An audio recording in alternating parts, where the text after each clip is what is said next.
United States has always been known as a melting pot of many cultures. By 2050, groups we now call ethnic minorities, including Latinos, Asians, and African Americans, will compose half of the United States population. As our ethnic populations continue to grow, understanding cultural diversity becomes even more important to our country as a whole. We are home to more than 66 recognized ethnic groups. Each group has its own cultural identity, and most include subcultures as well. For example, there are 350 different American Indian tribes. There are 30 separate ethnic groups among the Pacific Island Asian Americans. Caucasians also have many subcultures, such as German, Italian, Irish, or Russian.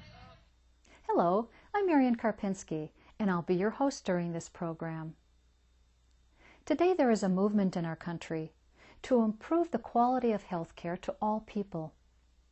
In this program, we will explore what it means to be a culturally competent healthcare provider and show you ways to provide quality care to people of diverse ethnic and social backgrounds. The healthcare system in the United States has its own culture and adheres to a very specific set of beliefs. Individual choice, efficiency, and technology are highly valued. Illness is believed to be a result of germs, viruses, or stress. People from different cultures do not necessarily share the same beliefs we have about what causes illness and how illness should be treated. If we disregard the role that beliefs and values play in regard to health, the quality of healthcare suffers, and we can even do harm. When we think of cultural diversity, we often think of someone of a different nationality or race. But cultural differences are much broader than that. Each of us is involved in many cultures and subcultures. For example, each of us has the culture we grew up in, the culture of being male or female, the culture of our sexual orientation, and the culture of our education and work. These all combine to form our belief system. Each person who seeks health care comes with unique experiences and beliefs that define for him or her what is healthy and what is not. You can ask people from various cultures, how do you define health? And it will be different than how we might define health. And what we would do to stay healthy. Whether we consider exercise being a very important part of staying healthy, or eating certain foods will keep you healthy, then that's part of your belief system that is culturally learned. This is something that's passed down from generation to generation. You've learned it from your mother, your grandmother, etc. Everyone from every culture tends to assume that his or her culture and way of life is the best, and that everyone should think and do things the way that he or she does. This attitude creates a barrier to good health care. Misunderstandings occur when care providers lack respect for cultural differences, or are not aware of how cultural factors influence the overall success of health care. Mental illness, for example. There have been patients that have been institutionalized in mental institutions because we just misinterpreted schizophrenia, for example. Also, we've had some tragic misdiagnoses or interpretations of people's beliefs. One example comes to mind right here in San Francisco in the mid-70s when we were having quite a few of the refugees from Vietnam coming. And there was a family where they utilized what's called coin rubbing. It's they take like a quarter or a coin and rub it on a child's back if they had a fever. And sometimes it raises welts on the back of the child. And this was a young family, had 3 or 4 children. They brought the child into the hospital and they said, you know, this has a fever, etc. And they saw the welts on the back of the child's, on the back, and they thought child abuse, and they put the husband in jail. And this was such an affront to his dignity, and that they would think that he would actually try to harm the child, that he hung himself in jail And here now his wife and children are in this foreign land, all from a misunderstanding of, this was one of the things they thought helped a fever. So it's this misinterpretation. I mean, this is an extreme example, but this is how far it can go. Cultural competence is important in healthcare because it breaks down barriers in delivering quality patient care. When you come into a cultural home that's different from your culture, in order to be accepted by the person that you're going to be providing care to, and in order for you to feel comfortable about what you're doing and the fact that you don't violate what isn't acceptable in that culture, it's important that you know what's of value in the other person's culture and what shapes who they are. I think that it allows for a better understanding. I think it allows for a place to begin in the healthcare relationship that's much more comfortable for the patient or elder as well as the person providing care. It links us together. It allows us to communicate better, and it allows us to appreciate who we are and what we can do for one another. A culturally competent approach ensures that all people have equal access to high-quality health care. Culturally competent care is designed to fit an individual's cultural beliefs, values, and customs, rather than imposing one standard of behavior and beliefs on everyone. Using this approach, the patient is provided with meaningful and beneficial care.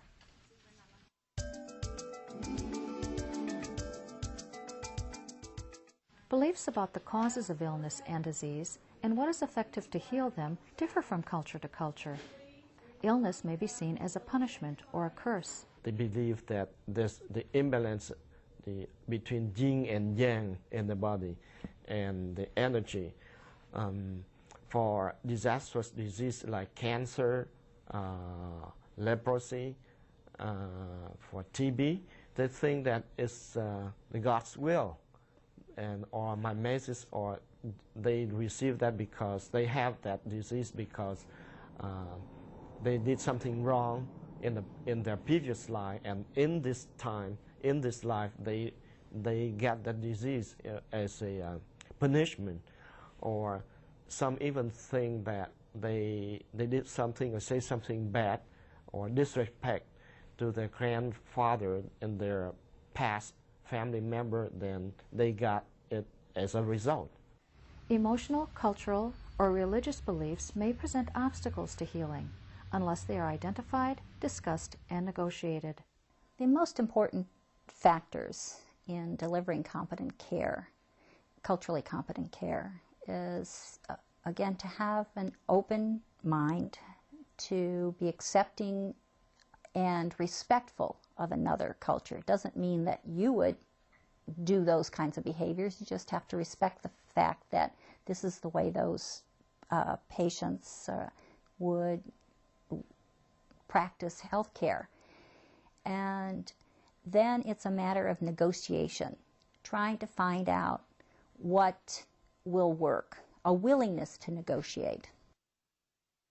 It is important to be open to the participation of folk healers or spiritual mentors in the healing process. Dealing with Native American clients, to be respectful that whatever it is that they say they're doing, whatever it is they believe, and that's their belief, you know. And I guess if they say it's working and they believe it's working, then, you know, I'm going to believe that it's working for them. I'm not going to say, no, you need to come see the doctor. Some cultures believe that illness is caused by hot or cold imbalances.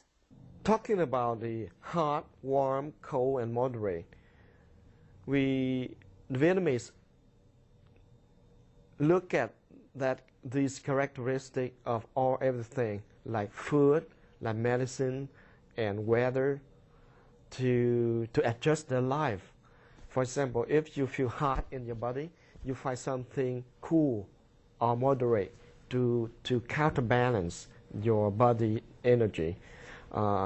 If they very often they find, if they feel their bodies warm or hot. They find something like moderate fruit or food that has the characteristic of cool or moderate to lower your temperature. But it's not the temperature that you can see or you can judge using the thermometer, but it's the feeling of having hot or warm inside your body. It's not vital sign. Many people from non-Western cultures believe that Western medicines are too strong or hot for their bodies. They agree that Western medicine is very effective, but it's too strong for them. And compliance to medication or prescription for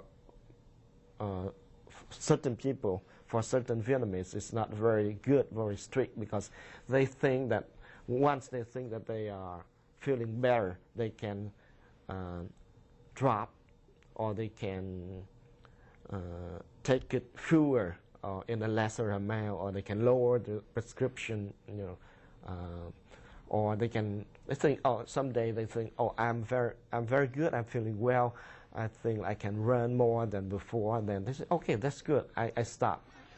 Culture determines whether we prefer a formal or informal approach in our interactions with others. In America, we tend to be informal. We are quick to address people by first name. In many other cultures, addressing a person by first name only is considered very rude. Learning the appropriate form of address is important in establishing trust. If you are not familiar with the cultural customs of the person you are working with, it is best to ask him or her what is appropriate. What is the best way to address you? Mrs. Hatto is fine. Good. If I were going into an African-American's home, African-American elder's home to deliver care, I would address the elder by their full name. I would never, and I never do, approach an older person and call them by their first name, even if they give me permission. Even if I encounter a 70-year-old woman who says, you can just call me Mary, and her name is Mary Jones, I say, well, all right, Mrs. Jones. Okay? So that would be important, I think, and I think that's a safe thing to say, that it's a Mrs. So-and-so. And that historically goes back to the segregated South, where a woman was called a girl or a male was called a boy. And so blacks among themselves called themselves by their formal title, because no one else in the culture did. Culture is about variety. Even within one culture, there is tremendous diversity. Age, education, and individual personality influence how someone expresses his or her culture. When a person providing care goes into the home of someone that represents a different culture, that culture could be African American culture, it could be Latino culture, it could be Asian American culture, you're more likely to find an intergenerational household than you are in the Caucasian population. And again, heterogeneity comes into play, because the life experience that shaped that elder and their generation is not going to be the same life experience that's perceived the same way that shaped the adult child or even the grandchild.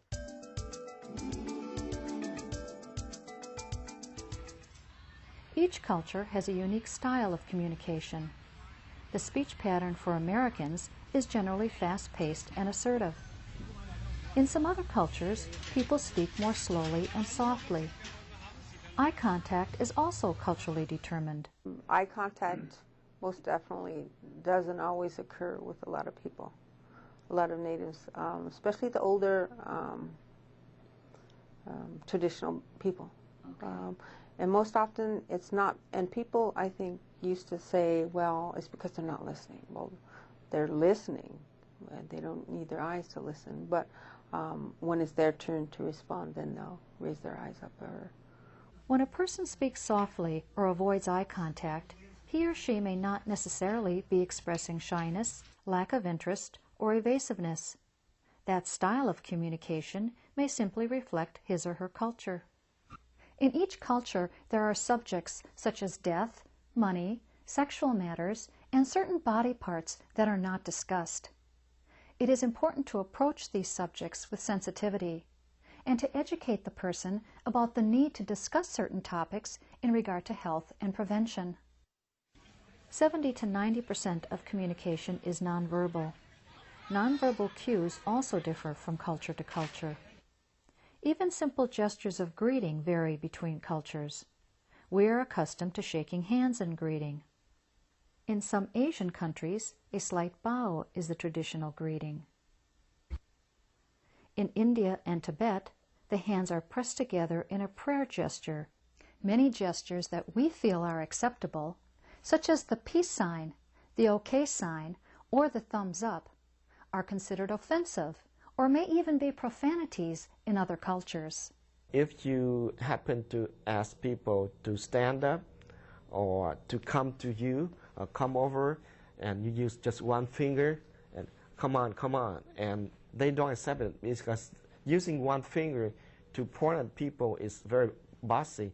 And if you ask someone to come to you, approach you, come nearer to you using just one finger and make sign like this, it's just like asking a dog or a pet at home to do that. So, but they don't want to be assimilated to an animal when you talk to them. It's best to use the whole hand, the full hand, making sign.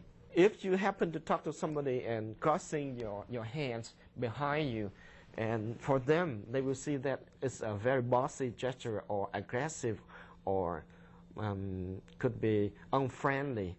Or usually parents talk to children in that way when they want to reprimand them. Being aware of your gestures and how you are communicating nonverbally is important to cultural competence.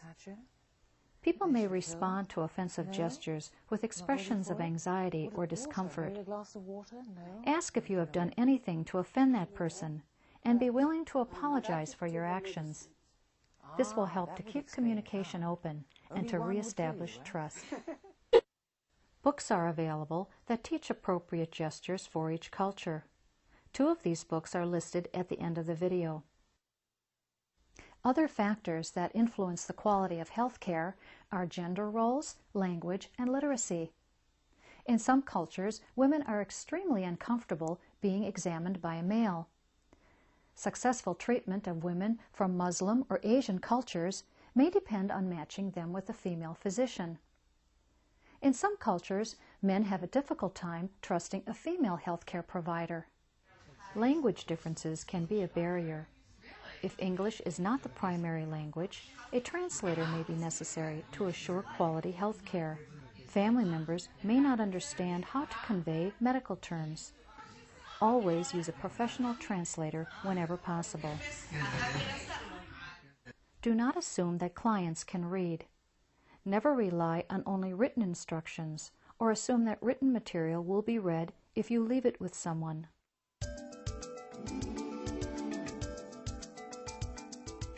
How much space people need around them in order to feel comfortable is culturally determined and learned very early in life. In most social situations, Americans maintain a distance of about 30 inches. Latinos, Africans, and people from some Middle Eastern cultures can be much closer to each other, while people from Great Britain require more distance. Gender, social rank, and authority also affect what distance people from different cultures consider appropriate. Developing awareness about the importance of personal space is part of providing culturally competent care. The definition of appropriate touch varies from culture to culture. Italian and Central and South American people tend to be highly tactile. Each culture has its own standards that define when touch is considered polite or appropriate.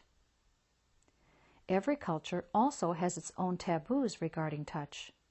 If you touch somebody else's hands like this here, or we can touch friend like this, but for Vietnamese, if you don't know them well and you touch, or even though in some cases they know well, we know them, you know them well, but you touch them, and they may get angry because for Vietnamese, and I would say that other Asian people, they think that their head is just to worship. They use their head as to worship their ancestor, or it's a very sacred thing that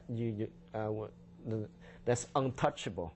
Even something as simple as giving a bath, particularly if you are in home care. There are quite a few cultures that have strong feelings about you can't touch the feet and then go touch the chest or touch the head. So if you're going to be giving a bath, you need to go from head to foot, or some that don't want the head of, say, a baby touched. And I'm thinking in terms of what I'm used to of you can't feel, say, femoral pulses and pedal pulses and then go and listen to the chest. This is a taboo.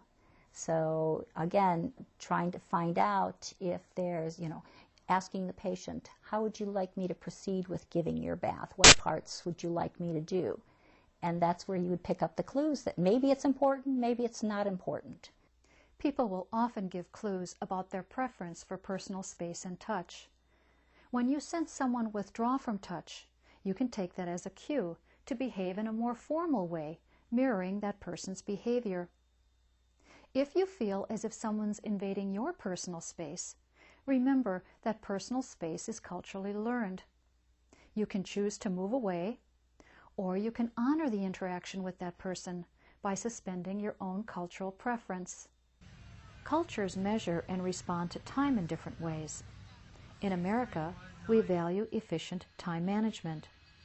In healthcare, we make appointments and expect people to be on time. For some cultures, clock time is not as important. Finishing a conversation at a relaxed pace holds a higher value than being on time.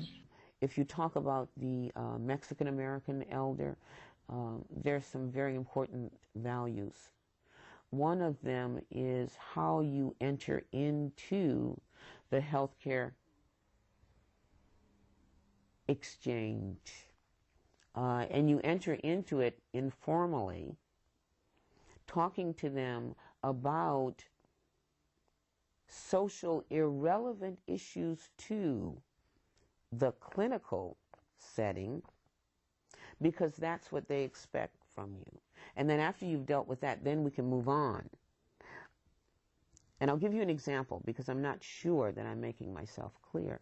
In other words, if I were to come in your home, before I would immediately want to deal with your wound, or before immediately dealing with your diabetes, or before immediately dealing with your injection, I need to ask you how you're doing. I need to ask you how your kids are doing. I need to ask you about Maria that you told me was getting married last week while I wasn't here, and how was the wedding. And I need to ask you about your grandson Robert, who was sick the last time I was here, and you told me about him and how he was feeling. I need to ask you about all of those things because they're important to you. That's kind of like the important value. It's important to take into account the different values people have about time. Expectations about meeting appointment times may need to be flexible and negotiated. Scheduling an appointment after a routine activity, such as a meal, may work better.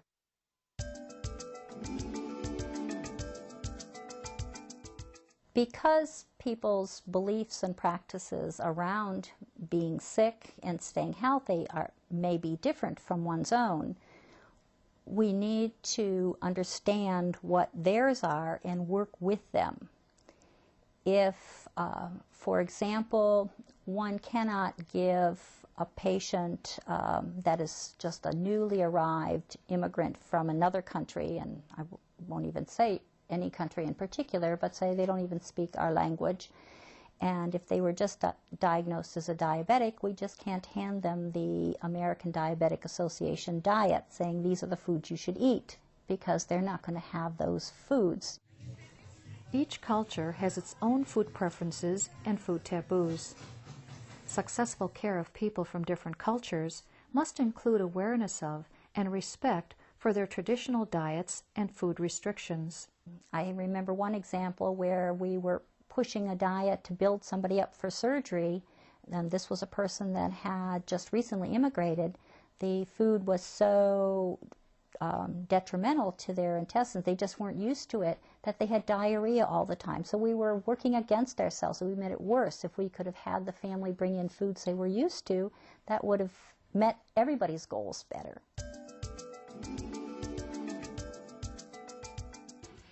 In many cultures, the family plays a large role in how people make decisions. In the Vietnamese family, there are people that make decision maker. It could be the breadwinner. The breadwinner could be your son, or the oldest son.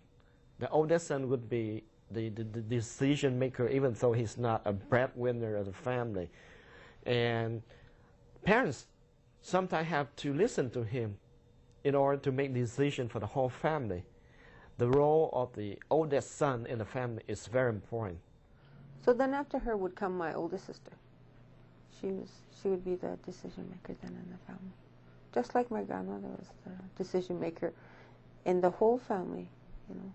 If that's what Grandma said, then that's what happened.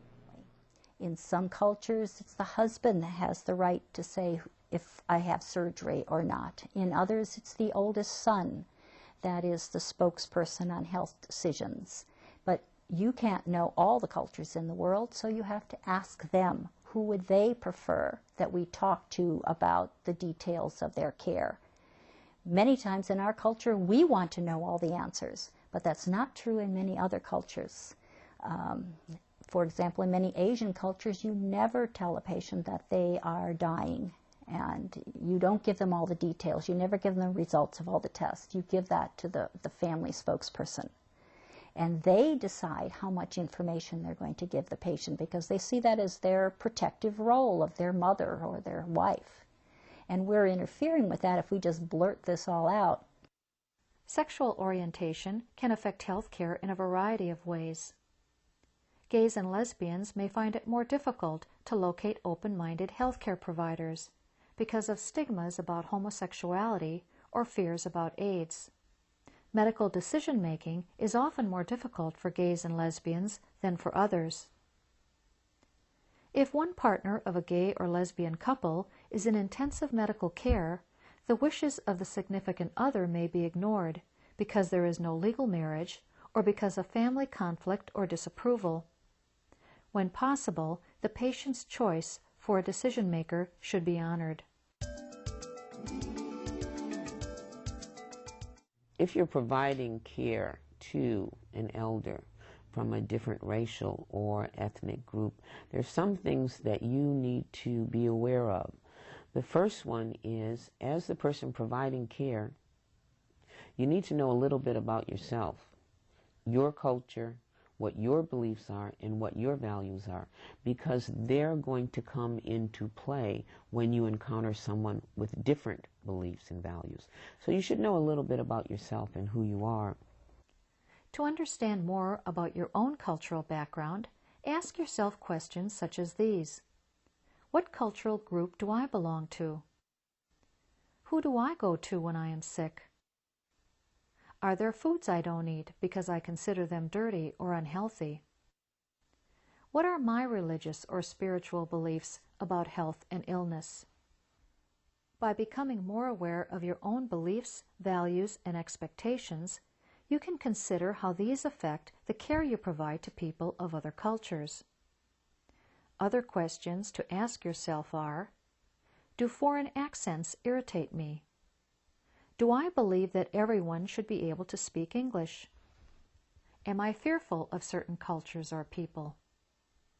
Do I assume to know what is best for the person I'm caring for? That I understand his or her wants and needs? If care providers make assumptions or expect certain behaviors from people of specific cultures, these stereotyped attitudes can create barriers to care. No one is ever exactly like the description of his or her culture. In Indian culture, it's not always the same. She's a different tribe than I am. Mm-hmm. I'm a different tribe. And even the area from which you come makes a difference. I'm from the southeast. She's from the You're west. from the South Plains, and I'm from the Northern Plains. They had a different way of obtaining food, shelter. We had a different way. And also, when the Christian people came, they encountered us down there. We are Southern Baptists mostly. Where she lives, probably Catholic or Jesuit priests came out here. So all those little things make a lot of difference in the way we react in our adult life or to a situation. There is a lot of variation within a culture, and there's even more variation. There's more differences between people within a culture than there are from one culture to another culture. There's just huge ranges. So all these rules, etc., are really just guidelines and signposts saying there may be something different here, but you always have to check it out with the patient, validate with the patient that this is what he or she would like you to do. Cultural assessment tools help us to better understand cultural and ethnic factors that affect health care. Important areas covered in a cultural assessment include language, literacy level, communication style, food preferences and taboos, religious beliefs, beliefs about the cause of disease, attitudes toward Western medicine, and use of folk or traditional forms of medicine. Family members may not wish to disclose certain information to the healthcare provider for fear of disapproval. When doing a cultural assessment, ask questions that are open-ended and general in nature. These types of questions create an atmosphere that is non-judgmental and encourages the person to be more candid. For example, if you want to know who is providing medical care to that person, rather than ask, "Who is your doctor?" ask, "Who do you go to when you are ill?" Open-ended questions allow a person to feel free to talk about his or her medical doctor, spiritual healer, Chinese herbalist, or acupuncturist. Rather than asking someone, "What medications are you taking?" ask, "What do you use when you are sick?" This will allow that person to tell you about any medicine or therapy that he or she is using. Some herbal remedies can interfere with or potentiate prescribed medications. It's important to establish trust through open-ended questions to assure safer health care. Other important questions that will help you understand that person's beliefs about illness and health are, what do you think caused your illness? What have you been doing or taking for this illness? Is there something about your culture or religion that I need to know to give you better care?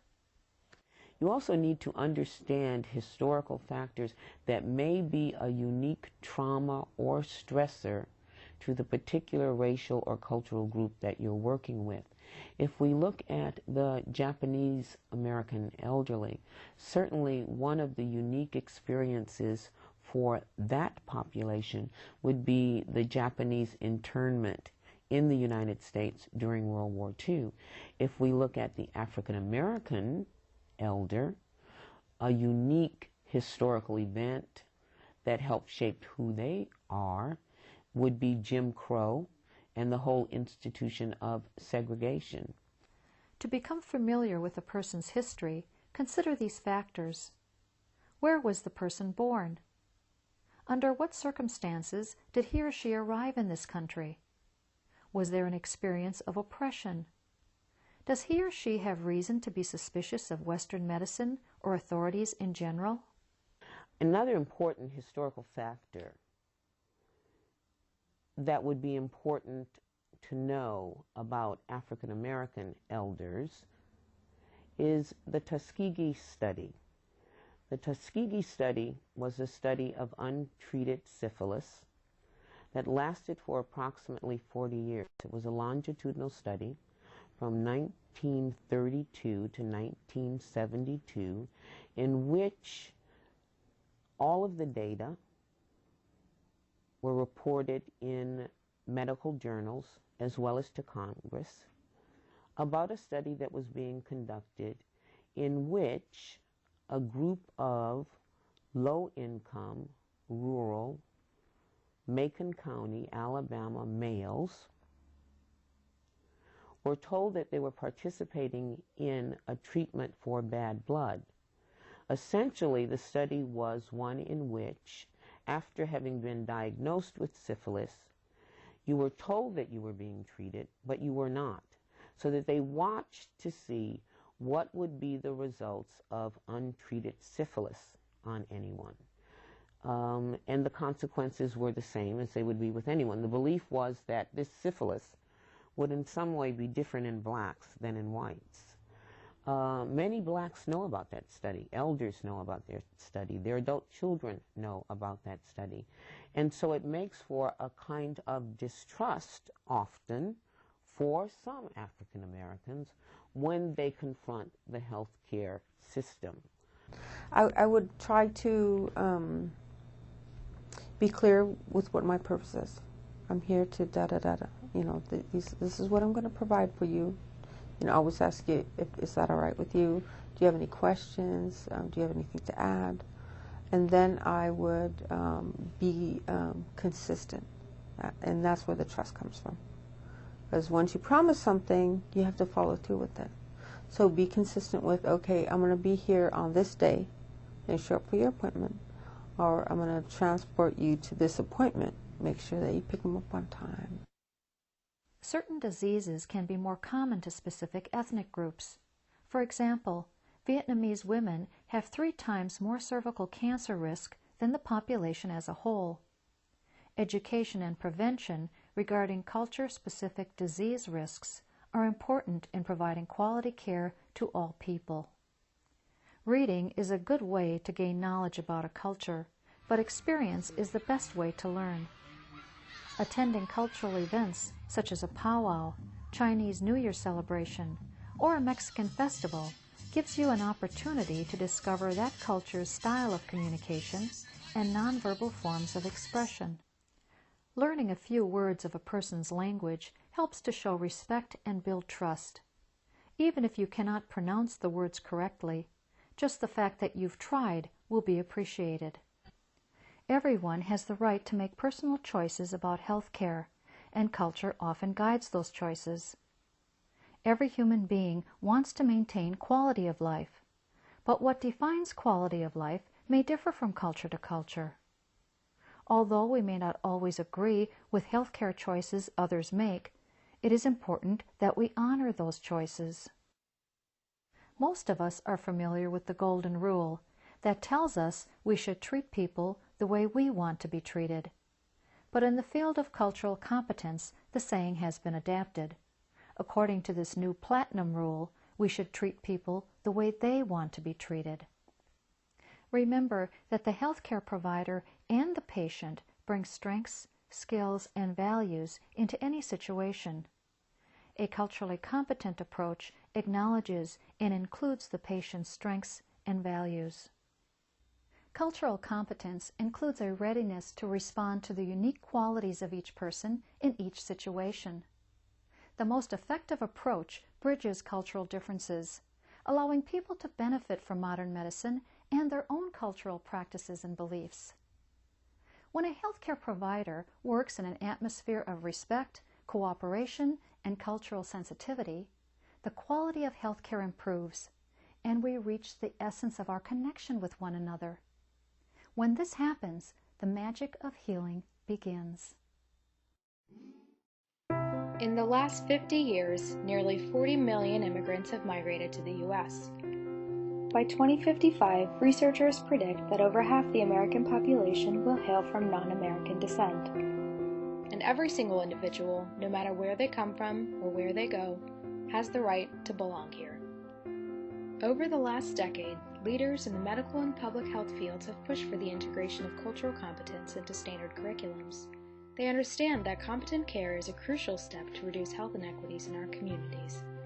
However, teaching cultural competence in a classroom is not enough. Studies show that professionals struggle to apply the competence in context with their patients and clients. This weakness leads to members of our communities feeling unwelcome. Patients then have lowered adherence to treatment plans, increasing healthcare costs and hospital readmissions, bringing them back into contact with incompetent care. So how do we stop this cycle? We teach our future generations to use intersectionality and the socio-ecologic model to create sustainable solutions.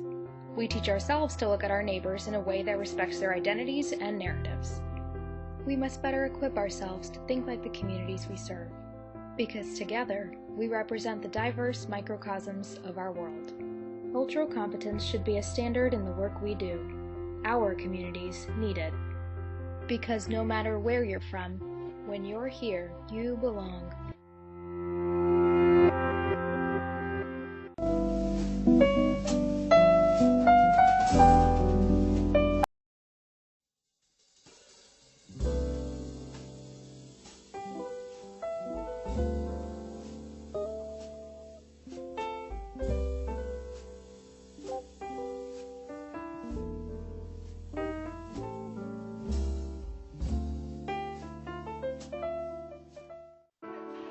Caring for someone with Alzheimer's disease can be a very challenging experience for caregivers. As the disease progresses, different areas of the brain are affected. People in mid to late stage Alzheimer's may have difficulty expressing their needs in words, may be less able to reason, or may be unaware of what is socially appropriate. Caregivers who are the most successful are those who can be accepting and can adapt spontaneously to unpredictable situations. Caregivers with a healthy sense of humor do the best. The ability to laugh things off creates a playful atmosphere that is good for the caregiver and the person with Alzheimer's. Successful caregivers also seek outside help through support groups, respite care, and spiritual nourishment. Regular exercise, a good diet, and plenty of rest are important for caregiver wellness. Hello, I'm Marian Karpinski, and I'll be your host. In this program, we will focus on the mid to late stages of Alzheimer's. The disease affects people differently, and because each situation is unique, there is no single solution that will work for everyone. We will explore some typical issues that occur in the mid to late stages of the disease. It will help you to find solutions for your own caregiving situation. There are a number of changes that occur in the brain that are reflected in the behaviors of the patients.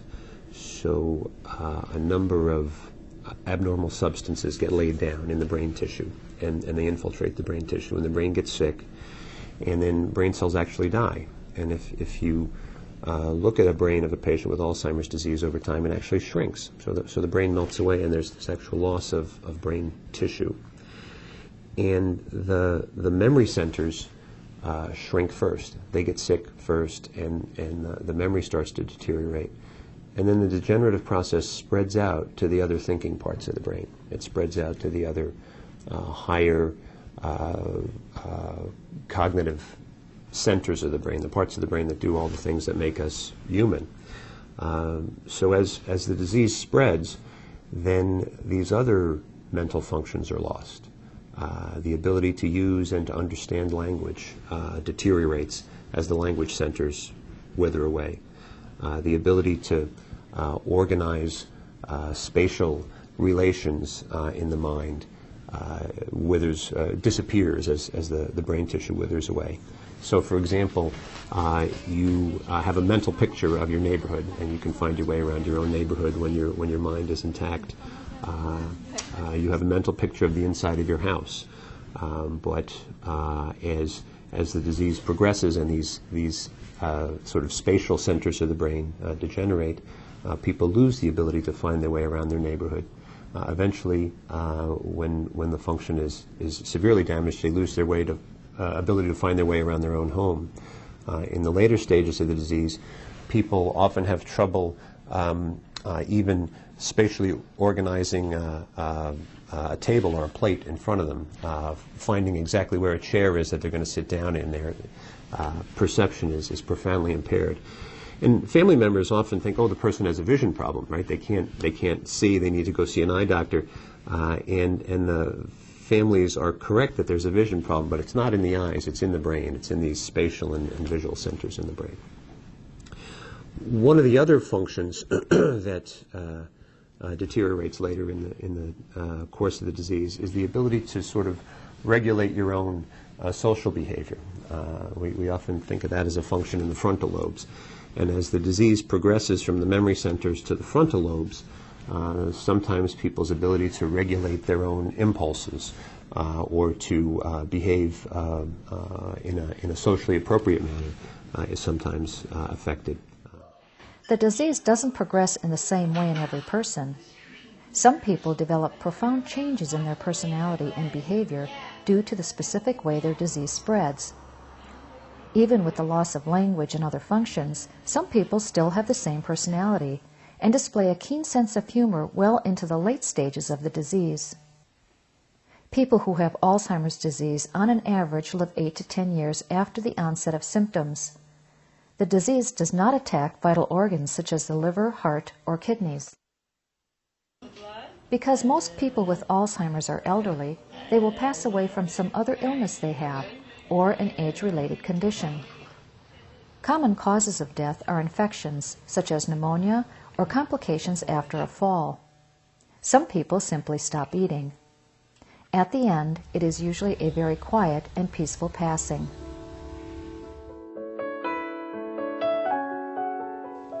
People in mid to late stages of Alzheimer's are not able to initiate activities on their own. It's as if their start button is broken. Left to themselves, they will often sit and doze most of the day. It's our responsibility to provide them with activities that they enjoy.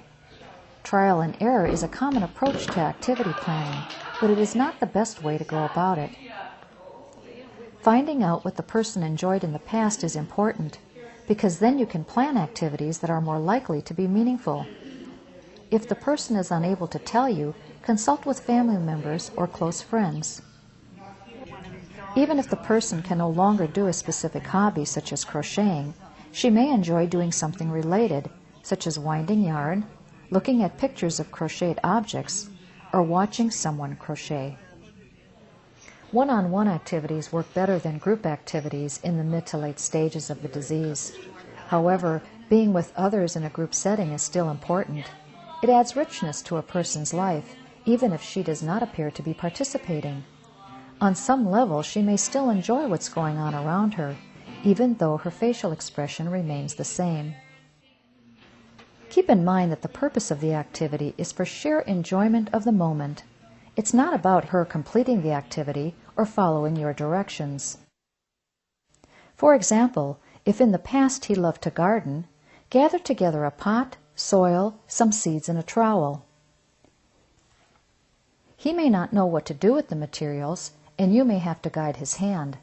By holding or touching the soil, he can experience the smell of it, the feel of it in his hand, all the things that brought him joy in the past. The activity may turn out to be something quite different from what you expected. The seeds may never be planted. The soil may never get into the pot, becoming a finger painting instead. The result is unimportant, as long as the person was engaged. If he enjoyed himself, the activity was a success. Patients with Alzheimer's disease, mild, moderate, severe, they're invariably going to forget these pleasant activities. That doesn't mean that they're not worth doing. Even enjoying them in the moment is worth doing. And I think that some of the emotional benefits of engaging in these activities hold over, even though the person can't specifically remember what it is that they're feeling better about. Sometimes caregivers interpret an activity as a failure and decide never to do it again. They will say, "Well, I took her to the park and she just sat there." Getting someone to talk, laugh, or show a positive response doesn't always happen in the later stages. If the person stayed with you and didn't want to leave, that is proof enough that it was enjoyable in some way.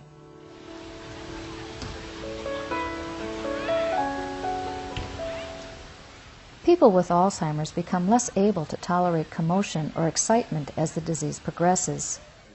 Shorter visits that focus on the person with Alzheimer's work best. Being attentive for 15 to 30 minutes can be more satisfying and less stressful than an hour-long visit. At large gatherings such as weddings, picnics, or holiday dinners, the person with Alzheimer's can become overwhelmed or feel isolated. That doesn't mean you never include him or her at another family gathering. Instead, select a time during the event that will be relatively calm and relaxed. If it's a holiday dinner or picnic, for example, have her join the group just for dessert. Family members can give more undivided attention during this short time. It is unrealistic to expect someone with mid to late stage Alzheimer's to attend the entire function. It is important to respect her request to go home. Choose one individual to be a companion during the event. When she has had enough, this companion can take her home.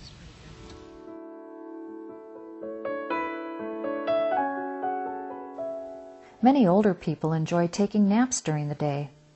Napping provides needed rest and a break from the stimulation of daily activities. If naps interfere with nighttime sleep, experiment with shorter nap times until a balance is found. Where the person naps is very important.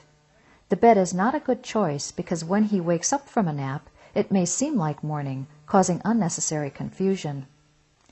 A nap location, such as the living room couch or recliner, makes it easier for the person to understand that it is the middle of the day, not morning.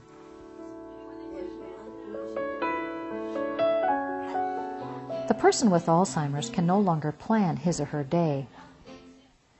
As we create each day's schedule, it's important to balance the kinds of activities that fill the day. One of the tools you can use to help balance the day is the 3 S's that stand for stressors, soothers, and signs of trouble brewing. The stressors are those unpleasant activities or events that are known to cause agitation, anger, or anxiety. Bathing, taking medication, and dressing are 3 common stressors. Soothers are the known activities that relax. These might include singing, looking at old photos, or eating food or candy. It's important to find out what soothes the person. The 3rd S stands for signs of trouble brewing. These are signs that the person is becoming upset. A raised voice, crying, a furrowed brow, or fidgeting are common signs. Use a soother to keep the situation from escalating. Besides the 3 S's, there are core principles that work throughout the disease. One core principle is to stop when the person says no, rather than force your will. Well, here's some thoughts about when you're in the thick of a bad moment. If, for example, you have them in the bathtub even, and they have become very irate or kicking or hitting or cursing, or obviously they're hating this, it's tempting to stay right there and try to hurry up and get done. I really do think most of the time you're going to be better off if you move away, take your hands off, step back. You may even need to get around the corner so the person can't see you anymore, to get rid of the visual antagonism of you persisting on something that person really doesn't like. So stepping back, stepping away, moving out of sight. Let that moment settle down, and then do something that you know usually is irresistible, whether that's singing or joking or offering chocolate. I don't care that they're in the bathtub. They can still eat their favorite thing, whatever that is, to soften that. It may be that you need to holler for somebody else if you have the luxury of somebody else around, and have that person come in and talk about the baseball game. Just let that heated, angry moment dissipate. Let it dissolve. Let it go away. I don't think it's wise to work through it. It gets so big and bad that it doesn't usually end up where you want to end up. Remember, even though the person with Alzheimer's cannot always tell you what she wants or needs with words, the behavior is telling you. The behavior doesn't come out of nowhere. Something triggered it. It could be a memory, the surroundings, or your behavior or attitude. When a difficult or awkward situation occurs, the person with Alzheimer's is doing the best he or she can. Rather than trying to force a change, focus on the part that you or the surroundings might have played. Is the room noisy, cold, or too bright? Was I trying to talk while the TV was on? Did he become confused because he couldn't tell which voice to listen to? Did my own irritation trigger the uncomfortable situation? Ask yourself, was it my tone of voice, the speed of my movement, or something else in my approach? The person with Alzheimer's can feel and may react to your anger, anxiety, impatience, or disappointment. Remember, your mood is contagious. Another core principle is to respect the person's feelings and whatever concerns he or she may have, followed by 2 other techniques called stalling and distraction. It's important that the person feel heard. Even though you may feel that the concern is unrealistic, it must still be acknowledged. The best way to address a concern is to agree. For example, if she says, "I want to go home," agree with her by saying, "Yes, going home sounds good to me. I'd like to go too." Stalling and distraction can then be used to reinforce the experience of being heard. "But first I need to get something to drink. Please keep me company. Come with me." Then talk with her about home. Come up with every idea you can think of that helps her to experience the enjoyment of home. Look at photos. Ask the person to tell you what she likes about being home. Remember that acknowledging the person's concern establishes trust, and it's the trust that allows stalling and distraction to work. Using stalling and distraction without acknowledging the person's concern is disrespectful and may create agitation. Another core principle is to follow the lead of the person with Alzheimer's. You can, with your fingers. That would be fun. Here. She has always given you clues about likes and dislikes.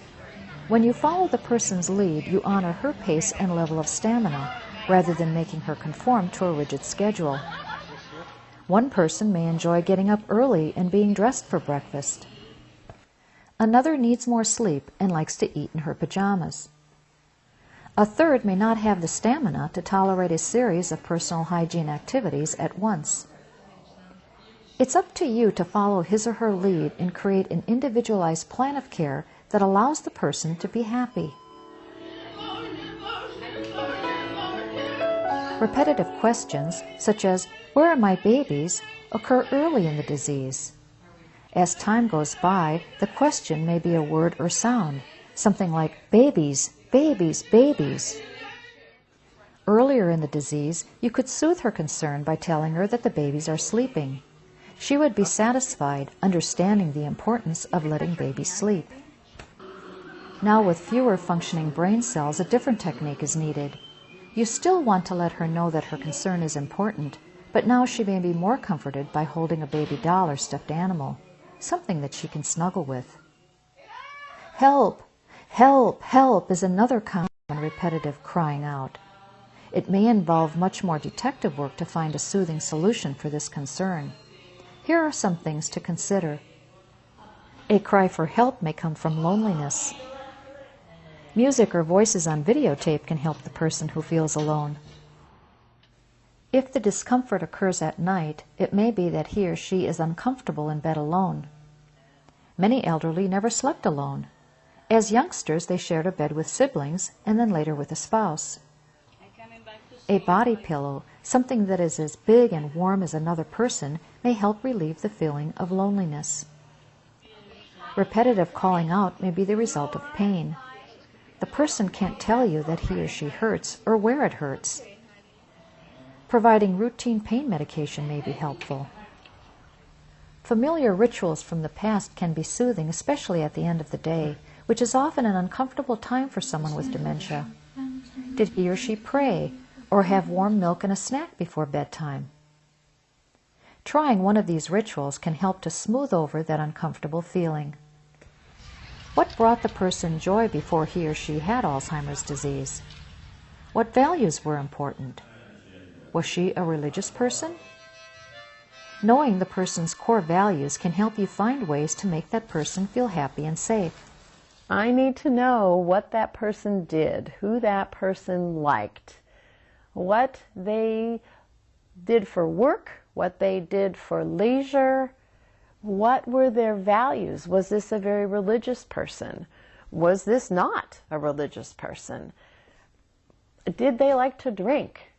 You know, did they like to do a toast and a drink, or were they a teetotaler?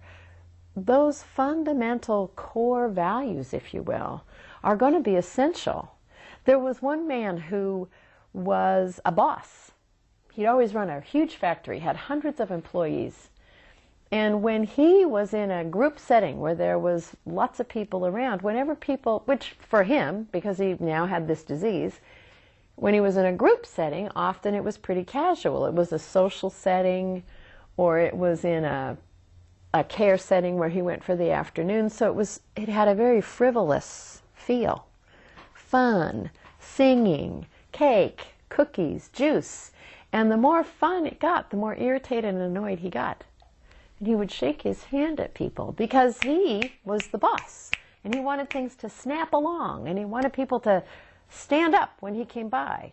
And once the people who were taking care of him figured out that before he got the disease, a core value was a level of respect and response to his presence that he was no longer getting. When they learned that when he walked by, it was good to stand up. He just stood up and greeted him. "How you doing, sir?" And you called him sir. Then he settled down. Without knowing the before, you couldn't make his irritated, cantankerous way leave. You have to know the before and the after.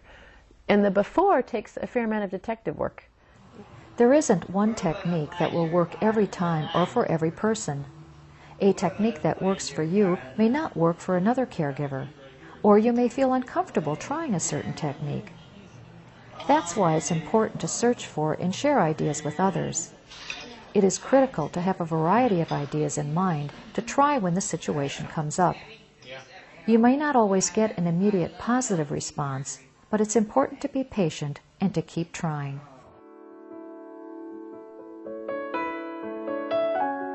Because people with dementia are so limited in their ability to express their needs with words, and they do so much of it through behavior, as a caregiver, you are their first line of defense against pain. They depend upon you to recognize pain and see that the pain is adequately treated, because they really don't have the ability to do that for themselves. One of the things when you're assessing for pain is, the first step is you have to be at least aware of the possibility of pain. You have to at least think about pain as being a possibility for this person because of their behaviors or just because of their history. So the first step for any caregiver is to be thinking about the possibility that this person could be experiencing pain. Alzheimer's disease causes a great deal of emotional pain, but does not cause physical pain in and of itself. Most people who have Alzheimer's are elderly. They may have medical conditions that can cause pain, such as arthritis, stroke, diabetes, and even constipation. People with Alzheimer's experience pain the same way as you and I. Untreated pain can cause other health problems, such as difficulty sleeping, loss of appetite, weight loss, and refusal to participate in activities. People with Alzheimer's who can't express their pain in words may show behavioral symptoms such as repetitive crying out, moaning, resistance to care, withdrawal, restlessness, or physically striking out during care. Besides behavioral changes, there are other ways that they show pain. When you're in the process of doing care, sometimes what we see is that people will do guarding, where if they have a painful joint, they'll sort of hold it sort of tight and close, or prevent you from touching it or moving it. Or they might actually, sometimes we've seen people where they draw their legs up as a way that is sort of an expression of pain, sort of like you've heard the term, people are writhing in pain. Well, a person with dementia can't do a fast writhing, particularly in an end stage of the disease, but if they're pulling in a lot and things like that, that could be an indication that they're having some pain. Some caregivers say at the very end stages they can tell by the facial expression and how it looks, or even eye blinks. Some caregivers have said that they can see that the person's having pain because they do a more rapid eye blink, and that in the end stage, that may be one way that they express pain. So you can see, the better you know the person, the better you are going to be able to be their advocate in identifying pain and then being really pushing to see that that pain gets adequately treated. In order to assess pain, it's important to know the person's medical history and to ask if he or she is having pain. It helps to touch the area when you ask. For example, if you know the person has had an arthritic knee, you would touch the knee and ask if it hurts. When you feel that the person may be experiencing pain, report it to the physician or nurse. The best way to treat pain is around the clock on a routine basis. Sometimes a mild pain reliever is enough. If you believe the person is having pain, and yet after trying a mild pain reliever you observe no change, don't give up and assume that pain is not the problem. Report your findings to the doctor or nurse.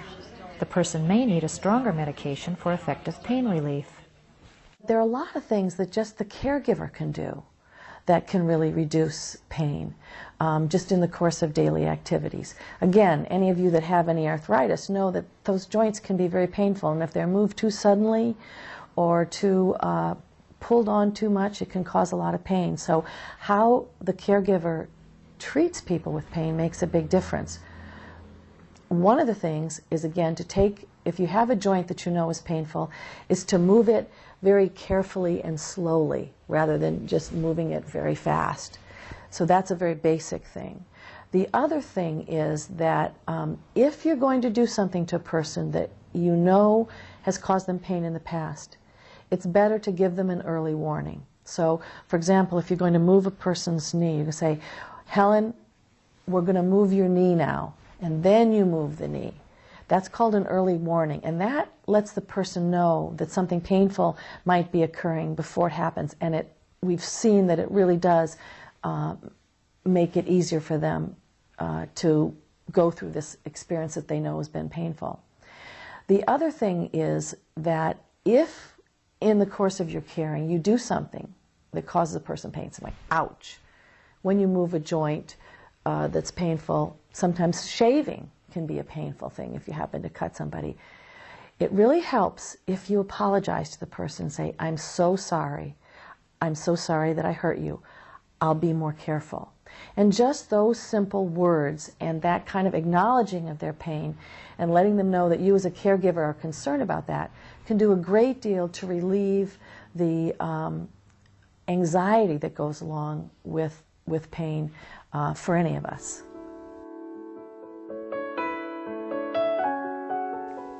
The loss of bladder and bowel control and toileting problems are to be expected in the mid to late stages of the disease. A urinary tract infection may increase urgency and the need to use the bathroom. The person may no longer know where the bathroom is or how to use it. He or she may not recognize the sensations involved in needing to go to the bathroom and what it takes to get there on time. Getting to the bathroom requires complex thinking. And with the loss of brain cells, that kind of thinking is no longer possible. An understanding of acceptable social behavior is also gone. As a result, the person with Alzheimer's may urinate or defecate in places such as the heating vent, closet, or planter. Here are some ideas that may be helpful. If the person still has language skills, you can use signs that lead to the bathroom. Keep the door to the bathroom open so that the person with Alzheimer's can see the toilet. Being able to see the toilet has been shown to be helpful. Track and record any episodes of incontinence for several days to look for a pattern. This information can help you anticipate when she is likely to need the bathroom. Taking her to the bathroom 15 minutes before can help prevent accidents. Incontinent briefs help to keep clothing dry and wetness away from the skin when there is loss of bladder or bowel control. Even with this increased attention to toileting, the person may continue to use a favorite spot. If that happens, it's important to make the place safe and sanitary. You can place plastic on the floor, cover it with a chucks, then cover the chucks with a layer of absorbent material. Kitty litter works well. This method makes cleanup easier. Remember, the person with Alzheimer's cannot learn new information. Trying to force behavior changes or punishing is cruel and does not work. This is a difficult situation to deal with, but when you realize that the person is doing the best that he or she can and is still functioning independently, it may be easier for you to accept.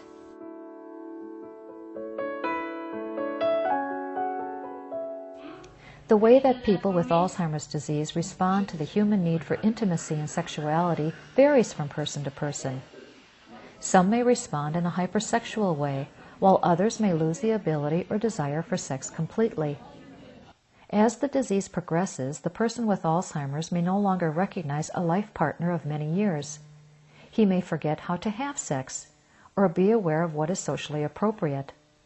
The person's behavior becomes more instinctual. Adding to the difficulties are the reactions and feelings of people around the person with Alzheimer's. The spouse or partner may be particularly affected when faced with constant demands, incontinence, and hygiene issues, making it difficult to be both caregiver and lover. Often there are feelings of shame or failure, and sex is a topic that many find embarrassing to talk about. It is important to remember that medical conditions other than Alzheimer's and various medications can decrease sexual desire and cause men to become impotent. The primary physician should be consulted, as there may be changes in medical treatment that can correct the problem. Sexually inappropriate behavior is not a frequent problem. Sexual behavior might be about sexual drive, or it could be about the need for connection. As caregivers, we must look at what's behind the behavior, understand that there is a need being expressed, and try to meet that need. Some behavior can be better understood by learning about the person's past. Was there sexual abuse in the past that may explain her physically striking out at male caregivers? How did he or she express and receive affection or intimacy in the past? These details can help you develop an individualized plan of care. Sometimes sexually inappropriate behavior is a signal that the person needs attention or reassurance. Showing an interest in the person by sharing memories or a meal together can help fulfill this need. Sexual preference does not change when someone has Alzheimer's disease.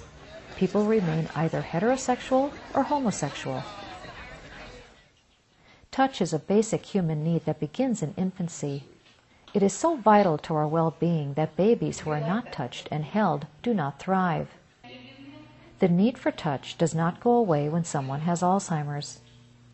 Meaningful touch, such as hugging, holding hands, sitting close to someone, gently touching the person's face, or rubbing lotion on the hands and arms, is soothing and comforting. It provides a sense of closeness and connection that is different from the kind of touch provided during personal care. It is important to allow meaningful touch. The reason that I talk about it's important to allow it is I have seen cases where some of the 24-hour caregivers would say, no, I don't like that kind of touch. And the response was, no, don't touch me at all. Well, that doesn't work for the person who has the dementia. It doesn't get rid of the need.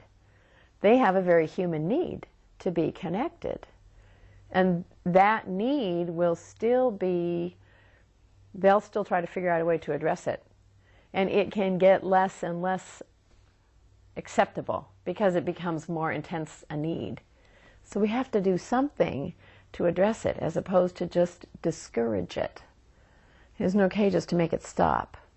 And so that is why, as opposed to saying, no, don't touch, this is, forget it, we'll allow the hands to come close and allow the person to come close and then just make it be something that's comfortable for me.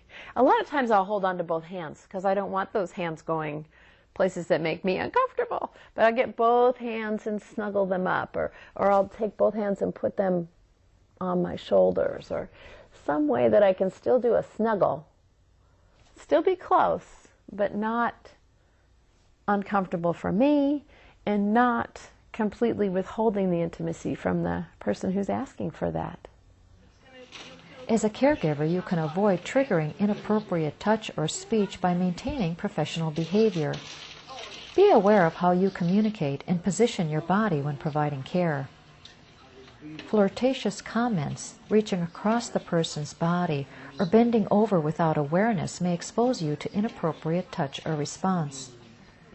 Sometimes caregivers will say, "He knows what he's doing," However, you cannot have the same expectations for the person with Alzheimer's that you have for someone without dementia. With that in mind, it may be easier to respond compassionately rather than in a judgmental way. Undressing in public or touching the genitals may appear to be sexual, but it could be caused by tight or wet clothing, skin irritation, the need to use the bathroom, or bladder or prostate problems. People with Alzheimer's may release sexual and emotional tension through self-stimulation.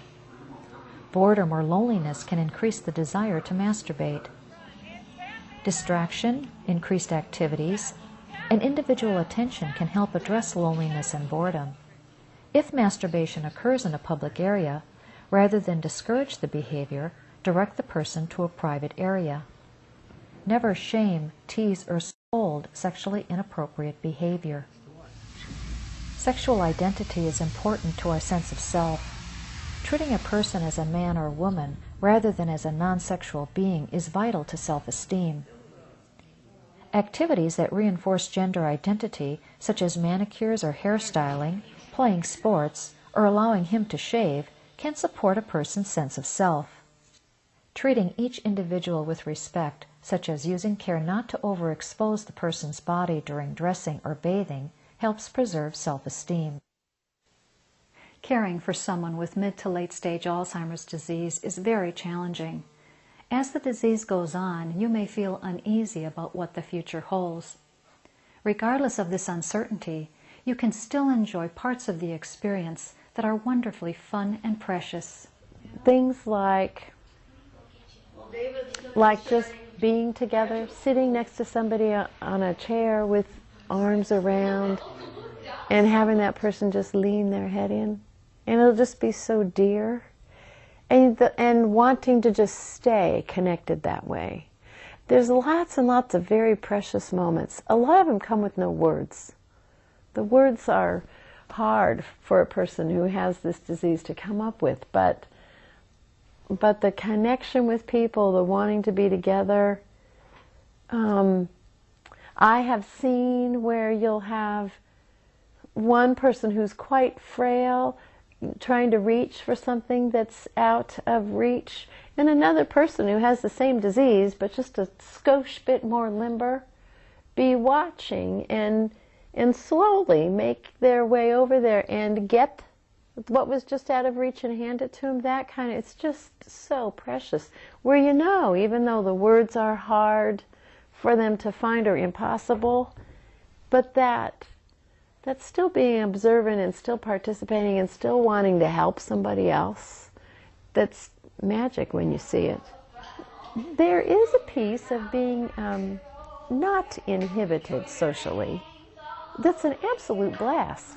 Normally you wouldn't walk up to somebody right after lunch in the middle of a room and waltz around. You just wouldn't waltz about. But that's the kind of stuff that is delicious and fun and spontaneous that is way easier to do with people as the disease has progressed than it is in the beginning, when there's still a bit of inhibitions about, is this the right place or the right moment or the right person? All that rightness goes away when the social inhibitions go away, and then there's a lot of room for play and fun and spontaneity. The freedom that occurs in the mid to late stages of the disease can be a real treasure. These moments of connection are there for you to discover and cherish.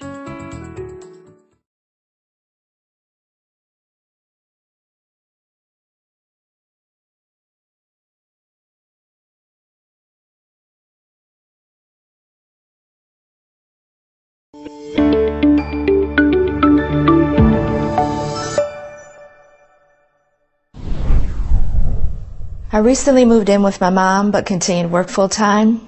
I hired a caregiver who can stay with her while I'm at work, but my mom has been calling me constantly on my cell phone, telling me she's sad because she hasn't seen me for a while and asking when will I be home. I just don't know what to do.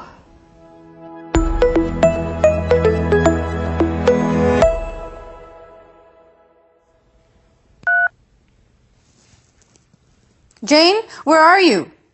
When are you coming home? Mom, I am at work. I saw you this morning. I'll be home by 5 tonight.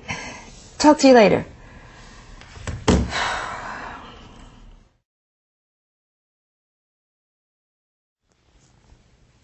Where is my daughter? What? Where is my daughter? Here, let's watch TV. Your daughter will be home soon.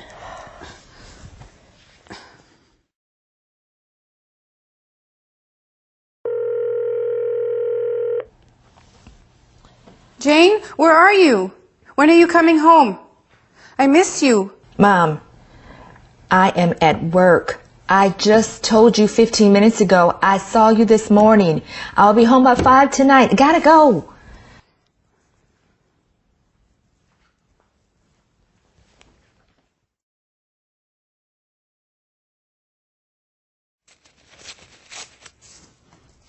Where is my daughter? She's at work. This is my house. You need to leave before my daughter comes home. Get out! People with dementia may experience separation anxiety, which is feeling insecure and anxious without someone familiar around them. They can't remember that they were told where someone went or when they'll be back. They feel clueless and afraid. A natural response to that anxiety and forgetfulness is to ask where the person is, when they'll be back, and try to call them. Because people with dementia are forgetful, they'll forget that they called before or even asked the same question just 5 minutes ago. When a loved one has separation anxiety, it will be helpful to distract them by keeping them busy. You can call your loved one to say hi and check in, but don't feel obligated to answer the phone every time your loved one calls you. Have the caregiver call you if there's an emergency.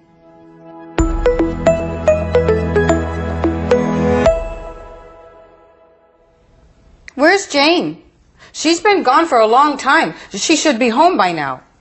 I'm your caregiver, Hazel, and your daughter left you a note. It says, Mom, I love you. I'm going to work and I'll be home by 5. Love, Jane. What time is it?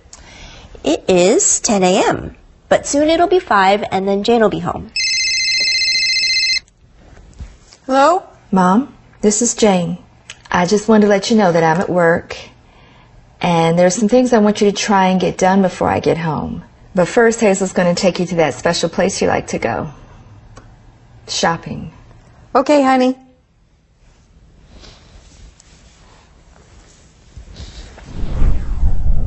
If you struggle with a family member's need to call you multiple times throughout the day, here are some helpful tips.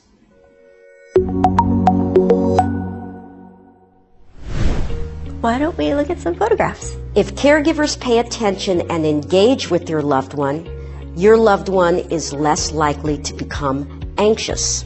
Caregivers should not be distracted by texting or chatting on the phone while working. Caregivers can explore your loved one's feelings during his or her agitation and identify if there is something that can be modified or changed. Ask specific questions. Maybe they would like to eat or drink or hold on to something like a stuffed animal or pillow that is soft and comforting. Consider participation in adult daycare programs and senior center activities.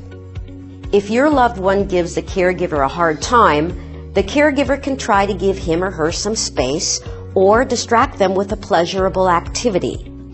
If that doesn't work, the caregiver can telephone or video call you or a family member to redirect your loved one over the phone.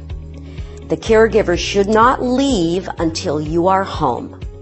You can record a reassuring video message or write a note that your loved one can view or read while you're gone. Mom, I love you so much. Leave comforting messages such as, I love you so much and I want to be there with you, but I'm at work and will be home soon.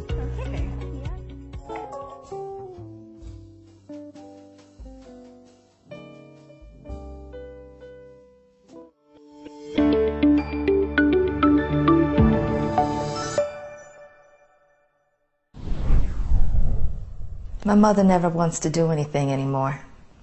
She used to be so active and social. Now all she wants to do is lay in bed and do nothing all day. I try to encourage her to do something, but she just refuses. It's very frustrating.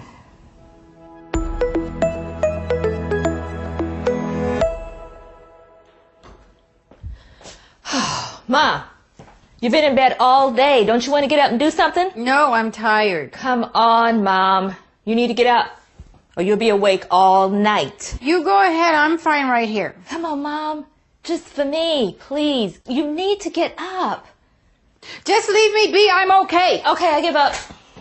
Do what you want. Depression and apathy occur in many persons with dementia. Apathy is different from depression. With apathy, a person may experience a lack of motivation, effort, or energy to do everyday tasks. People with apathy no longer have interest in talking with others or participating in activities, or they show a lack of reaction to people or things. People with depression may be sad or tearful, irritable, restless, and have feelings of low self-worth. People with depression may also have sleep problems, loss of energy, and appetite changes.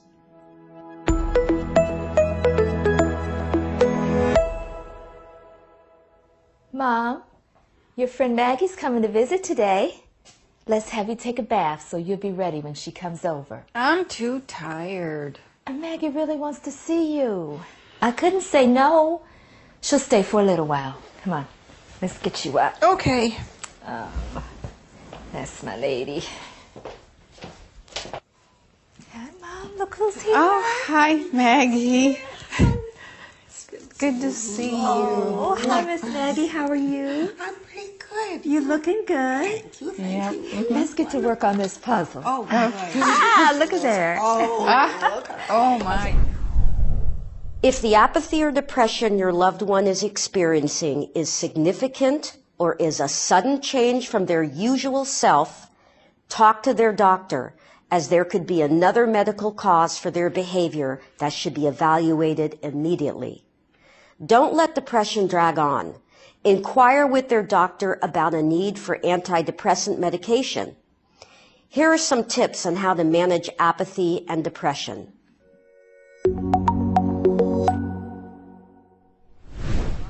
Maintain a regular daily schedule, including plenty of daytime physical activity and restful sleep at night. Involve them in activities such as chores around the house that make them feel useful, or other activities such as visiting with a friend. People with apathy and depression often lack motivation and initiative, so help them get started on a task. Time activities according to your loved one's moods throughout the day. They may be more cooperative and willing to do activities, such as taking a bath, at a certain time of day. Use incentives to gain cooperation, such as going to a favorite restaurant after going to a medical appointment.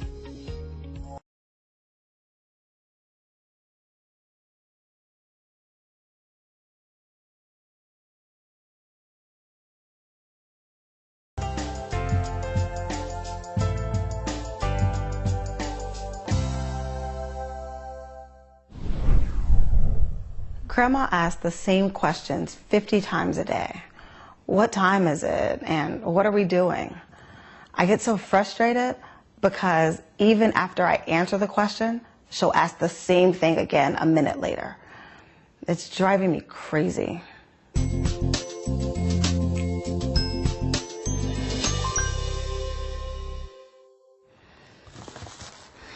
What time is the party? It's 6 o'clock. What time is it? Almost 5.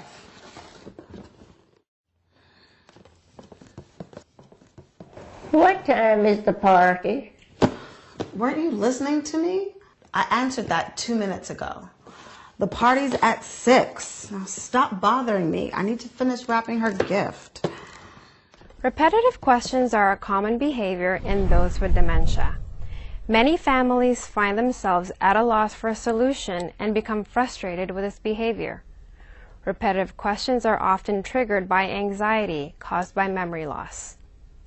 The best approach is to reduce these triggers and focus on alleviating anxiety and uncertainty. As the disease progresses, people with dementia lose the ability to remember what they have just said or done. Sometimes it is their inability to express a need or emotion.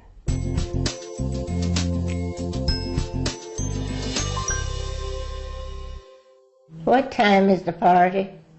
Let's find out together. So let's look at this afternoon's schedule. 4 o'clock was nap time. We already finished that. And 5 o'clock, which is now, we'll get dressed. And then 6 o'clock is Jane's birthday party. How about you help me sign her card? How does that sound? Okay. People with dementia are sometimes unable to verbally express their needs. It can be useful to look behind the questions to see whether the person needs some reassurance or attention. Here are some tips on how to modify repetitive questions and alleviate anxiety and frustration. Try using a tool like a dry erase board to help keep track of her daily schedule. Make sure to keep it in a place where she will see it often, such as a kitchen or living room. Use capital letters and neat writing so it's easy for her to read. It may take a while to get your loved one to check the board, but it can have a considerable effect on her level of anxiety. Avoid mentioning an upcoming event or appointment until it's time to get ready for it. Be patient. If she senses your annoyance, she might pick up on this emotion and become anxious or agitated. Be well prepared. If you need to be somewhere, get yourself ready ahead of time so that you may focus your attention on helping your loved one. Avoid visual cues that can trigger the questioning, like a birthday present or purses and keys by the door. Do not rush your loved one for appointments. Allow plenty of time for her to prepare for whatever activity is on the schedule.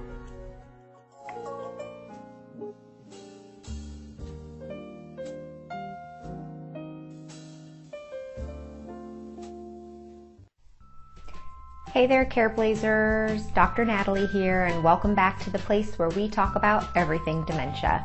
In today's video, I'm going to share with you the 3 things to never ever do with your loved one who has dementia. These 3 tips will not only help make your life a lot easier, it will lower the chances that your loved one is going to feel agitated and have a lot of behavioral outbursts during the day. So stay tuned. If this is your first time here at Care Blazers TV, welcome. Hit the subscribe button if you want to be a part of our community.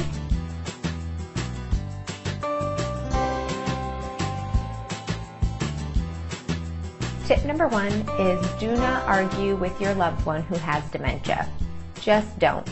Arguing with your loved one is going to make the situation worse, and it's also going to be more likely that your loved one's going to get agitated and start having some of those difficult behaviors that make your life so hard.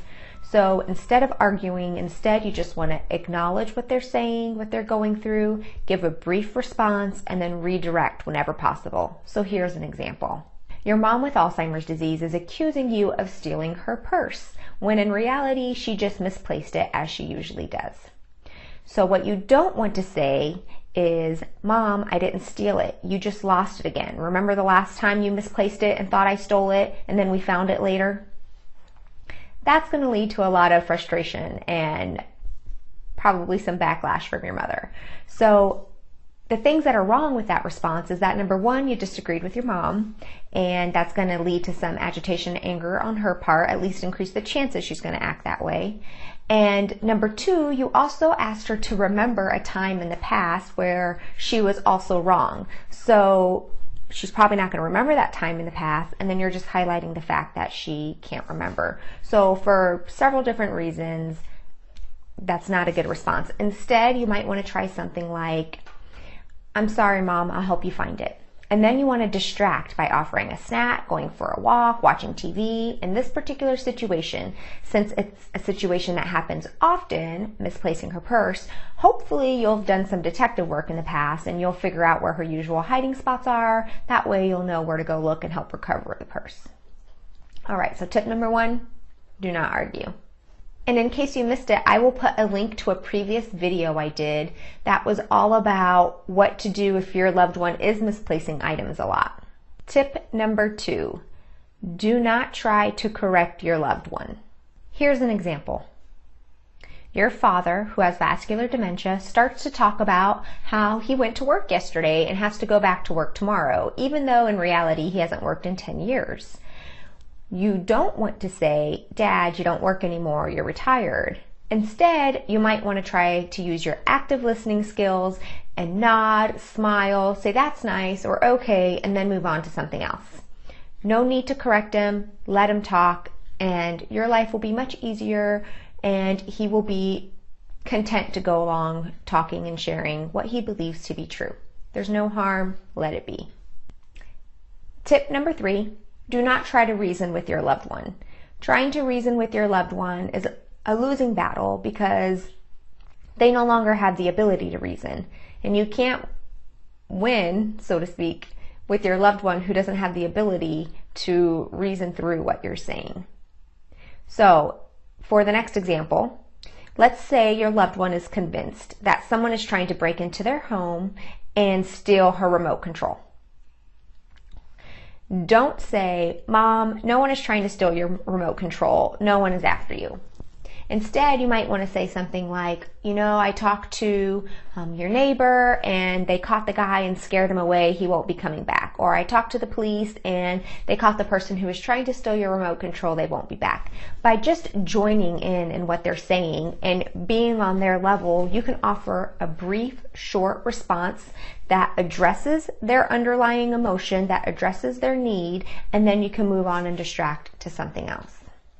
So it's not about actually making sense in your world, it's about making sense in their world. Let's recap. The 3 tips are, number 1, do not argue with your loved one. Number 2, do not correct your loved one. And number 3, do not try to reason with your loved one. If you can master and avoid doing these 3 things, your life as a dementia caregiver will be much easier and less frustrating, and it's going to make your loved one better because you're not challenging them in a way that they can't understand. So it's a win-win for both of you. Careblazers, I hope this video has been helpful to you. And because a lot of the ways to respond to your loved one are best done through active listening and therapeutic listening, I made a handout that gives you some tips on what to do and how to respond to your loved one when they are saying things that either are untrue or don't make sense or that are just flat out wrong. It's a way for you to help connect with them, avoid any escalating frustration and irritability, and then help them move on to something different. So if you're interested in that handout, there'll be a link below this video. Careblazers, I hope this has been helpful. I will see you next week. Thanks for tuning in.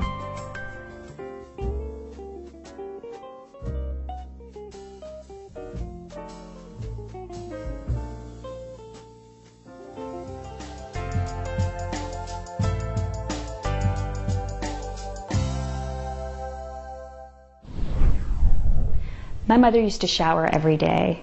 Now, if I don't remind her, she refuses to bathe at all. If I try to help her, encourage her to take a bath, she argues with me and gets upset, says she's afraid of the water. What can I do?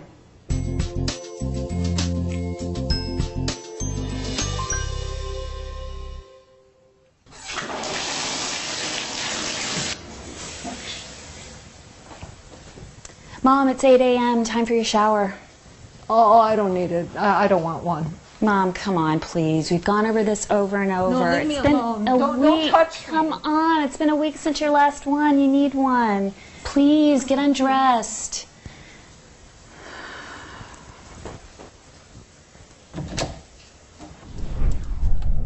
A person with dementia will often refuse, withdraw, or fight during a bath or shower. When you're helping someone to bathe, It's important to be sensitive and tactful and to respect their dignity. Remember, washing is a personal and private activity.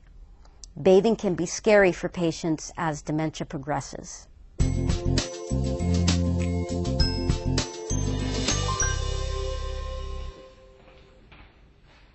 Okay, Mom, it's noon. It's time for your spa treatment. Oh, I don't really want to go. But you love the spa. It makes you feel like a queen. Yeah, and after that, we'll go to your favorite restaurant for lunch. Well, okay, I guess. All right, good. Let's go. So first, let's start by unbuttoning your shirt. I'm going to do the top button, and then can you help? Okay. Okay. Good job, Mom. Okay, Mom, I'm going to put a little water on your toes. Oh, test it. See if it's okay. How's that feel? Yeah, it's warm. Good. Now let's wash down there. Can you do that by yourself? Yes. Great. There you go. Okay, we're almost finished. I'm going to turn the water pressure on low and fill up this cup with some water. I'm going to stand up. You just sit right here. Okay? Just lean your head back and pour a little bit of water on you. And we're going to gently massage your hair with your favorite gardenia scented shampoo. How does that feel? Yeah. Mm-hmm. Reassure your loved one that even though bathing is a very personal activity, you're happy to help. Ask how she feels and how she would prefer to do things. Here are some additional tips on how to help your loved one bathe. Be flexible on the time. If your loved one doesn't like to bathe in the morning, try a different time of day. If the word shower or bath causes anxiety, use a different term like spa or get clean. Make the bathroom inviting by using flameless candles, aromatherapy, or soothing music. It's important that your loved one feels safe. Install handrails and use a shower chair. Limit bathing to twice a week and give sponge baths in between. Let her know what you're about to do, one step at a time, and have her help as much as possible. Use a towel to drape over her to provide more privacy. If you don't have one available, consider installing a handheld shower head. Being able to aim the water can be helpful and less stressful.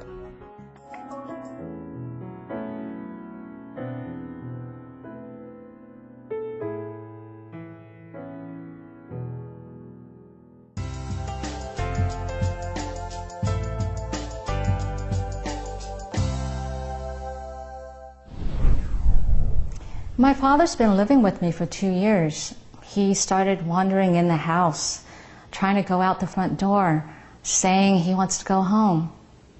Oh, why is that happening? And I don't know what to do to stop it.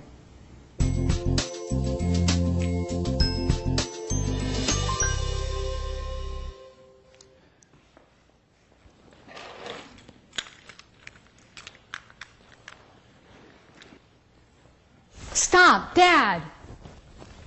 You can't go out. I'm going to go home. This is your home. No, I'm going to my house. This is your home. Stop. Wandering can occur as dementia progresses.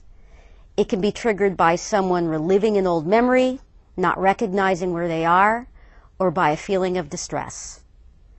People with dementia have less ability to communicate or explain where they're going or why they want to go somewhere. Wandering can be triggered by seeing things that signal leaving, such as the front door, purses, keys, or coats. If someone is wandering, approach them in a calm and reassuring manner. Ask them where they're going or what they need, and then distract them with a new activity.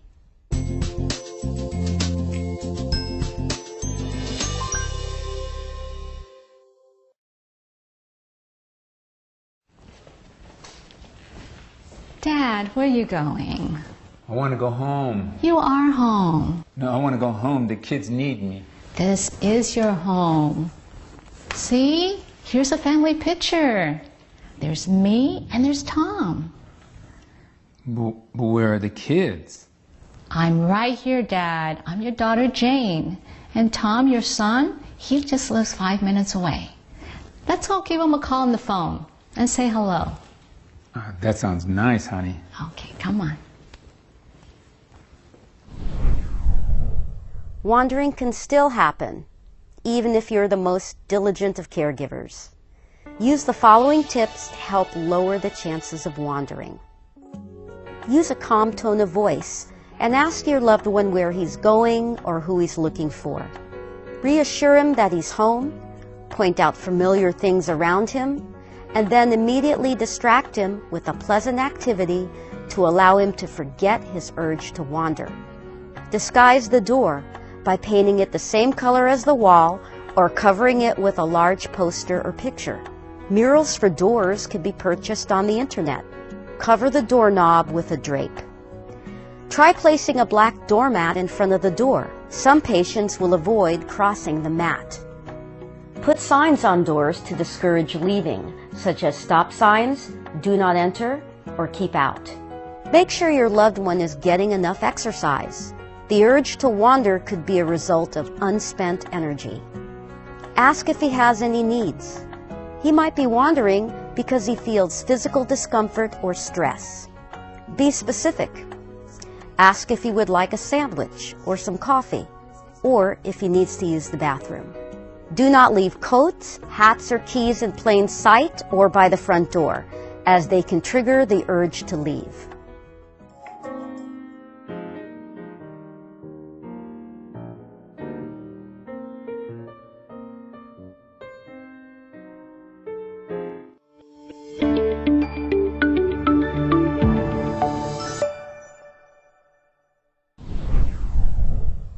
My father gets into everything at home. I feel like I have to watch everything he does or else he gets into trouble. I could really use some help.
What are you doing? God, you should not be cooking.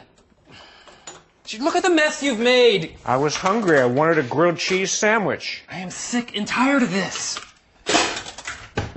You're never to come in the kitchen again. I'm sorry. I was hungry. Dementia can affect judgment, behavior, physical ability, and a person's senses. All of these factors can contribute to safety issues.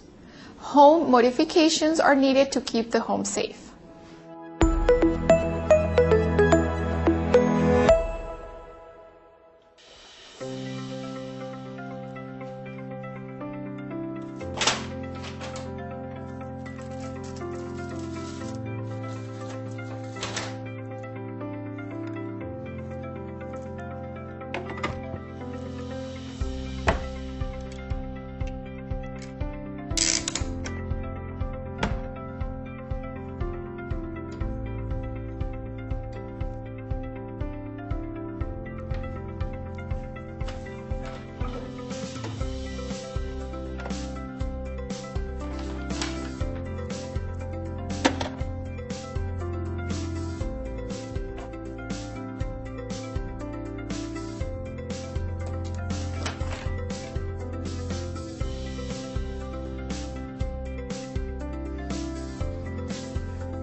As dementia progresses, a person's ability and judgment diminish, making the home a potentially dangerous place. Here are some tips to help keep your loved one safe in the home.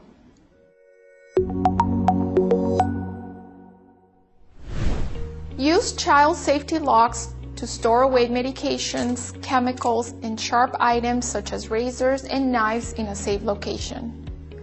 Lock away weapons or remove them. Throw away expired food and keep food that you do not want your loved one to access out of reach. Have the phone number to the poison control easily visible. Remove or cover knobs on stoves and ovens. Install a remote on-off switch or turn the gas off if necessary. Signs with step-by-step instructions can be used to remind your loved one of how to use small appliances. Unplug or remove small appliances from site if they're too dangerous to use. It takes effort and creative problem solving, but in the end, safety modifications can keep your loved one safe at home.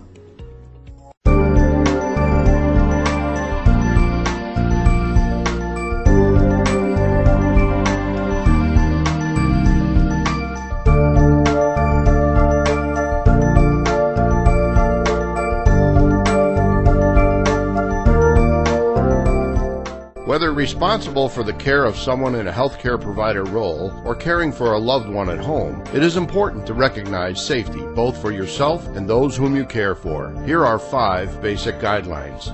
Number 1, know your environment. What's the location of the nearest hospital? What are the phone numbers for emergency services like police and fire departments, poison control centers, and any family members in the area? If you are a visiting care provider with a health service, learn the safety profile of the neighborhood and be aware of any suspicious activity in the immediate location. Caregiver safety is as important as the patient's. Number 2, once inside, dedicate your attention to providing a safe environment. Look for tripping hazards like throw rugs and curled edges of carpeting or mats. Tripping over a pet can lead to injuries for the patient as well as the provider. A surprising number of home accidents are caused by people tripping over their pets. So make sure that pets are not underfoot and are a safe distance away when you are performing any caregiving duties. How's the lighting? Is it adequate enough so you can perform your duties without risk? Are the materials you are using most often easily accessible and not on shelves too high to reach?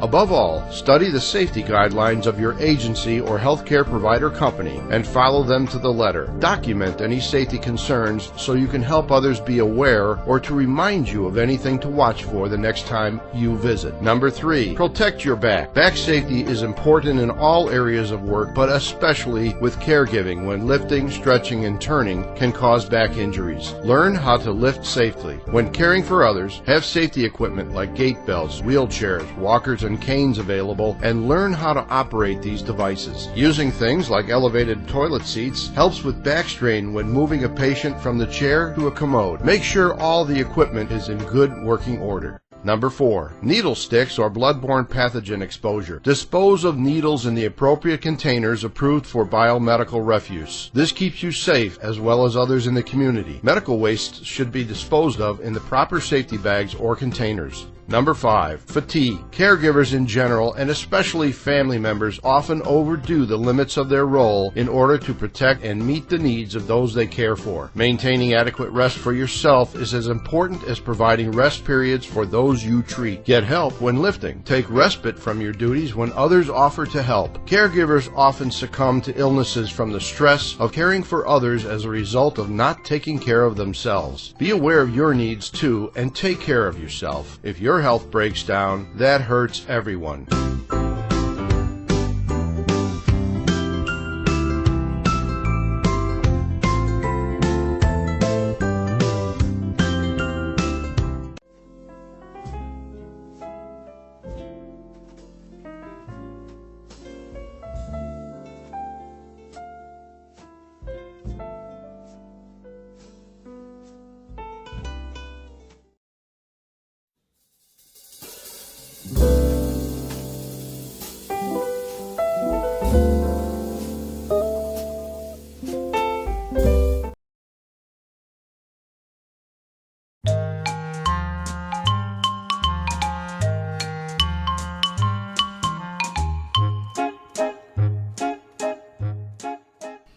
are not alone.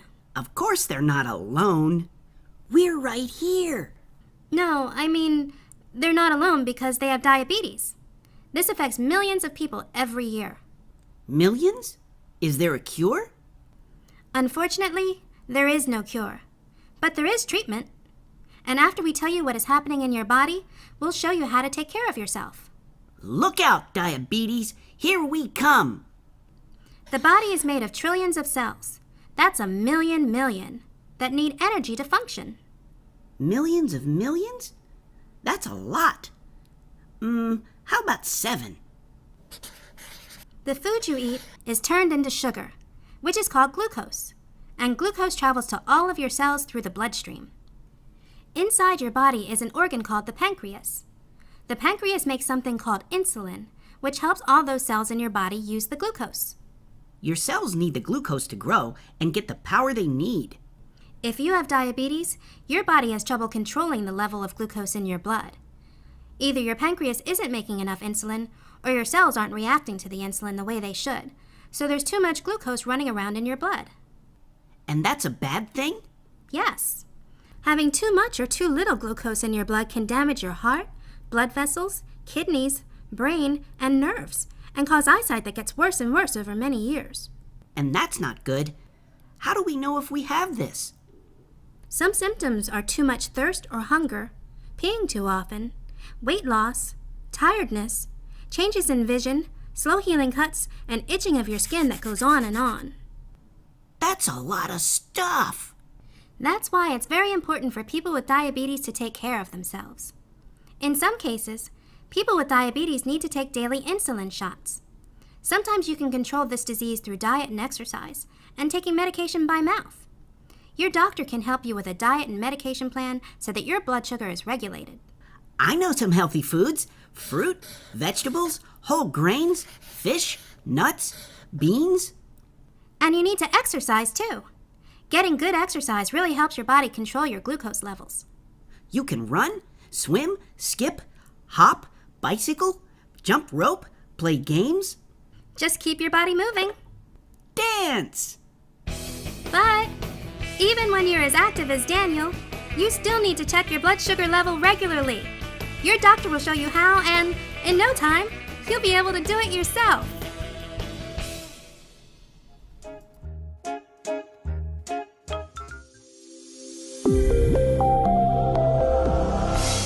The American Diabetes Association estimates that 1 in 5 people with the disease will seek hospital care for problems with their feet. They say diabetics are more vulnerable to foot problems because the disease can damage nerves and decrease blood flow, making it harder to heal an injury or to resist infection. Doctors say even a simple irritation can create a blister, then a sore, then an infection that can even lead to amputation. This is why doctors say foot care is critical and should be taken very seriously. Here's a list of tips provided by the American Diabetes Association to keep your feet healthy. First, have your feet checked once a year or immediately if you have a problem. Take care of your disease by keeping your blood sugar levels in its target range. Check your feet every day, looking for red spots, cuts, swelling, or blisters. Also, get moving. Wiggle your toes and rotate your ankles several times a day. Also include a regular exercise program.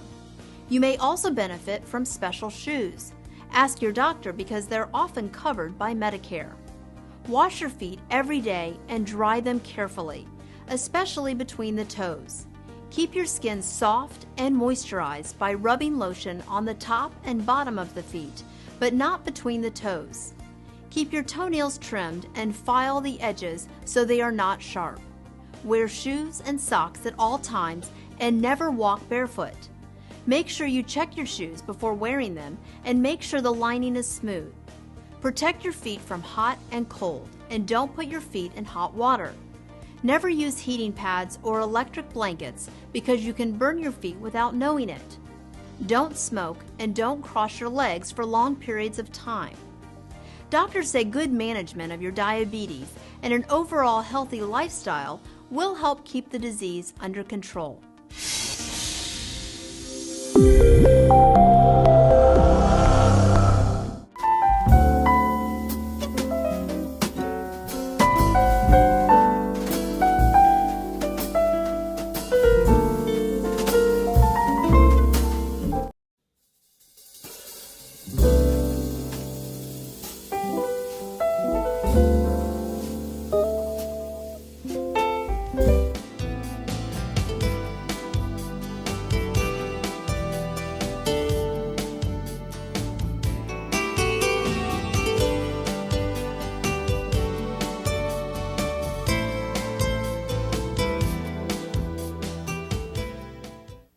are by nature social beings.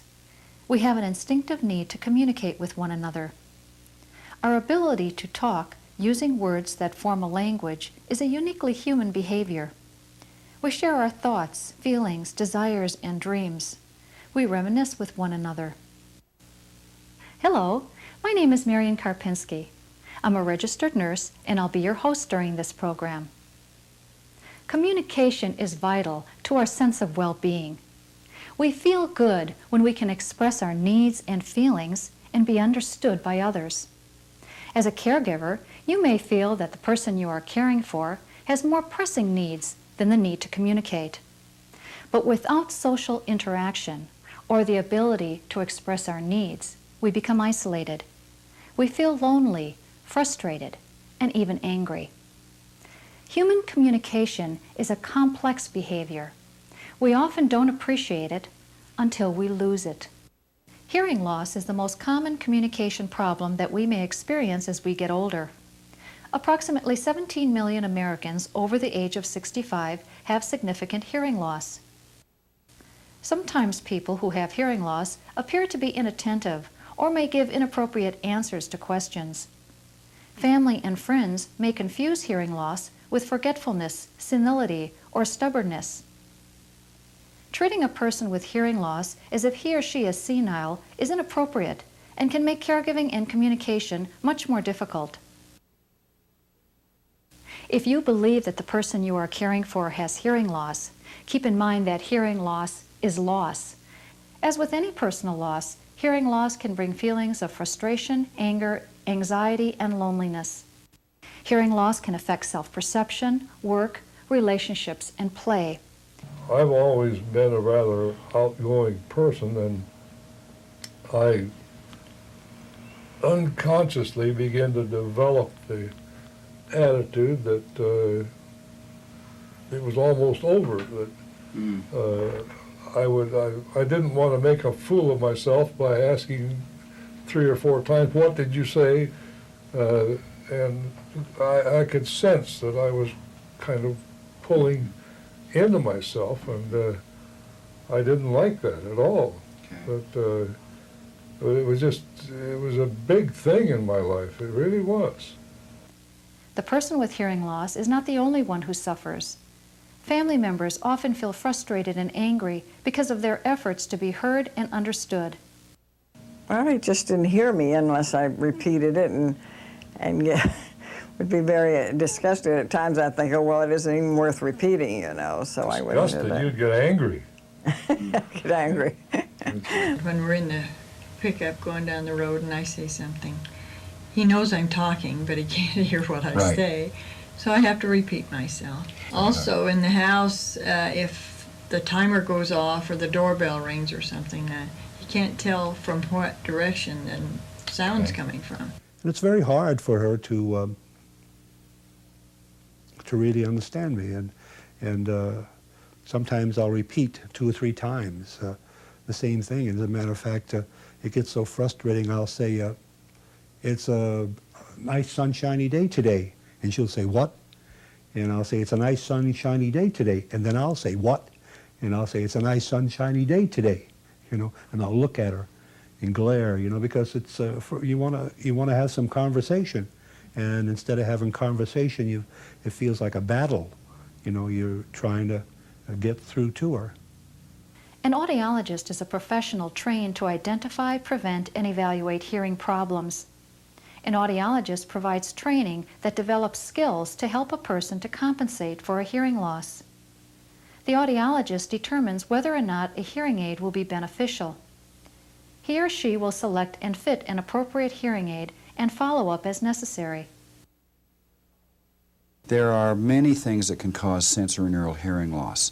Generally, with the folks that we see, the elderly population, the senior population, it's probably a combination of acquired hearing loss from some past trauma, medications perhaps, history of loss in the family, prior illnesses, medications that they might take, or noise. Frankly, a lot of the nerve loss that we see in today's society, I think, is noise related. The primary symptom of a nerve loss is loss of ability to clearly hear speech, to clearly understand. Sensorineural hearing loss generally occurs very slowly over time. And as it does, frankly, oftentimes the patient is not even aware that this is happening. The complaint that we hear most from the patient is that if everybody would simply speak more clearly and speak to me, I'd be fine. I don't have a hearing problem. My wife has been mumbling for the last 30 years. And I hear that a lot. The reality is that the sensorineural hearing loss that they have takes away their ability to hear certain speech sounds, particularly upper frequency sounds, that help you and I to discriminate whole words and sentences. It would be analogous to trying to read a magazine or a newspaper through a picket fence. You can see part of the information and you get the linguistic context, and then some of it's missing. And then you can read a little more and then some of it's missing. And sensorineural hearing loss does that to you. It takes what would be key words, phrases, sounds at the end of words, and you simply lose them. So rather than hearing the word slide, you hear lied. And rather than hearing boys, you hear boy. Because the S sound is a high frequency sound that's generally lost with sensorineural hearing loss. Another symptom of sensorineural hearing loss is tinnitus, or a ringing in the ears. It can sound like a whistle, it can sound like a foghorn. There are many, many different descriptions of tinnitus. Generally, the family doc or the ear specialist will try to make certain that the tinnitus isn't being caused by a medication. Certain medications are ototoxic and can irritate nerve endings, causing tinnitus. Look at your diet. Tinnitus can be caused by too many cups of coffee, too much caffeine, too much nicotine.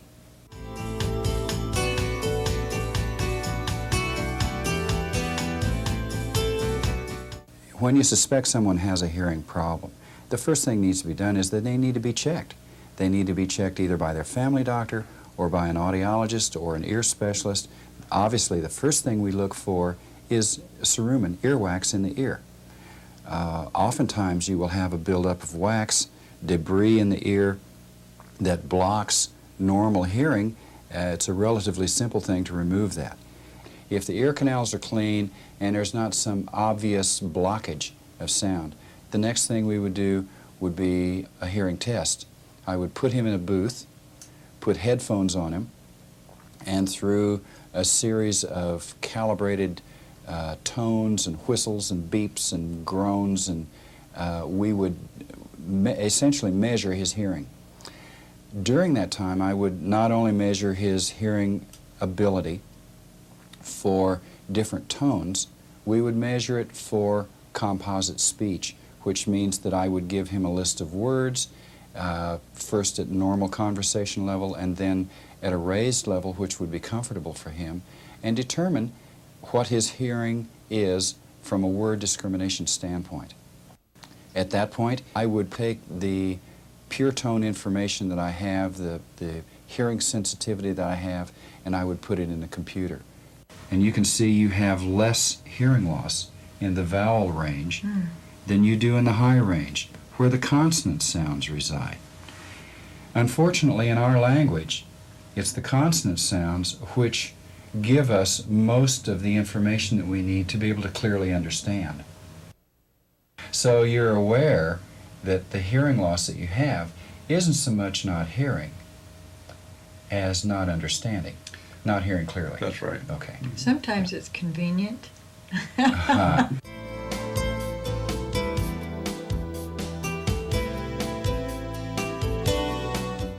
Effective communication helps build a partnership between you and the person you are caring for.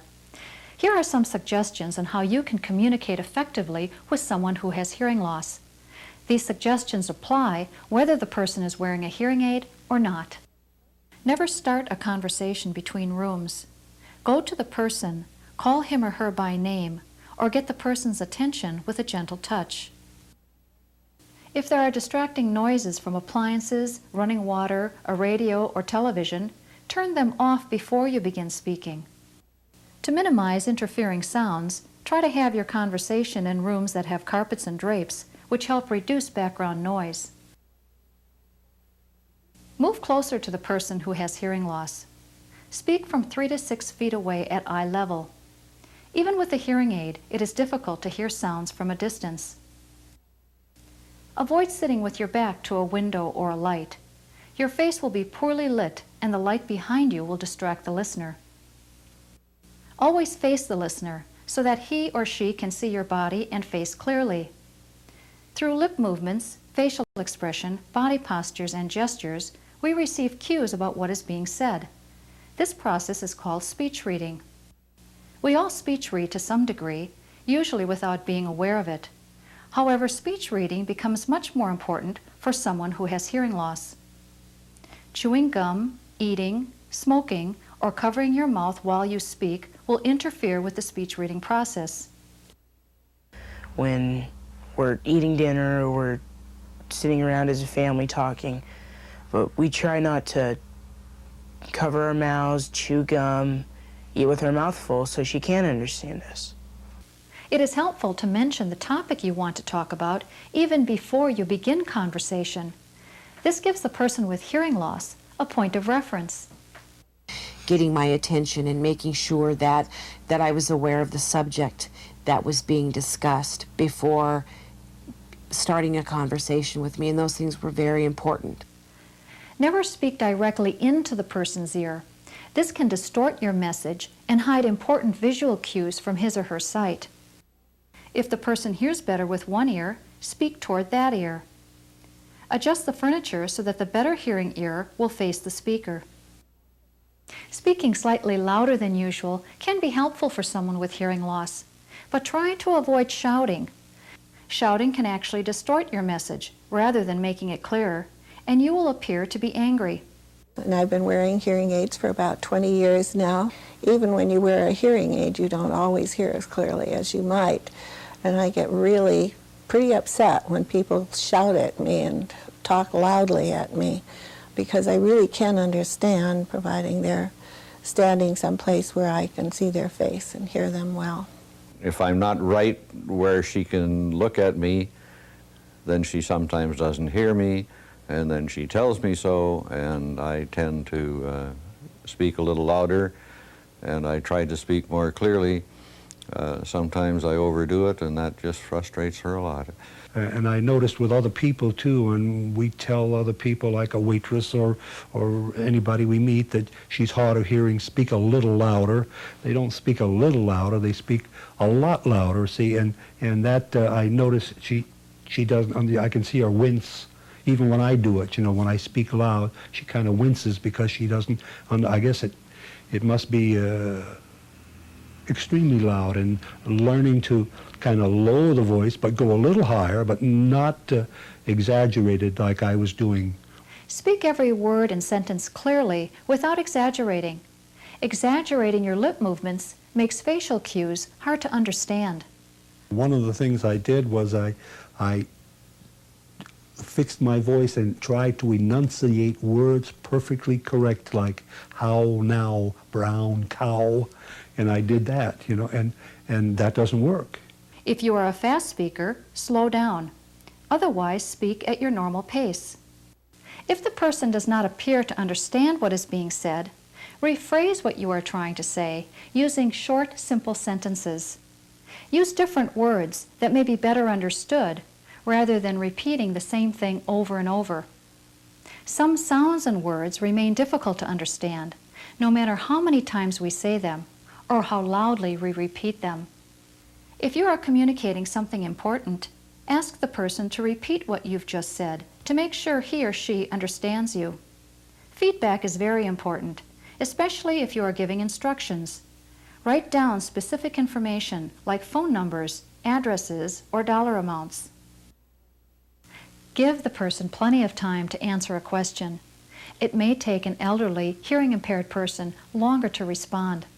One of the problems that I have is that I don't always understand what people are saying, so it takes me a little longer to process the information that I've heard from someone or to answer their questions. As a caregiver, it's important to remember that listening can be tiring, especially for someone who wears a hearing aid. The person may not hear and understand as well when he or she feels ill or tired. If you care for someone who is ill, take the time to make sure the hearing aid is in place before you begin care. Loss of communication, even for short periods of time, can begin the feelings of helplessness and frustration. As a caregiver, it's important to recognize the human need to communicate and make the effort to engage in conversation. You can start by being attentive, receptive, and responsive. Look out the window and comment about the weather or whatever might be going on outside. Read a newspaper headline out loud and make a comment. Make a positive remark or ask a question about a personal possession or activity the person is interested in. This approach encourages an exchange of ideas, feelings, and suggestions, which can make your job as a caregiver easier and the outcome of care more satisfying. You can help to prevent feelings of loneliness by moving the person to a window or areas of activity such as the living room or kitchen. Being part of the activity of the house can stimulate thought and provide subject matter for conversations. The other thing that can be really helpful if you're a hired caregiver or even a family member is to give time to that conversation, to sit at the bedside, to stand, to be fully present when you're talking to the person. That elicits their response back to you and engages them in that two-way conversation. Don't look rushed. Sit and take your time. As a home care nurse going into homes, I'm able to walk in and see how families and caregivers interact with people who are hard of hearing. Oftentimes, it's just a matter of giving commands to them. We're going to do this now, Walter. We're going to do this now, honey. There's no interaction. There's no back and forth. There's no opportunity for the patient to say, I don't really want to do that now, or I have a feeling about that, or let's try this. It has to be two-way for it to be effective, for people to maintain their ability and their willingness to want to enter into the conversation. Not everyone wants to be addressed in familiar terms, honey, grandma. Intimacy takes a while to develop. We need to learn to take the cues from the people that we're talking to, how they want to be addressed, and how best to show them respect. Ask the person who is hard of hearing what you can do to make it easier for him or her to hear you. Each person is different, and he or she may have suggestions that are specific to his or her type of hearing loss. My dad has told me that I have several different voices, some of which is very difficult for him to hear. The part of my voice that's hard for him to hear are the high-pitched sounds. If I maintain my voice low enough for him, he's able to pick up much more of my conversation without repeating. Now, this might be different for different people, and sometimes it's just valuable to say, when I talk like this and try a different voice, can you hear me pretty well? Try a different voice. Just experiment with the person that you're with and see where your pitch is that they can hear the best.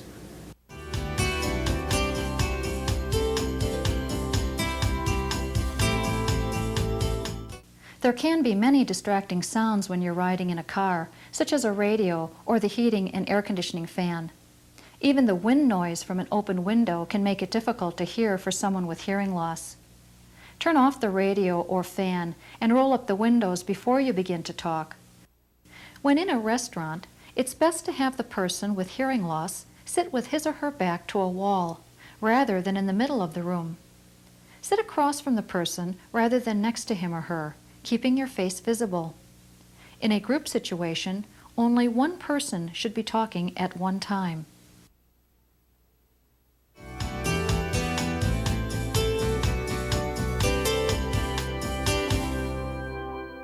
Listening is one of the most important communication skills we can learn, but it takes a conscious effort. People who listen well have an open mind. They create a trusting and safe place for others to express themselves. They use eye contact and give undivided attention to the speaker.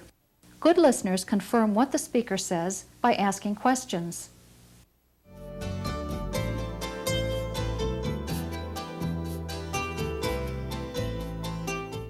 A hearing aid is basically an electronic amplifier.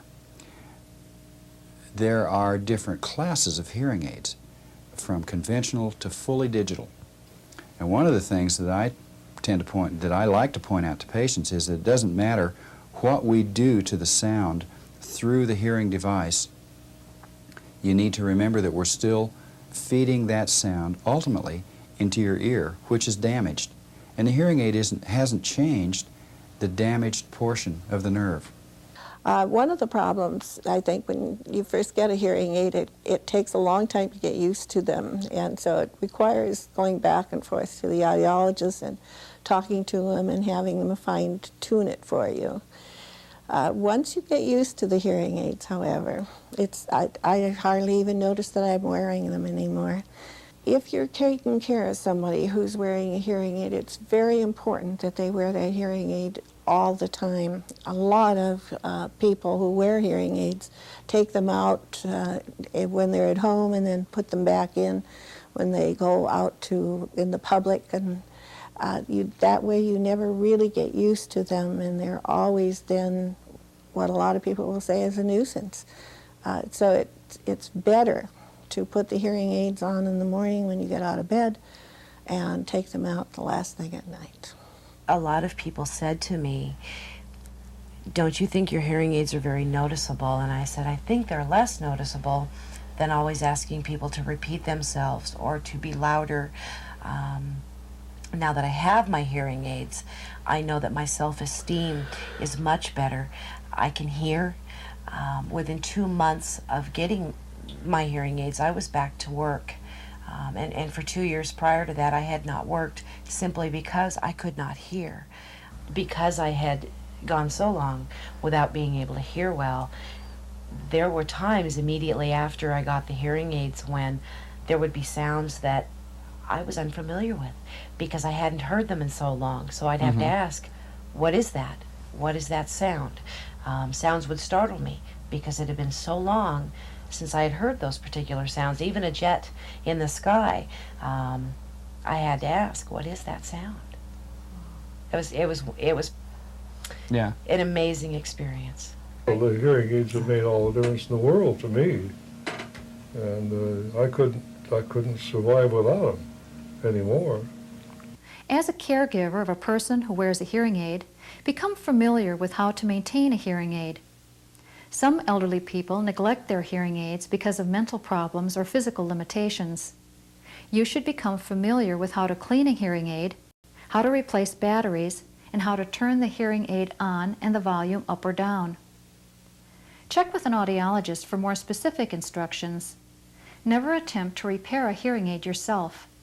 Do not buy a hearing aid without an evaluation by an audiologist. An inappropriate hearing aid can result in further damage to the person's hearing, discouragement, and a negative attitude toward hearing aids.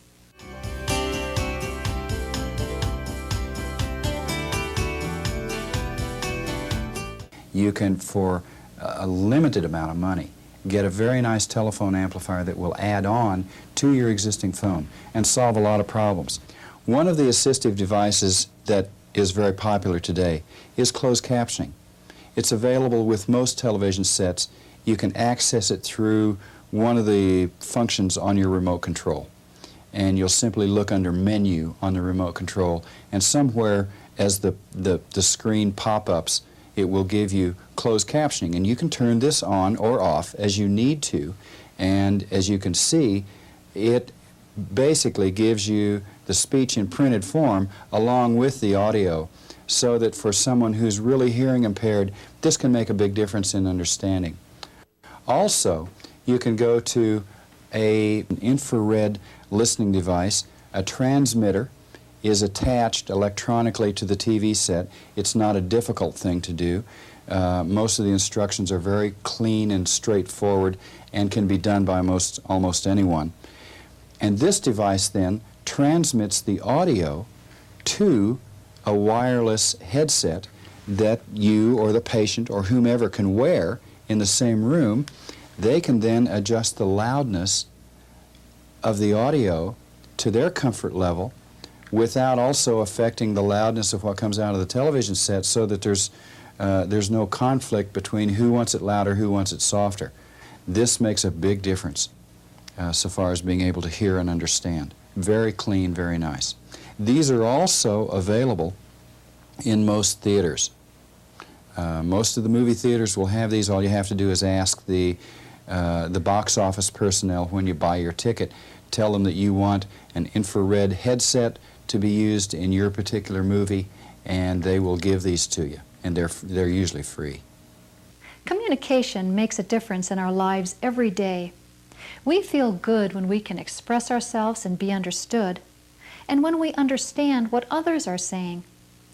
You can communicate effectively with someone who has hearing loss when you practice these communication tips. Remember, our ability to hear may decrease as we get older, but our need to communicate does not.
Want, want, don't want, don't want, more, more, potty, potty, dirty, dirty, clean, clean, home, home, school, school, play, play, bed, bed, bath, bath, diaper, diaper, change, change, mom, mom, dad, dad, grandma, grandma, grandpa, grandpa, friend, friend, help, help, eat, eat, food, food, drink, drink, milk, milk, water, water, cracker, cracker,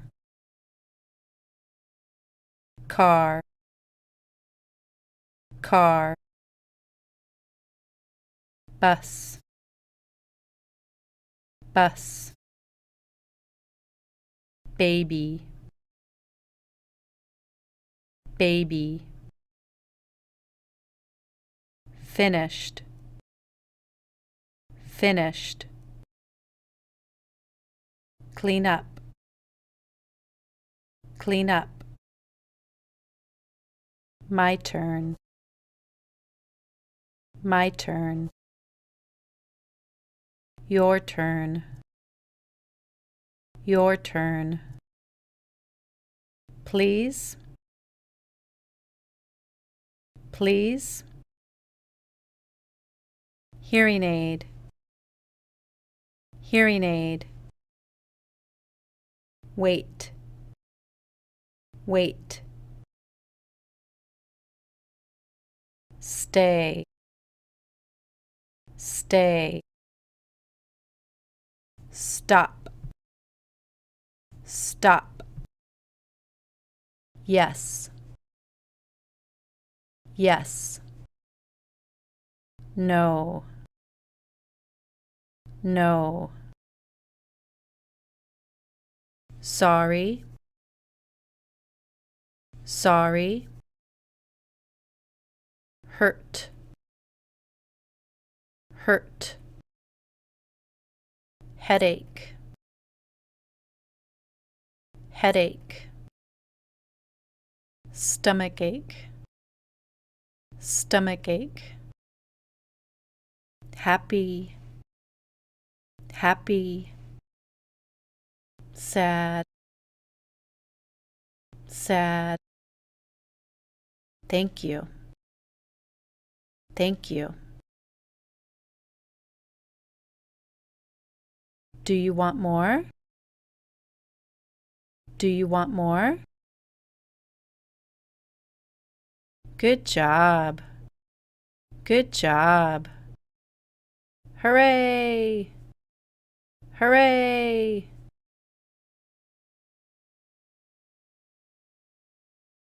When playtime is done, we'll eat. When playtime is done, we'll eat.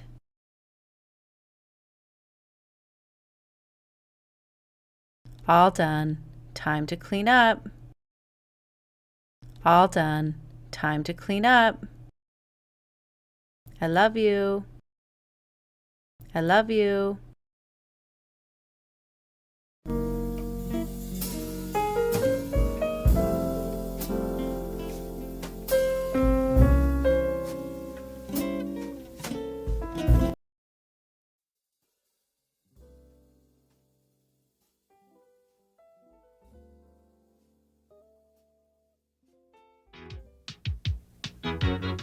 Would you help me out? Oh, what are you doing? What is it this time? I want to go to the kitchen and get some popcorn. Oh, no, you stay put. I'll do it. You're not supposed to But get I up. can do it. No, I know you want to, but you can't. You're not supposed to. Just stay where you are. I have to go to the door. Stay put.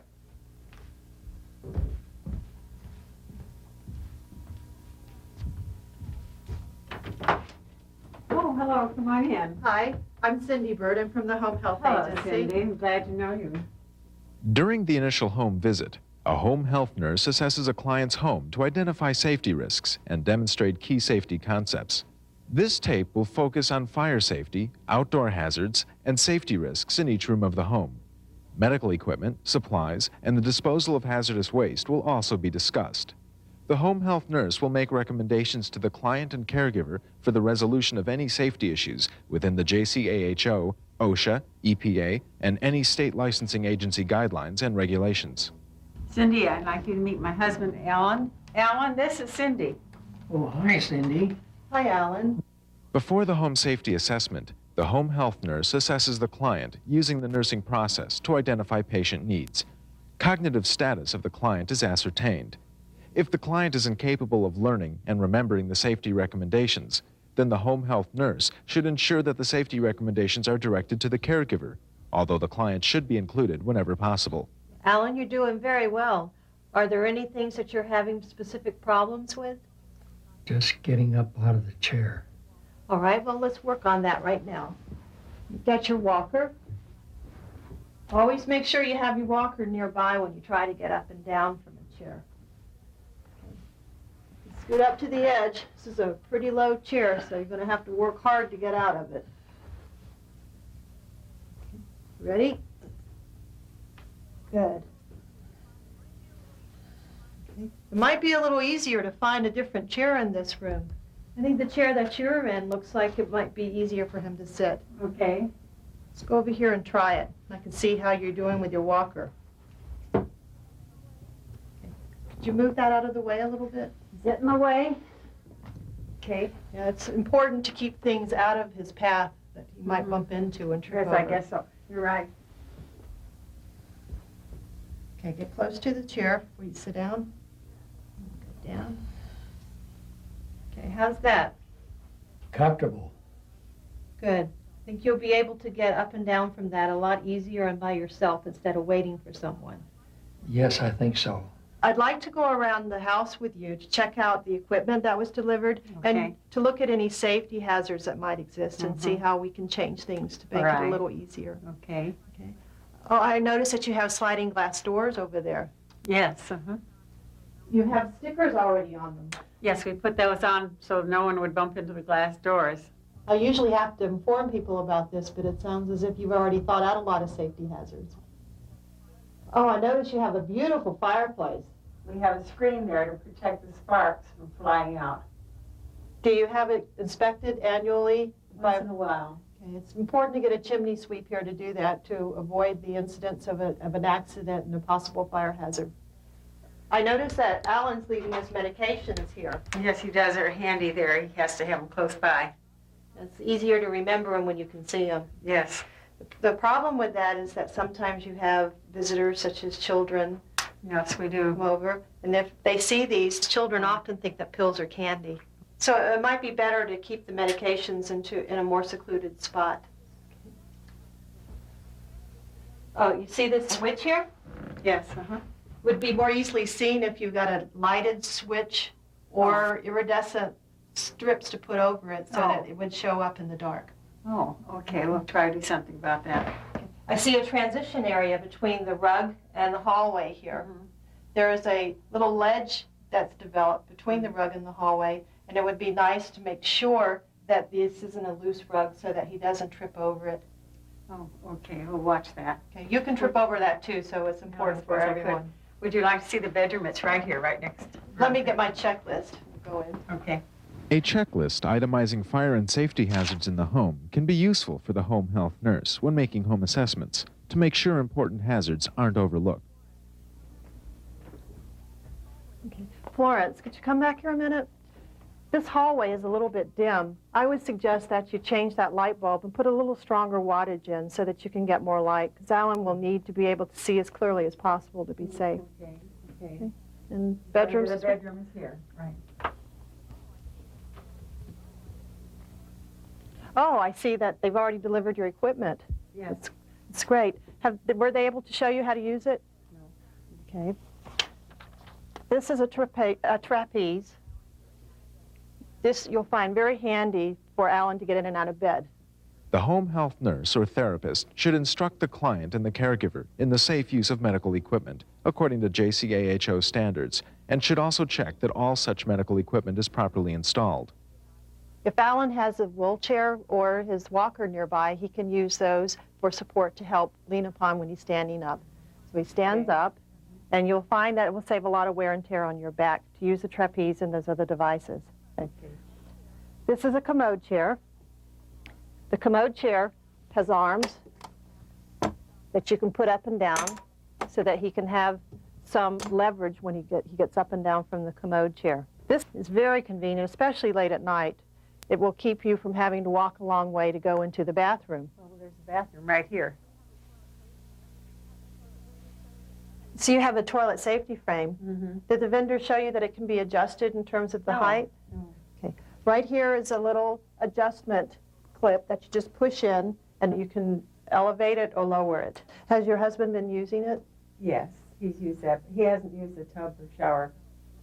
Okay, well, let's take a closer look at the shower and tub and see how they're set up. This is a tub safety rail, Mm-hmm. and your husband can use this to assist him getting in and out of the bathtub.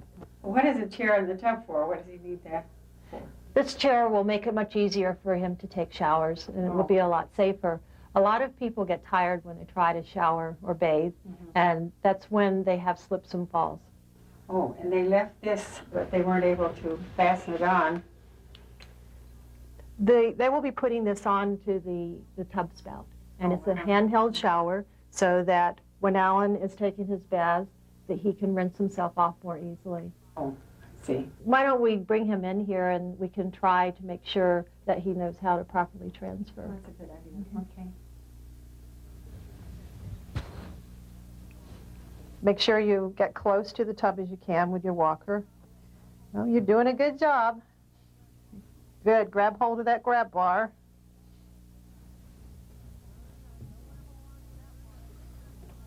No, you don't want to hold on to that bar there. You want to get hold of the shower chair. That's good.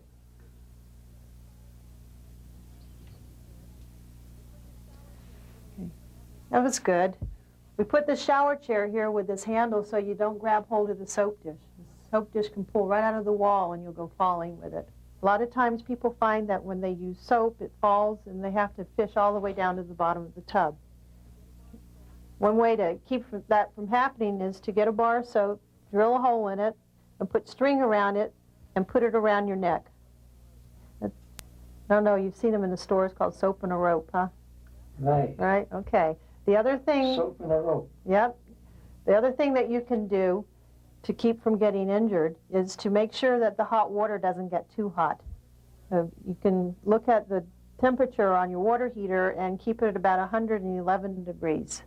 That way, no matter if it's accidentally hit and put on full hot water, it won't burn you. Right. Make sure when you get in the tub that you use this tub non-skid mat. You have one in here and it looks like a really nice one, so be sure that you keep that in there when you're taking a shower. Right.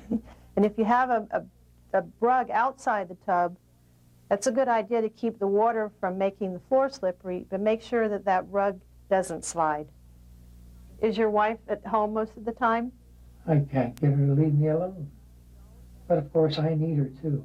That's right. You should always make sure that she's within yelling distance when you get into the tub. So if something happens, you can ask her to come in and help if it's necessary. Do you ever use an electric razor? Yes, I do. Make sure that you don't use it in the tub. Of course not. That's dangerous. Clients may already be aware of home safety issues, and it is important for the home health nurse to respect this.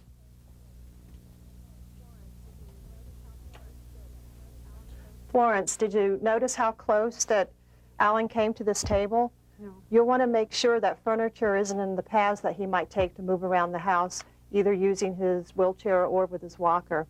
Okay. Also, you want to check to see if the furniture has sharp edges. If it does, it's especially important to put it out of the way so he doesn't move against it and bruise himself or fall over. Okay. Small tables tend to be really shaky.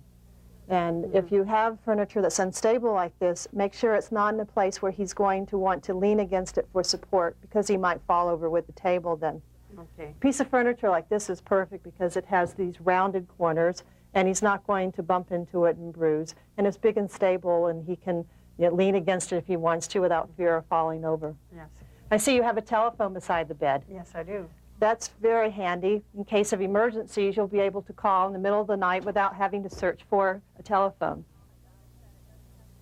I noticed that it doesn't have an auto dial feature. No, I don't have that. That would be very handy in case of emergencies, so that you could put in emergency numbers such as the 911 or your neighbor. If you have a neighbor who can help you. Yes, I do. Okay. Night light or a bedside light is very handy here, as well as I notice you have a flashlight. I have them in various rooms. I have a lot of flashlights, and I have a night light in the bathroom also. And so you're already well prepared. That would be Pretty well. very helpful for you and for your husband, for the two of you to start walking around at night. There's a lot of circuits here on this one outlet. Oh, is that a problem? You need to try to limit the number of devices you have into the same outlet to 2 or 3.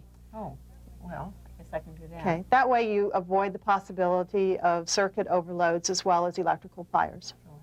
Okay. And speaking of electrical fires, do you use extension cords throughout the house? I have a few. Okay.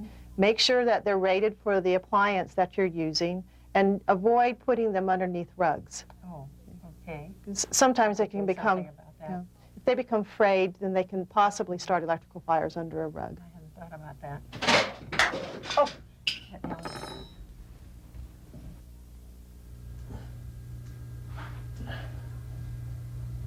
oh my goodness. What happened? What happened? I reached for the popcorn and these things fell down. Oh dear. Well, back up. Let me pick them up. But I can do it. No, you can't. Don't try. Let me do it. Back away. Okay. Maybe better go and sit down in the other room, and I'll make the popcorn. I'll bring it to you. Come on. Okay. I'm sorry.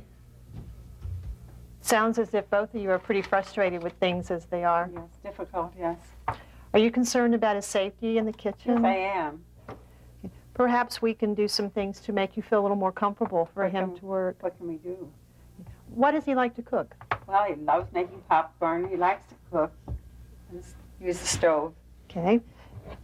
The popcorn we can make a lot easier, very easily. One way is, instead of using this heavy glass jar, is to put some popcorn in a smaller plastic container. Oh. And instead of putting it away high on a shelf, you can put it on a lower shelf, or you can even put things that he's going to be cooking that day on top of the counter here. That's a good idea. That way he won't have to reach in and grab things and search for them. Yeah, okay. If you're concerned about him dropping things while he's moving around the kitchen, get a cart. Then you can put things on the cart and he can push them rather than carrying them. That's an idea. Good idea. Why don't we go get Alan before we discuss the stove? If he's going to be cooking, it'd be a good idea for him to hear what we're going to say. Okay. Alan, go ahead and sit down. Make sure that the chair is behind you before you sit. Good. How does that feel? Comfortable. You'll find it a lot safer to sit rather than stand while you cook. Can you reach the stove elements here? Yeah, but I need my glasses. Go ahead and put those on. Make sure you leave them on every time you cook. Good. Do you have any tape or any paint? I that have we can some mark tape. these with? I have some tape to use. This tape would be good to put on the off switch. That way you'll be able to see very clearly, and Alan can see clearly, the off button to make sure that the stove elements are off when you finish. Oh, okay, I'll do that. What kind of things do you like to cook, Alan? Oh, spaghetti and meatballs, hash brown potatoes. Do you have a pot that we can try? Yes.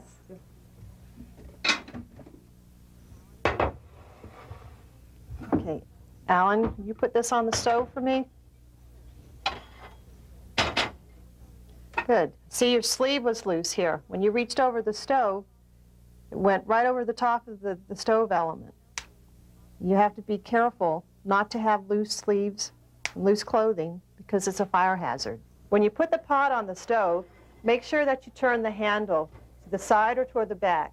That way you won't accidentally knock over the pot when you're cooking. Use the front burners rather than the back burners.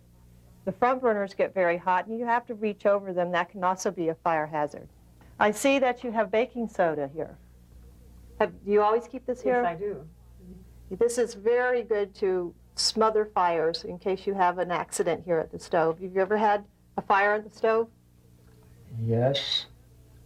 Okay. Can you think of any other way to put out a fire? I try to use a lid to smother it. Okay, that's a very good idea. If it's a small fire, you always want to make sure that you put it out by smothering. Can you move this pot from this burner over to the other part of the stove?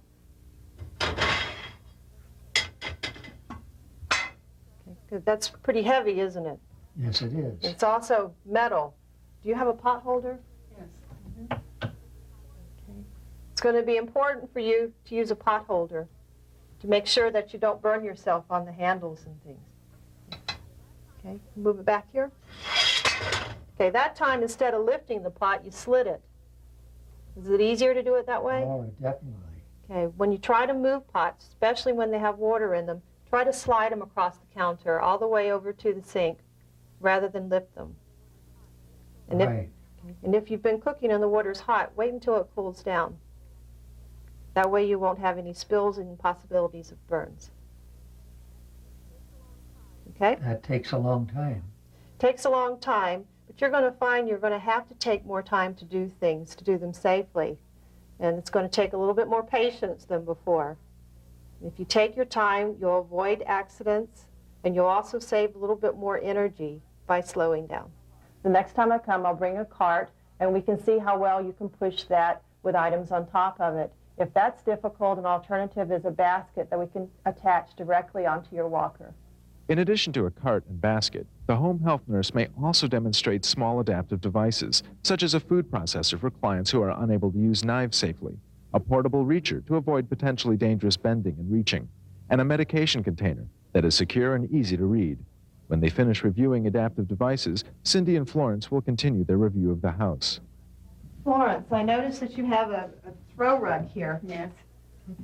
It moves very easily here, especially on this highly waxed floor. No, I suppose it does.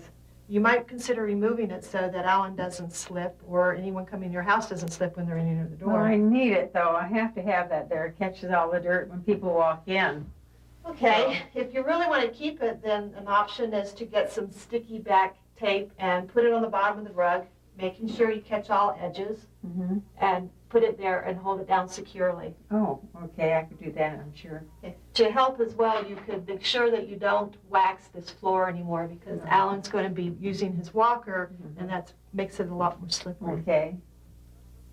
I see you have a smoke detector. I hope you keep the batteries in good working order. Yes. You have the double lock system here.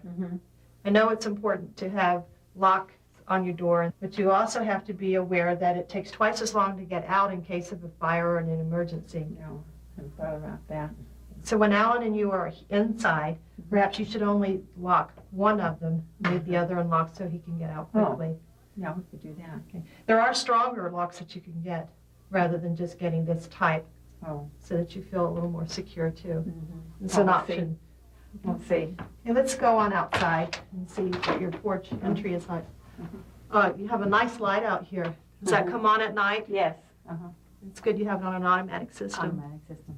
Let's go on out here. Cindy has now completed the safety assessment of the interior spaces of Florence and Alan's home.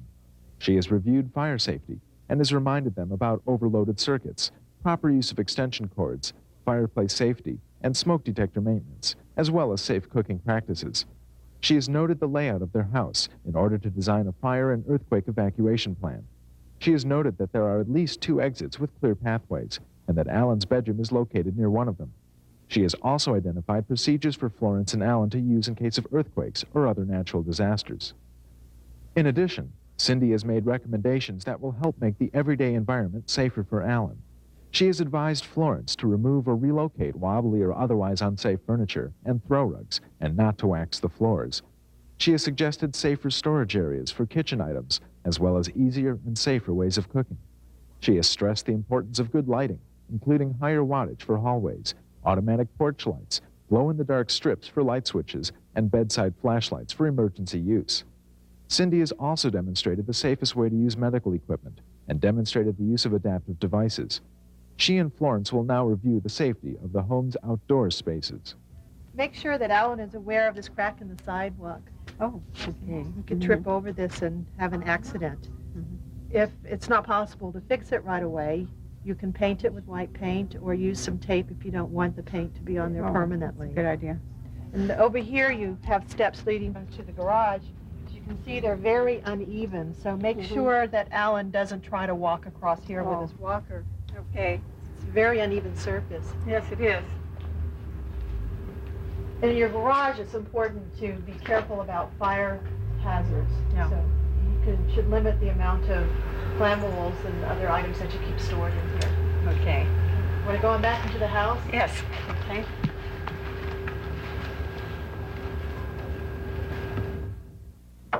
It looks like you have a good handle on all the safety changes that we've talked about. Oh, good. That's fine. Here's a list of some of the recommendations for some of the changes to make things a little bit more safe. All right. And I'll be Thank back next Tuesday at 11 o'clock. All right. Fine. If you have any questions between now and then, don't hesitate to call the office. All right. I'll remember that. And write anything down that you think about so we can go over it. Fine. Okay. Alan, I see you finally got your popcorn. Finally. Good. When I come back next week, I'll bring a basket so we can put it on your walker and see if it'd be easier for you to carry things around. That should be handy. It's nice meeting both of you. Well, nice meeting you. And I hope you have a good week and take care. Thank you. Okay, bye-bye. Bye.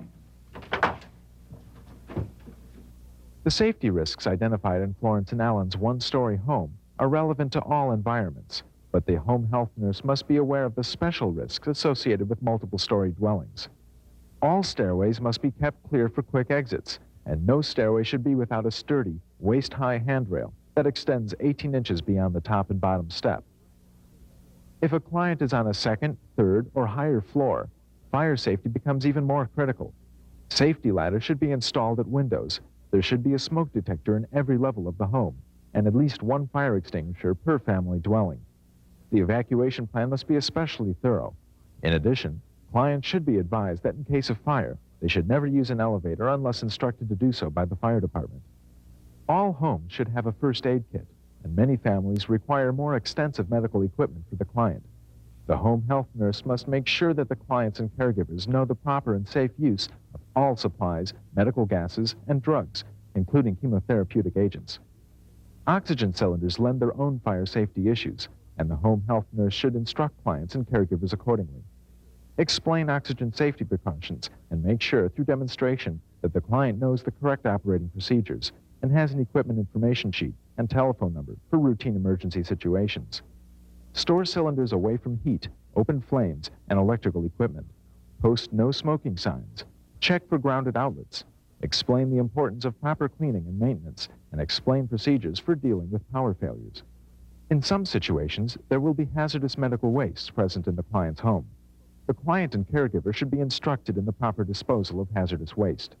Needles and syringes should be disposed of in impermeable containers, and all items that have had contact with bodily fluids, such as needles, gloves, IV bags, and tubing, should be disposed of according to organization policy and applicable state law and federal regulations. There are many dimensions of the home safety assessment, and by being aware of potential hazards, the home health nurse can help to ensure the safety of clients, caregivers, and other household members.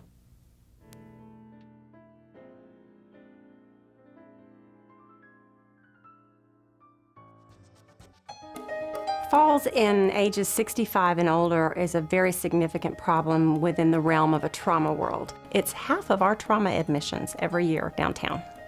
As you get older, a lot of folks seem to think that falling is a natural progression of life, but it really isn't, and it shouldn't be. I'm going to get your blood pressure, okay? We did a little bit of research seeing what makes people fall. Things that make them fall are the amount of medications that they have, if they have cords on the floor, if their rooms are crowded, if they can't see properly. So we decided to do a multidisciplinary approach to fall prevention. So we gathered a group of medical professionals together, pharmacists, physical therapy folks, exercise people, nurses, and engineering folks to come into the house and take a look at it. They came in and wanted to know where the smoke detectors were. They wanted to know about my bathrooms. They wanted to know about the exits and the entries. So we wanted to raise their awareness, their family's awareness about falling and how it can be prevented. The list that I have here corresponds with everything that you have on your bottles here. Have there been any recent changes to any medications? No. There are certain classes of medications that could cause dizziness, altered mental status. All these particular adverse effects could contribute to falls, and this is one of the primary targets that we want to evaluate during Fall Prevention Week. We also want to look at drug-drug interactions to make sure there are no conflicting medications. So it's a great resource and a backup tool for what the physicians prescribe, and every extra eye is always valuable.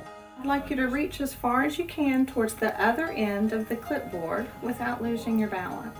We like to do a screening just to see what difficulties they'll be having with their balance. We look at their strength, their flexibility, sensation, and then visual vestibular interaction.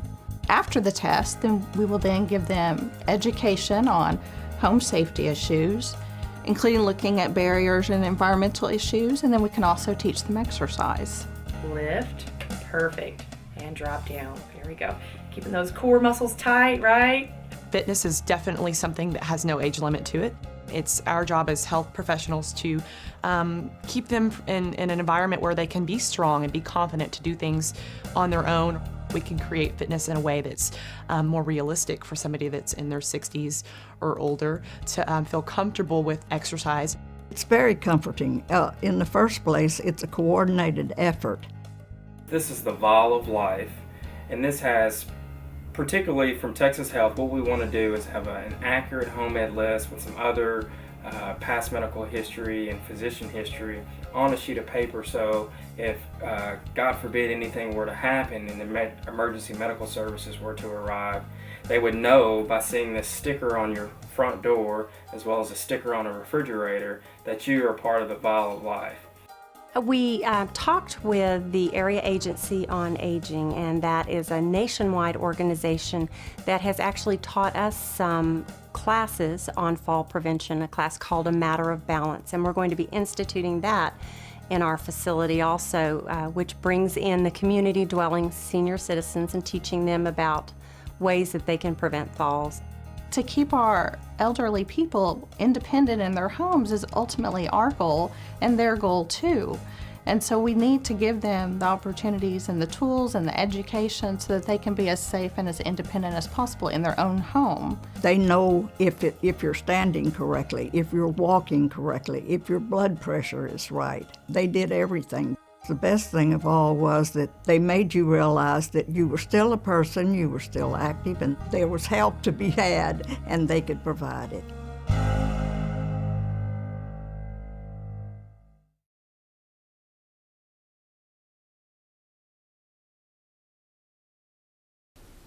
Hi, we want to talk to you today a little bit about oxygen safety. Now, whether you're using a home CPAP unit with a stationary oxygen concentrator or a standard E-cylinder tank, oxygen safety is so important. Now, hopping right into that, the number one thing you need to be careful of when using oxygen is you don't want to have it too close to something flammable. So, gas stove with a pilot light, fireplace, a candle, space heater, you want to keep your oxygen devices far away from that stuff, at least 5 to 10 feet, maybe even 15. Now this next point, I honestly cannot express enough. You don't want to smoke with your oxygen. This is very, very dangerous. You can get deep inhalation burns, and I've seen a lot of that in the hospitals. So please, don't smoke with your oxygen. We know that the nose can get very dry when you're using your oxygen, but you don't want to use anything petroleum-based as a lubricant. You want to use water-based lubricants if you can. And the petroleum is of course flammable. In terms of where to plug your device in at, you want to plug it into a grounded outlet, particularly one with its own circuit breaker if possible. And you need to also keep a good amount of space around your device. You don't want to have it pushed up against a wall or a closet or somewhere confined like that. The device needs to breathe just like you need to breathe. And it's also very important to watch tangled tubing laying on the ground, because people can of course trip and get hurt. Well, these are just a few oxygen safety tips. Please have a safe day, and of course always have safe days with your oxygen.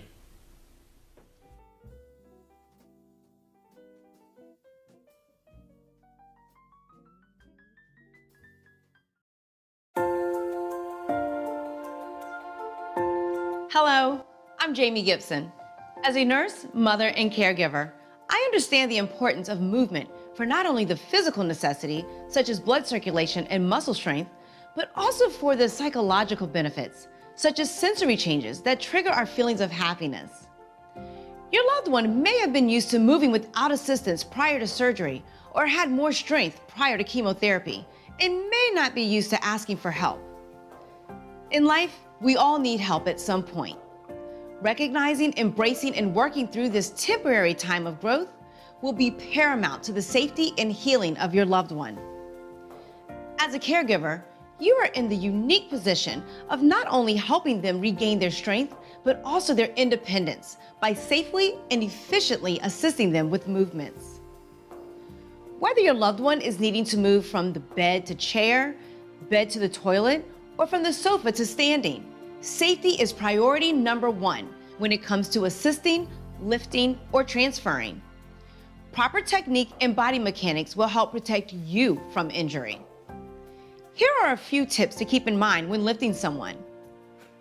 Remember that your loved one's gait and strength will be compromised, so be sure to always establish a clear path prior to lifting and moving from their starting point to their desired location. Avoid lifting with your back. This can cause you and your loved one serious injury. Use your legs to create a wide base. Wear non-slip shoes or socks. Be mindful of any drains, incisional areas, or areas of extreme discomfort when deciding on the best way to assist your loved one in movements. Make sure to not leave your loved one until they are securely in place. Here is how to properly lift your loved one from sitting to standing.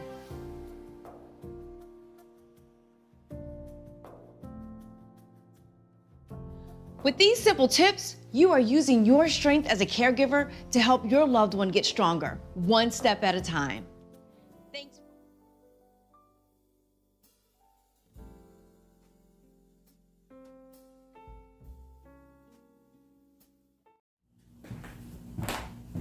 Hello everyone, I'm Nancy Rhodes, the nurse practitioner, and I'm here to show you how to use a Hoyer lift.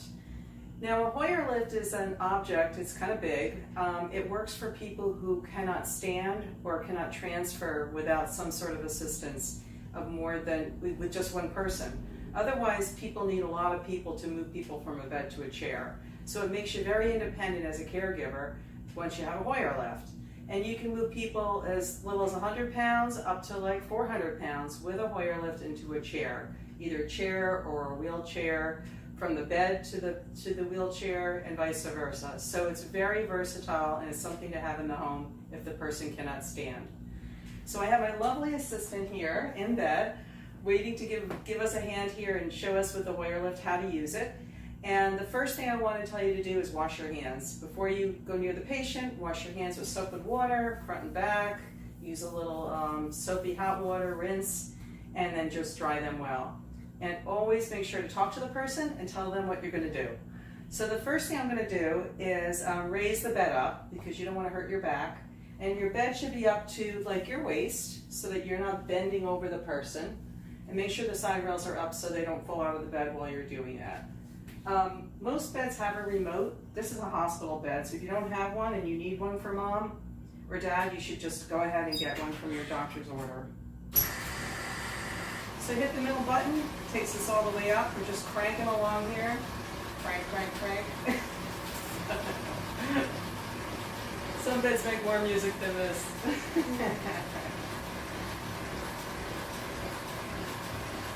Okay, that's perfect. And what I'm going to do is get the sling, and I'm going to show you what a Hoyer lift looks like. So this is the sling. They come in all different sizes depending on your weight. There's a top part and there's a bottom part, and it has straps on it. And I'll show you what you do with the straps in a minute. They also have some that have a hole in it, so if the person wants to go on a commode, you could put them on the sling. You center the hole under the person without a diaper, and they can be transported right onto a commode to use it, which makes people go to the bathroom a lot easier. So it's something to look into. There's also another sling, type of sling that's just one strip, and it goes under the legs, and it slings them from the top and the bottom, and actually is another device for the commode.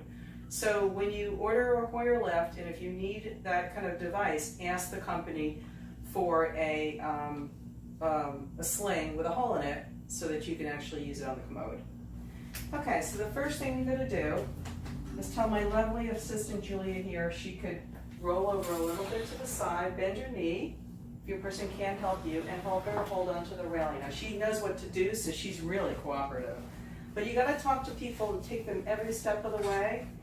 And some people are afraid of these Hoyer lifts, but once they're on them, they find out that it's not so bad after all. It's like being on a, I don't know, a swing chair for a few minutes. So what you're going to do is take this sling like you would a chuck or anything under the bed and gently curl and roll it under the bed. Center it under her body so that there's some under her neck area for support. And then of course the lower part of the body, like that. If you need to, let the railing down, you can, just so you can work better. I could do without, but I'm just going to show you that. Okay, Julia, come on back. And then I'm going to go on the other side and kind of center this again, make sure it's working okay. Because you don't want somebody up on a sling and it tips them over. That would not be good.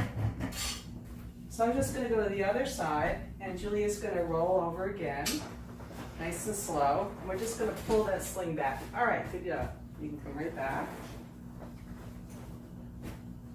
All right, good. So I'm going to show you what a Hoyer lift looks like. It's coming around the corner now. They come in all shapes and sizes, but they all have the same properties of doing the same thing. They've been around for a while. I don't know how many years, but I've been using them for at least 15, 20 years that I can recall. So they're really a good device to have. You don't want them when the person first comes home if they're walking, of course, but if they need more help as time goes on, you progress to getting a Hoyer lift. Okay, so what we're going to do is take the lift up to the top. What it has is wheels on the bottom that go under the bed, and it has a handle that's down near the floor that actually will open up and make the legs come apart to give it more steadiness. So I just want to show you some of the parts of this Hoyer lift. It's really hard to see this little knob here, but this is the little black lever, and if you go counterclockwise, it actually lowers the top part of the whole Hoyer lift apparatus. And if you go towards you, which is clockwise, it locks it. So at any time you feel unsafe, just pull it closed and stop the Hoyer device from going down. This lever here is for cranking. This is what raises the sling off the bed, and the knob then is pushed and it lowers it again. Okay, and then this other crank we showed you before is open the legs at the bottom. But as you can see, there is this crank on the bottom here, and all you do is open it up, make a full semicircle open, and you can see the legs take effect underneath the bed and sort of give it stability. If you keep the legs together when you're taking the person out of bed, it can kind of be unsteady, so don't do that. Make sure it's widened on the base. And there's also locks on the wheels. So you can lock this so you're not feeling insecure while you're getting them ready.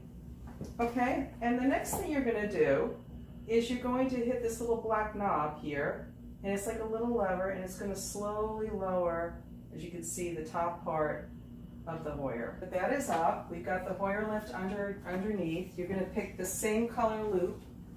We're going to put it on the blue loop on the back strap here. And you can even do the other side while you're here. You can do green or whatever color you pick, depending on how you want to go. But we're going to put on the purple, which is higher up.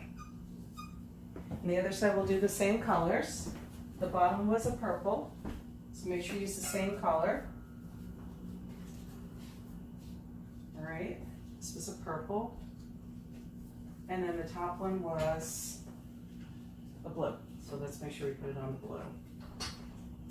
We want to make sure we put our hands across her chest and make sure her body parts are in a good spot and safe so that nothing gets hurt. People do get hurt in these if they, get their feet caught, so be careful.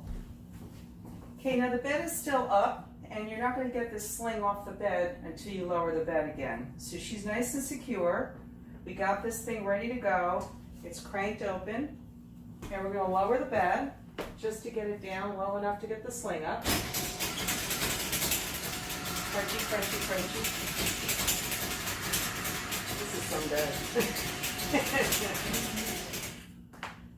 Can't go too low because I will tell you what happens is the railing might get caught underneath this, okay? So once you're ready, remember the little black knob is towards you, and you're gonna just gently crank her up. Watch that her body parts are all in, that she's nice and secure. Keep going. And as you can see, she comes off the bed pretty good. You may have to open the crank a little bit more to get a little more stability. Work with it.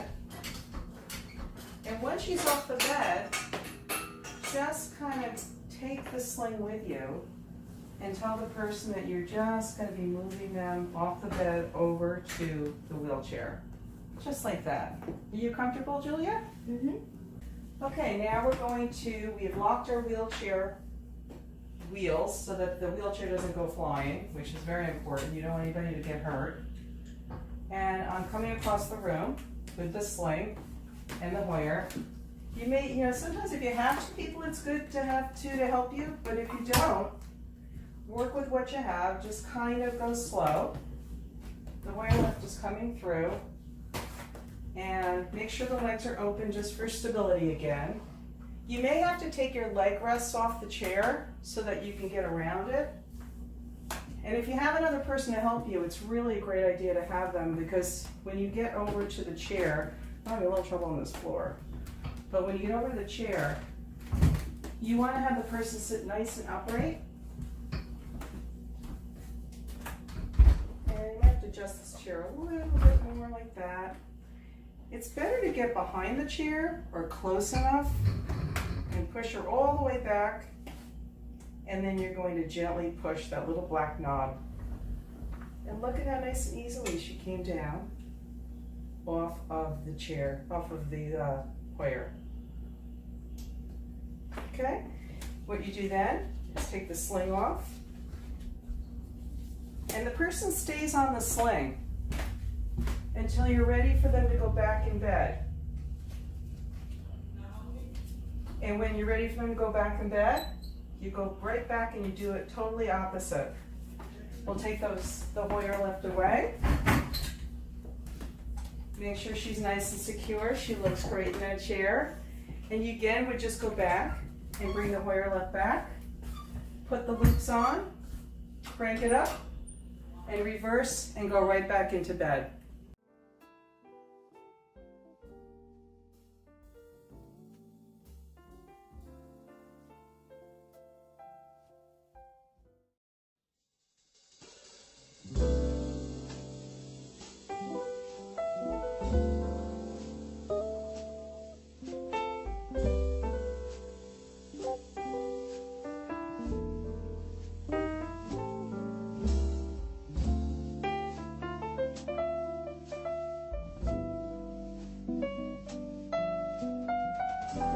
What is coronavirus COVID-19, and why is it important to know about it? A new situation is occurring in the healthcare field in New York, the United States, and the world. You may have already heard about it. It is the recognition and information sharing about a new respiratory disease that has been named COVID-19. You may have heard it called by another name, the coronavirus. This virus is one of a group of viruses, and it can cause illness that ranges from mild to serious. The mild form could be considered affecting us much like when we have a cold, while serious effects could be pneumonia. It's important that we update our knowledge and skills about new situations that affect our own health and the health of the clients with whom we work. According to reports, the coronavirus started in China and is now affecting people in other parts of the world, including the United States, and now here in New York. It has been declared an international public health emergency, as well as a public health emergency here in the United States. New York has begun to see people who have tested both positive and negative. And the situation is being closely monitored on both city and state levels. in addition to the monitoring by our federal government on a national level. Although people throughout the world have recovered from the illness, others have died. Sometimes it can lead to serious respiratory problems, kidney failure, and even death. The clients for whom we provide home care are among the groups of people who are considered to be among those at risk: the elderly and those with existing medical conditions, especially those with respiratory diseases, immune problems, and chronic illnesses. This is why knowing the facts, observing our clients, and reporting our observations, as well as taking precautions and practicing prevention, are so important when we are caregivers for others. But it is also very important for protecting ourselves and those with whom we live and come into contact. This virus can spread from person to person when an infected person coughs or sneezes. It is reported to be spreading in similar ways to the way the flu spreads. But at the time of the development of this program, it is not clear how easily it can spread. At this time, there is no vaccine, and the treatment people have been receiving is support of relief of their symptoms. There is research that is being done to find other solutions. What might we observe with this virus? One of the important parts of our jobs as caregivers is to observe and report. Symptoms of the coronavirus, COVID-19, include fever, cough, and shortness of breath, and must be reported. We should do so immediately and according to our agency's policies. These observations are based on what we see and hear. They could also be what clients tell us about how they feel, and if they feel differently than they usually do. It appears that the symptoms occur within 14 days of being exposed to the virus. When describing how they feel, many people will say that they feel like they have a bad cold or the flu. Sometimes people who have the virus will have to go to the hospital. The only way to determine that someone has the virus is with a laboratory test. Reporting immediately is very important. We can all make a difference in the lives of those whom we care by observing and then reporting anything that we find that is different or new in our clients from their usual condition. Any coughing, fever, sneezing, and shortness of breath must be reported immediately. Anything our clients tell us about how they are feeling, including these symptoms, should be reported. Be sure to report according to the agency policies, and if you have to leave a message, it is good to follow up to be sure the message is received by the person to whom you have been instructed to report. Prevention and protection. What can we do to protect our clients and ourselves? Because experts are learning new information all the time about this respiratory virus, it is important to stay up to date. It is also important to check with our agencies about any policies, procedure, and updates about infection control, hand washing, and use of hand sanitizers. There are also reliable sources of information from the health departments in New York City and New York State, as well as the Centers for Disease Control and Prevention, known as the CDC, our federal agency that works to improve public health when we face new situations affecting our health, such as COVID-19, the coronavirus. There are many suggestions from the CDC and local health authorities that have been made public to help us protect ourselves and our clients, especially at this time when we are experiencing COVID-19, the coronavirus. These suggestions will probably already be very familiar to you. Check the list to see how many you already know and practice and continue to follow. 1. Washing hands often with soap and warm water and thoroughly for at least 20 seconds. This is a good time to review the infection control and hand washing guidance from your agency. the CDC has a list of suggested ideas of when hand washing is important to be done. Here is their list. Before, during, and after preparing food. Before eating food. Before and after caring for someone at home who is sick with vomiting or diarrhea. Before and after treating a cut or wound. After using the toilet. After changing diapers or cleaning up a child who has used the toilet. After blowing your nose, coughing, or sneezing. After touching an animal, animal feed, or animal waste. After handling pet food or pet treats. After touching garbage. 2. Use alcohol-based hand sanitizer if we are unable to wash our hands with soap and water. Be sure to follow your agency policies and procedures. 3. Covering coughs and sneezes with a tissue and throwing the tissue in the trash. 4. Avoid touching eyes, nose, or mouth with unwashed hands. 5. Staying home when feeling sick. 6. Cleaning and disinfecting surfaces and objects that people frequently touch. See your agency policies as to the approved products and procedures. 7. There have been certain parts of the world that have been identified as areas of concern for the virus.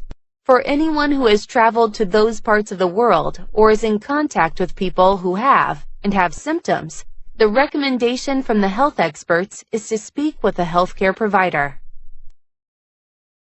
To find out which areas have been identified as areas of geographical concern, there is a website by the CDC that we can check for the list. The website is https://www.cdc.gov/coronavirus/2019-ncov/locations-confirmed-cases.html#map. To find out about location of people in the U.S. with confirmed cases, the CDC also has a national map. The website is https://www.cdc.gov/coronavirus/2019-in-us.html. While the CDC website has a great deal of important information, we can also check the websites from New York State and New York City. New York State has a coronavirus hotline and website. Resources for more information and updates can be found at the Novel Coronavirus Hotline. Call 1-888-364-3065. For online information, we can also check the New York State website at https://health.ny.gov/diseases/communicable/coronavirus. There is also a website provided by New York City that has information. The website is https://www.nyc.gov/site/doh/health/topics/coronavirus.page. We hope this program has been helpful in providing information and resources about the current coronavirus COVID-19 and encourage everyone to stay informed and up to date to help protect themselves, their clients, their families, friends, and communities.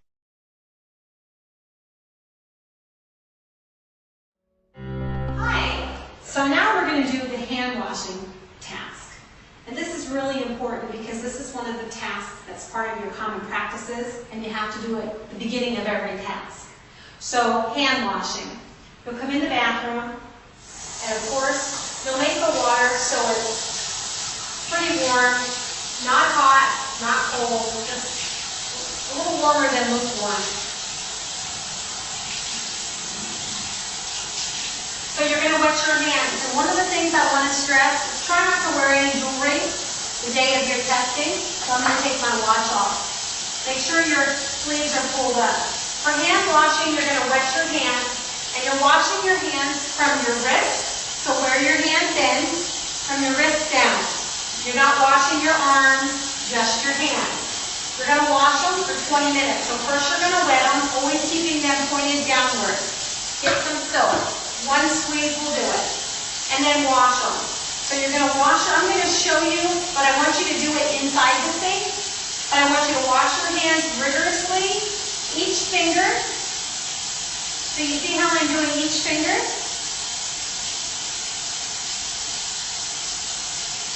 And this should take you about 20 seconds. So when you sing happy birthday, you're cleaning under each nail. So take a finger and clean under each nail.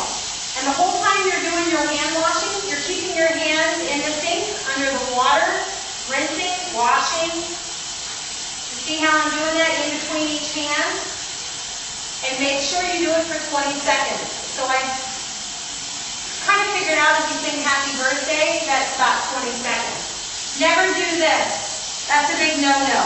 They want you to leave your hands pointed downwards and dripping in the sink. At that point, you'll come over here and you'll take 2 towels. And you're going to pat dry your hands. You're not doing this. You're pat drying your hands. From your wrist down, and make sure they're completely dry. In between your fingers, hands. Then you'll take your paper towel and you'll turn your water off. Throw your paper towel away. Hand washing is complete. We're going to do that one more time. I want you to watch very carefully. You'll come in, make sure all jewelry is off, your sleeves are up so they don't get wet. And make your water warm. Feel it? Get some soap. Start washing your hands vigorously. So you're going to wash each finger.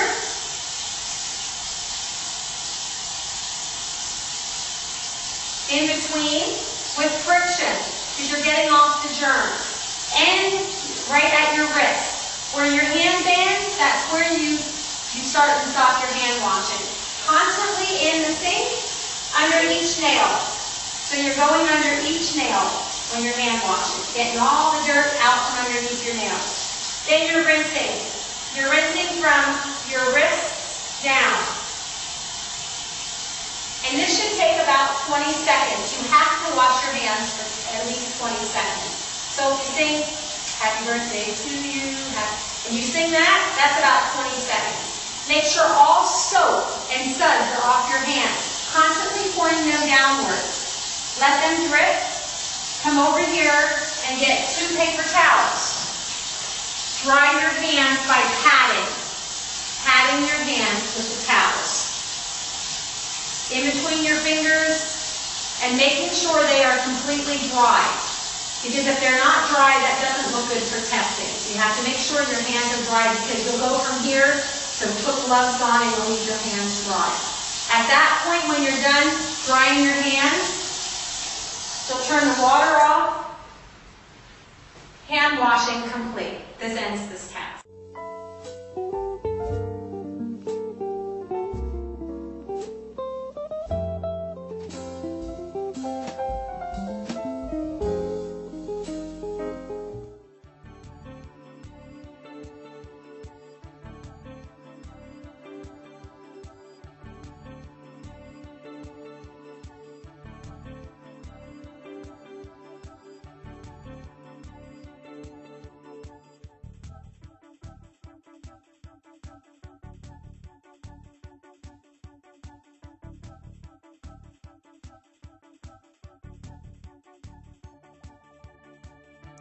When you provide care to someone who is ill, there is a risk that germs could spread and you could become ill too.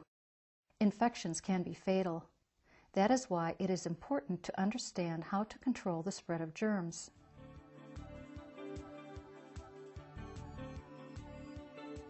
Germs such as bacteria and viruses are microorganisms.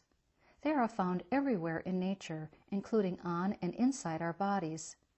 There are many types of microorganisms. Most of them are positive.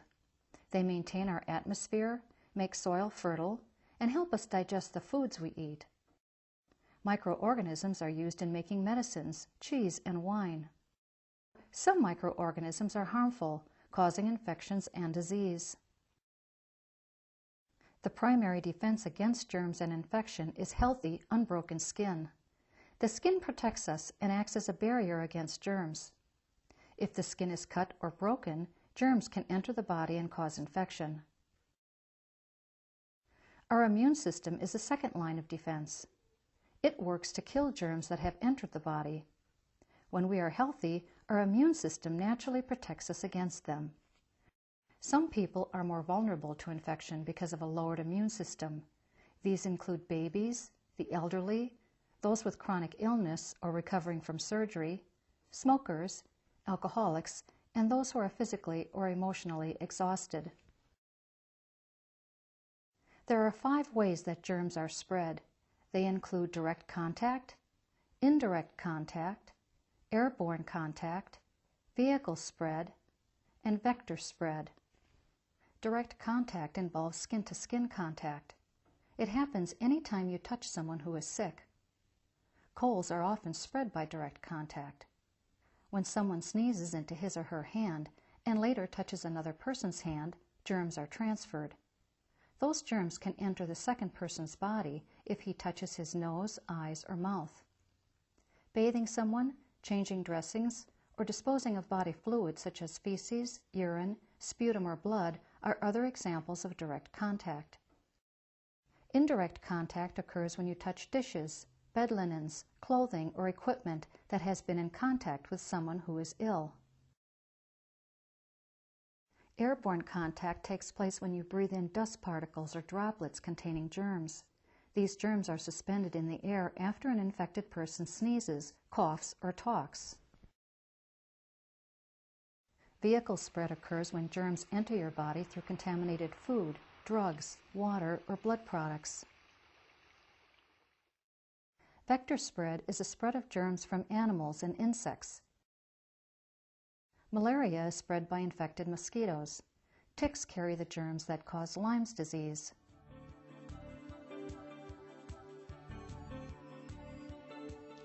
According to the U.S. Centers of Disease Control and Prevention, hand hygiene is the single most important means of reducing the spread of infection.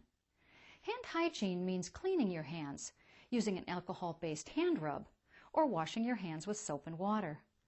Hands should be cleaned before and after caring for someone, after handling equipment, removing gloves, using the bathroom, blowing your nose or sneezing, after handling pets, and before preparing and serving food. Alcohol-based hand rubs are a very effective and convenient method for cleaning hands. They act quickly to kill a wide spectrum of germs. Alcohol-based hand rubs are available as gels or foams.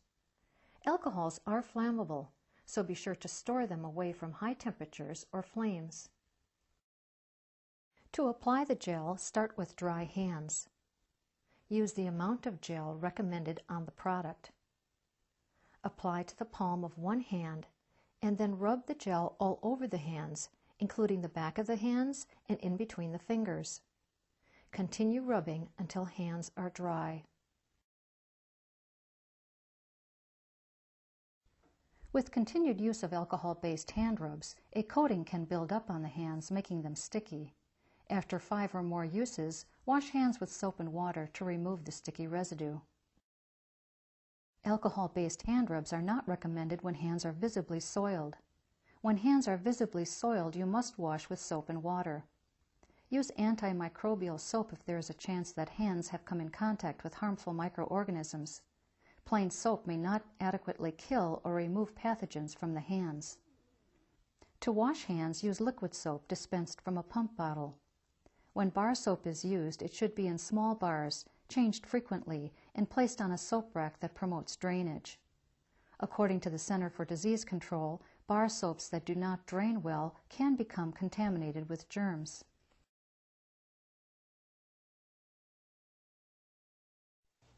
To wash your hands properly, begin by running the water and adjusting it to a comfortable temperature. Apply soap and work up a good lather. Begin washing from above the wrists to the fingertips.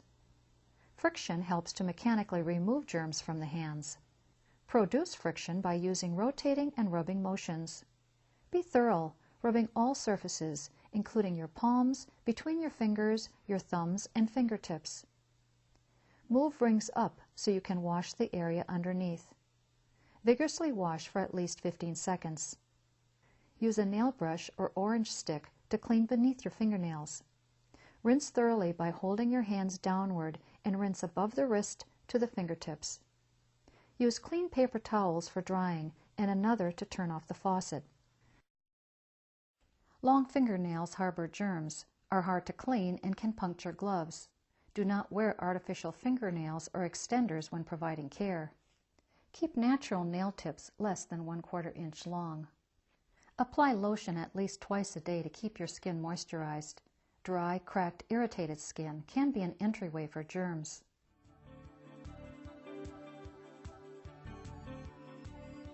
Personal protective equipment, also known as PPE, is specialized clothing and equipment that protects against potentially infectious material, such as blood, respiratory secretions, and wound drainage.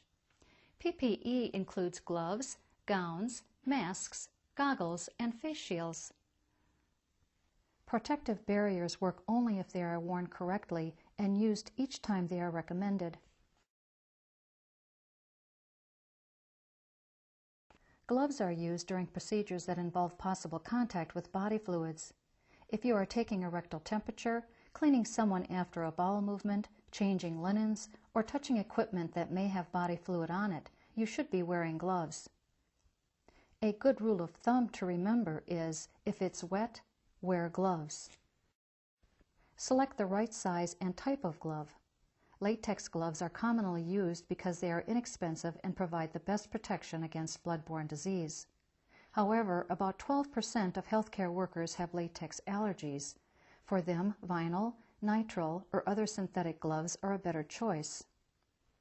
Gloves should fit snugly around the wrist. If you are wearing a gown, the cuff of the glove should fit over the gown sleeve.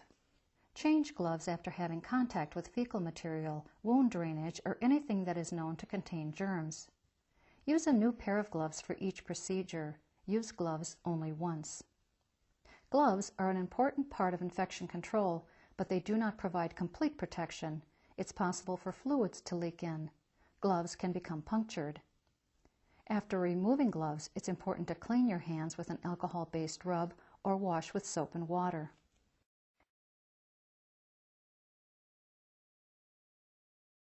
You want to keep dirty to dirty and clean to clean. So you take one glove, pinch it up in the middle, pull it off, then you take your finger, which is clean, underneath the cuff, which is clean, and pull it up over the other glove until you have it into a ball, and then you properly dispose of it.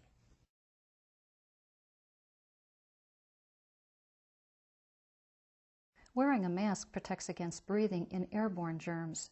Wear a mask around those who are coughing excessively, or if you could be splashed with body fluids. Masks should fully cover the nose and mouth area. If the mask has an elastic headband, hold the mask in place over the face. Stretch the band over the head and secure comfortably. Other masks are secured by an elastic band behind each ear. Masks are ineffective when they become moist, so change to a new mask if this occurs. When removing the mask, avoid touching anything but the elastic ties. The front of the mask is considered the dirtiest.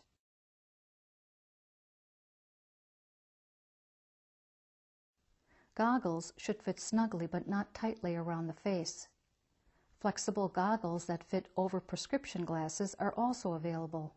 Personal eyeglasses are not considered adequate eye protection. Face shields are used to protect the eyes, nose, and mouth.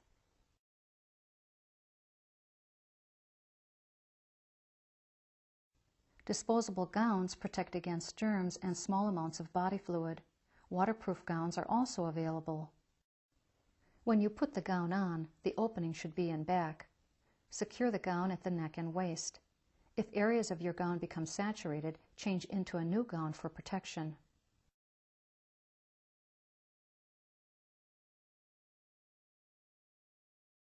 Before you remove your gown, you first remove your gloves, so now your hands are considered clean.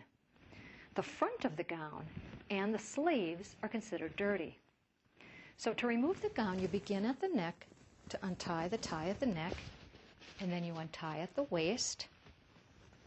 To remove the gown off the shoulders, take your clean hand inside the clean part of the gown and remove it off your shoulders.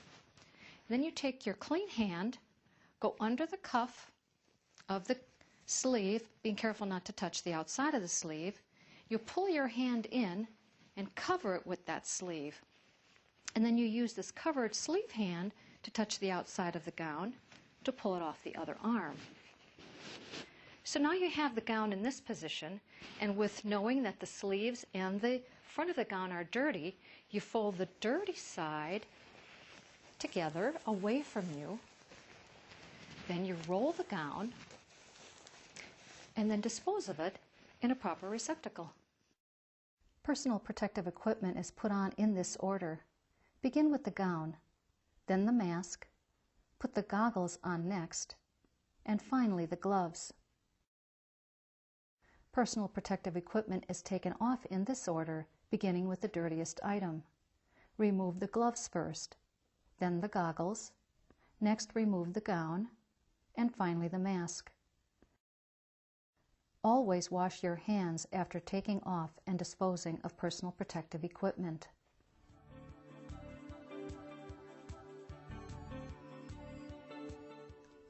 Blood-borne pathogens are microorganisms that are present in blood and blood products. They can cause disease in humans and pose serious risks for care providers.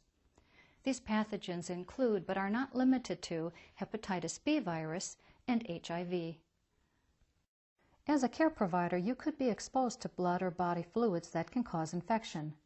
You should assume that blood and body fluids are potentially infectious and follow infection control precautions. Precautions include use of personal protective equipment when anticipating contact with blood or body fluids, washing hands and other skin surfaces with antimicrobial soap immediately after contact with blood and body fluids, careful handling and disposal of sharp instruments during and after use. If you do accidentally come in contact with blood or other infectious material, immediately flush the area with water. Then notify your nursing supervisor or doctor.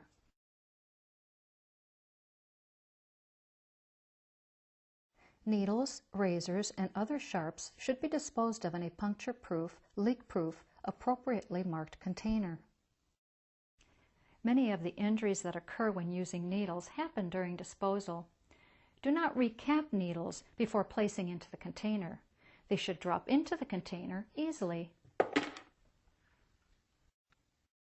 Never fill the sharps container more than 3/4 full.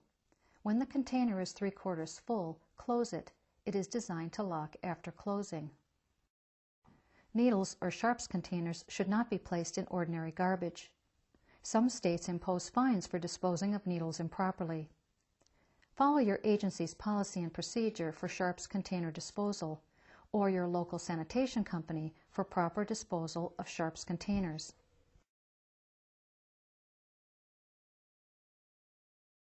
Good work practices reduce the risk of exposure to blood-borne pathogens. Linens that are contaminated with blood or body fluids should be washed immediately. Wear gloves and a gown when handling contaminated linens. Wash them separately from other family laundry in hot soapy water, using 1 cup of bleach per load. Dry them in the dryer's hottest cycle. Wipe up blood spills immediately, using disposable cleaning cloths. Small spills can be cleaned with paper towels and a bleach water solution. The standard bleach solution is 1 cup bleach to 2.5 quarts of water. For larger spills, a blood spill kit that contains gloves, absorbent powder, disinfectant cloths, and biohazard bags can be used. Follow the directions on the kit. After the spill is absorbed, use the cards provided in the kit to gather up the material. Then use the disinfectant cloth to clean the area. Use additional wipes if needed. Then dry the area. Dispose of gloves and all cleaning materials in the biohazard bag provided and seal securely. Then wash your hands. Body fluids such as stool, urine, and blood should be flushed down the toilet. Cleaning solutions may also be disposed of in this way. When pouring fluids such as urine or cleaning solutions, avoid splashing by pouring the liquid close to the edge of the container. Other disposable items such as bed pads or dressings that contain body fluids should be wrapped in newspaper first to absorb excess moisture, then placed in a leak-proof plastic bag. Tie or twist tie the bag tightly and dispose of it in the trash. Never pick up broken glass or other sharps by hand. Instead, use a brush and dustpan or tongs and place the material in a sharps container.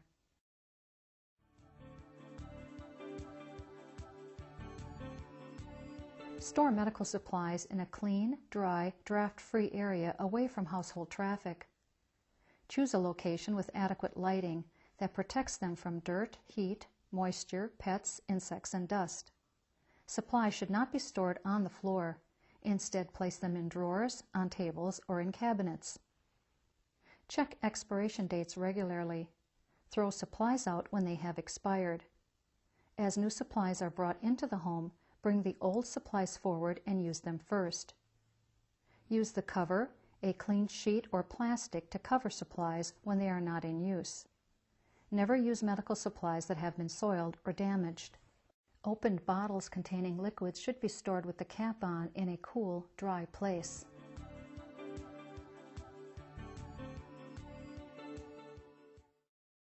Cleaning and disinfecting the living area is another important part of infection control. The person you are caring for may spend most of his or her time in one part of the house, such as the bedroom or den. This area, along with the kitchen and bathroom, should get most of your cleaning attention. Establish a cleaning routine to save time. Start with the cleanest rooms and end with the dirtiest. Clean medical equipment in the bathroom. Then clean the bathroom last. To kill germs, use a disinfectant spray such as Lysol, Pine Sol, or the standard bleach solution. To prevent spreading germs, start at the top of the room and work toward the bottom. Clean floors, rugs, and other dirty areas last. Wash mop heads and cleaning cloths once a week to reduce germs. Dry them thoroughly before storing in the closet. Bed linens should be washed at least once a week. Fold or roll the linens when removing them to avoid shaking dust and germs into the air.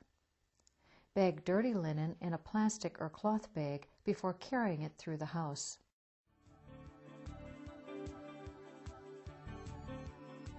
Skin serves as a protective barrier against germs. Keeping the skin clean is important. It helps to stop germs on the skin from multiplying and spreading. Washing your hands after helping someone to the bathroom protects you from germs. It is also important to wash the hands of the person you are caring for to protect him or her from germs. Frequent bathing is a healthy habit for everyone. When giving someone a bed bath, wash from the cleanest area of the body to the dirtiest. Wash the face first, then the upper body and lower body. Any mild soap is safe to use. Mouth care should be done at least twice a day.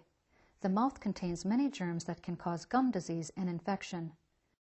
Toothbrushing is the most effective method for removing plaque and debris.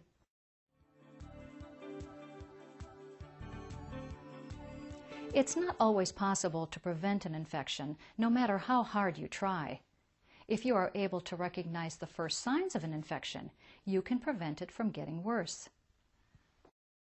Changes in the skin such as redness or rash, heat, swelling, or drainage should be reported to the home care nurse or doctor. Other signs of infection are a rise in temperature greater than 100 degrees for more than 48 hours, sore throat, cough, change in color or amount of sputum, burning or painful urination, fever, chills, sweating, diarrhea, nausea or vomiting, pain or tenderness. Hand hygiene is the most effective action you can take against germs. Always wear protective barriers as recommended. Maintain good personal hygiene. The time and energy it takes to follow the guidelines presented in this program are well worth it. Good infection control is the surest way to safeguard health and well-being.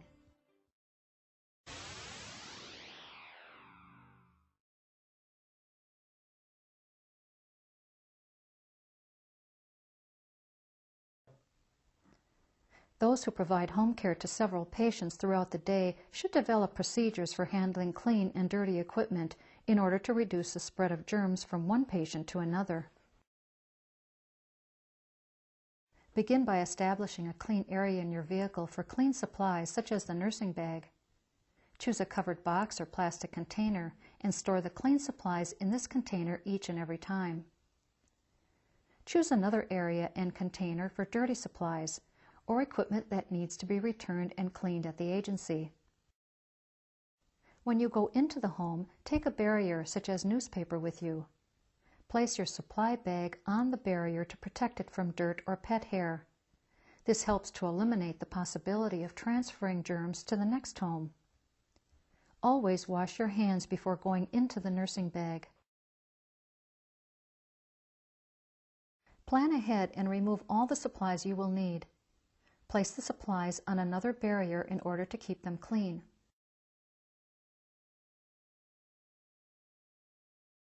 If you realize that you've forgotten an item after providing care, you must wash your hands again before going back into the supply bag. After you have finished using the equipment, place those items that need to be cleaned later in a plastic bag.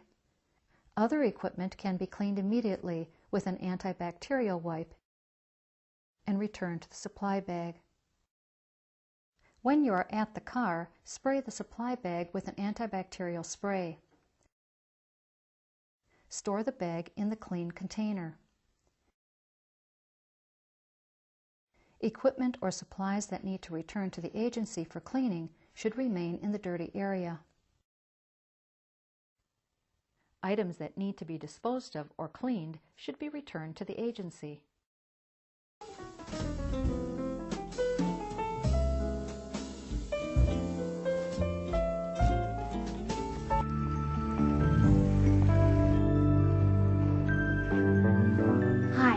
I'm here to interview for the opening for the home care nurse. Okay, and your name? Miranda Seymour. Okay, right over there. Thank you. Thanks. Are you here for the home care nurse opening also?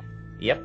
You know, it's not just a field position. It involves administrative duties, including infection control and surveillance. You know, the last nurse who came out of there said they're asking a lot of really hard questions about infection control. Well, the infection control routine is pretty standard these days, isn't it? I mean, hand washing, gloves, eyewear, mask and gown. I did med search for 7 years. Well, I wish you luck. Actually, that's hospital care. But what about the home care routine? A lot more uncertainty. Colleagues aren't down the hall. Supply closets aren't around the corner. Well, the director's ready to see you now. Okay.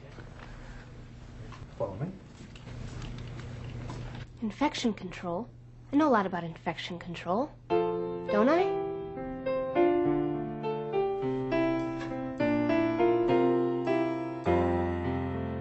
Everything you wanted to know about infection control, but were afraid to ask.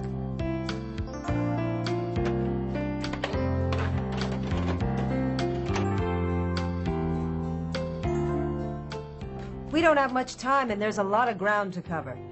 Well, what do you need to know? All right, let's begin with some basics. Here's what I want to cover in the next 25 minutes. I want to look at universal precautions as they pertain to the home care setting.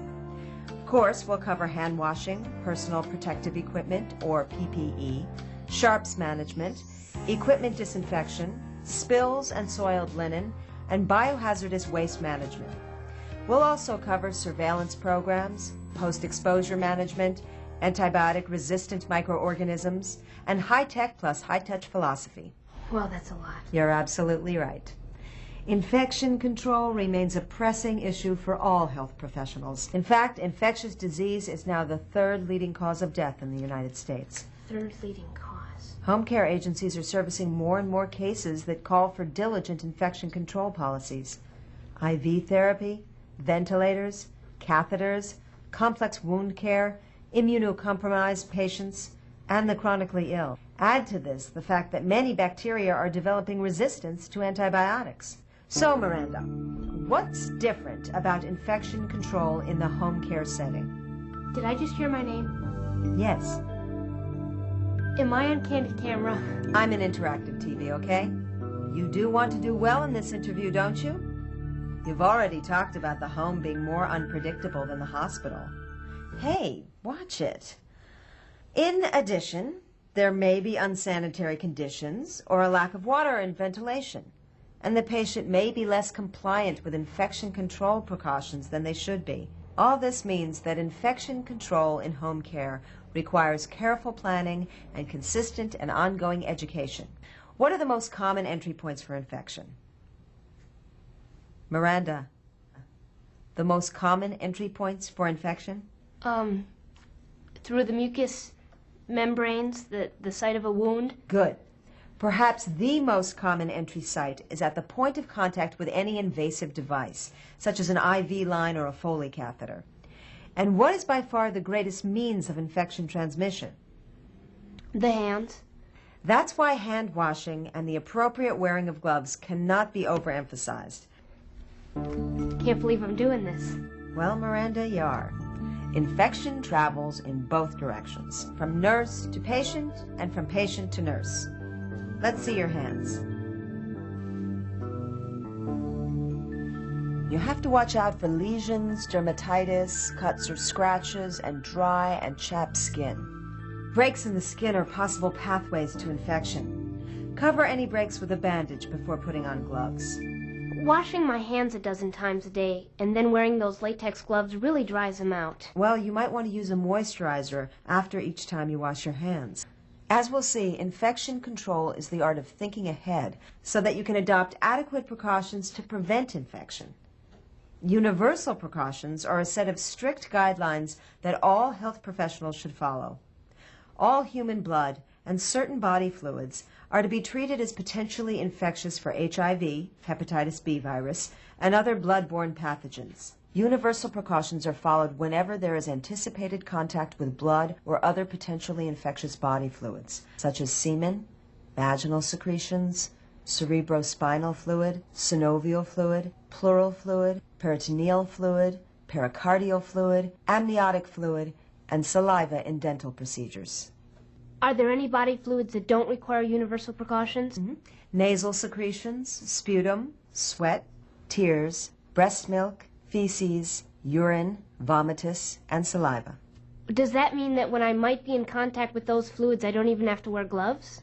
Well, in January 1996, the CDC revised its infection control guidelines for hospitals to add standard precautions that apply to all body fluids, except for sweat. While this is intended primarily for acute care settings, it should still be noted by home care workers. In any case, as a practical matter, and for the sake of routine hygiene, one should always wear gloves when handling feces, urine, or vomitus. And as for saliva... Well, actually, I always wear gloves when doing personal care. But what about CPR in the home? All home health agencies must provide their nurses with a CPR mask with a one-way valve. Keep that resuscitation device with you during all patient visits. One thing worries me.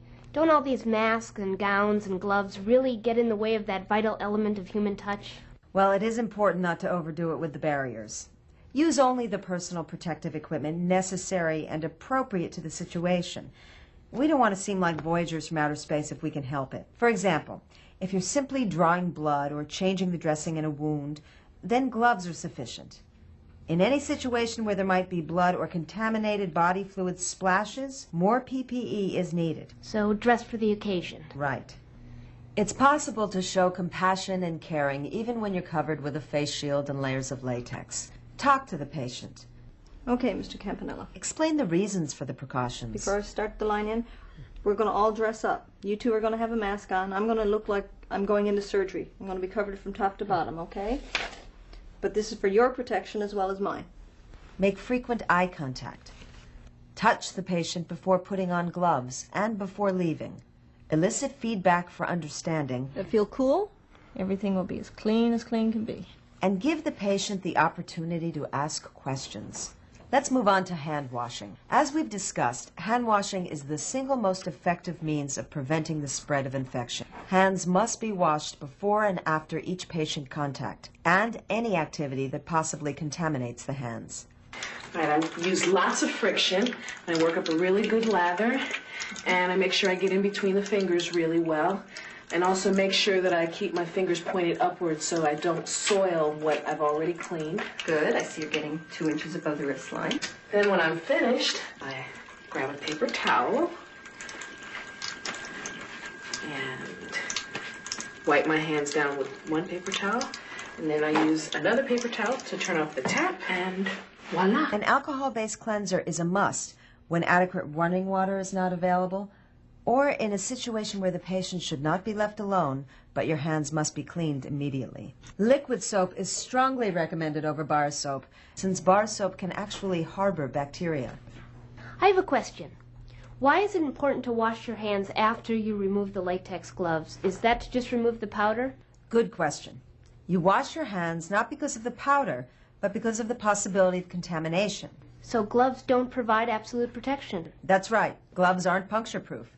And some pathogens are small enough to enter the microscopic pores found in latex gloves. So, you wash your hands before putting on your gloves to protect your patient, and then after taking your gloves off to protect yourself. Gloves must be worn in any situation that may involve blood contact. Procedures that call for gloves include drawing blood or starting an IV, accessing a venous catheter, changing dressings, performing finger or heel sticks, manipulating a Foley catheter, or when working with an unpredictable or uncooperative patient. You change gloves between patients, but do you ever need to change gloves when working with the same patient? Oh, yes. When working with a patient with multiple wounds, for example. You don't want to transfer organisms from one wound to the next. I know a nurse who's allergic to latex. She hates wearing gloves. Well, OSHA mandates that every agency supply their staff with hypoallergenic alternatives. Masks, gowns, and protective eyewear should be worn in any situation that's likely to create airborne droplets of blood or body fluids to protect the mucous membranes of the eyes, nose, and mouth. What about the ears? Take care that they aren't vulnerable to splashes, but don't go overboard. Rings, watches, and other jewelry can harbor microorganisms, and they can tear protective guards like gloves. It's best if you don't wear them while working. Or if you like, you can pin them on your clothes. It sounds like you have to have a lot worked out in advance before you go to the home. Absolutely. People's homes are a unique environment. You can't always count on the resources you're probably used to in the hospital. My motto is, expect the unexpected. Out in the field, we're more on our own. Here's our supply room. Do you always keep your bag in the trunk? Joint Commission requires that we designate areas for clean and dirty, so that's why you see my bag on the clean side of the trunk. Whenever I get inside, the first thing I do is look for a clean surface to put my bag on. Watch how she thinks her situation through in advance. I always take everything I need out of the bag right away. Now, she already has her dressing supplies, so all I need is the blood pressure cuff and stethoscope. And since taking her blood pressure isn't going to contaminate me or the cuff, I don't need gloves to do this. If cleanliness is a big problem in a home, consider not taking your bag in, but instead taking in only what you need for that specific visit. A limited supply of necessary items, all in sealable plastic bags. This nurse just finished a peripheral IV insertion, but she hasn't arranged her space properly. Okay, now what's wrong with this picture? There's no sharps containers nearby? Right. Now she faces the dangerous situation of walking with a potentially contaminated needle or leaving it while she fetches a sharps container, neither of which should be done. The risk of infection from a sharp stick increases every time you have to put down and pick up an unprotected needle. So slowing down and thinking ahead might be the most important part of infection control. Absolutely. Take sharps management. Accidents with sharps are the single greatest work-related cause of HIV and hepatitis B infection in healthcare workers. And attempted recapping of potentially infectious needles is the most common form of sharps injury. Is it ever appropriate to recap a needle? It's okay to recap a needle only if it hasn't been in contact with a patient. For instance, if necessary, it is acceptable to recap after drawing up a solution into a syringe.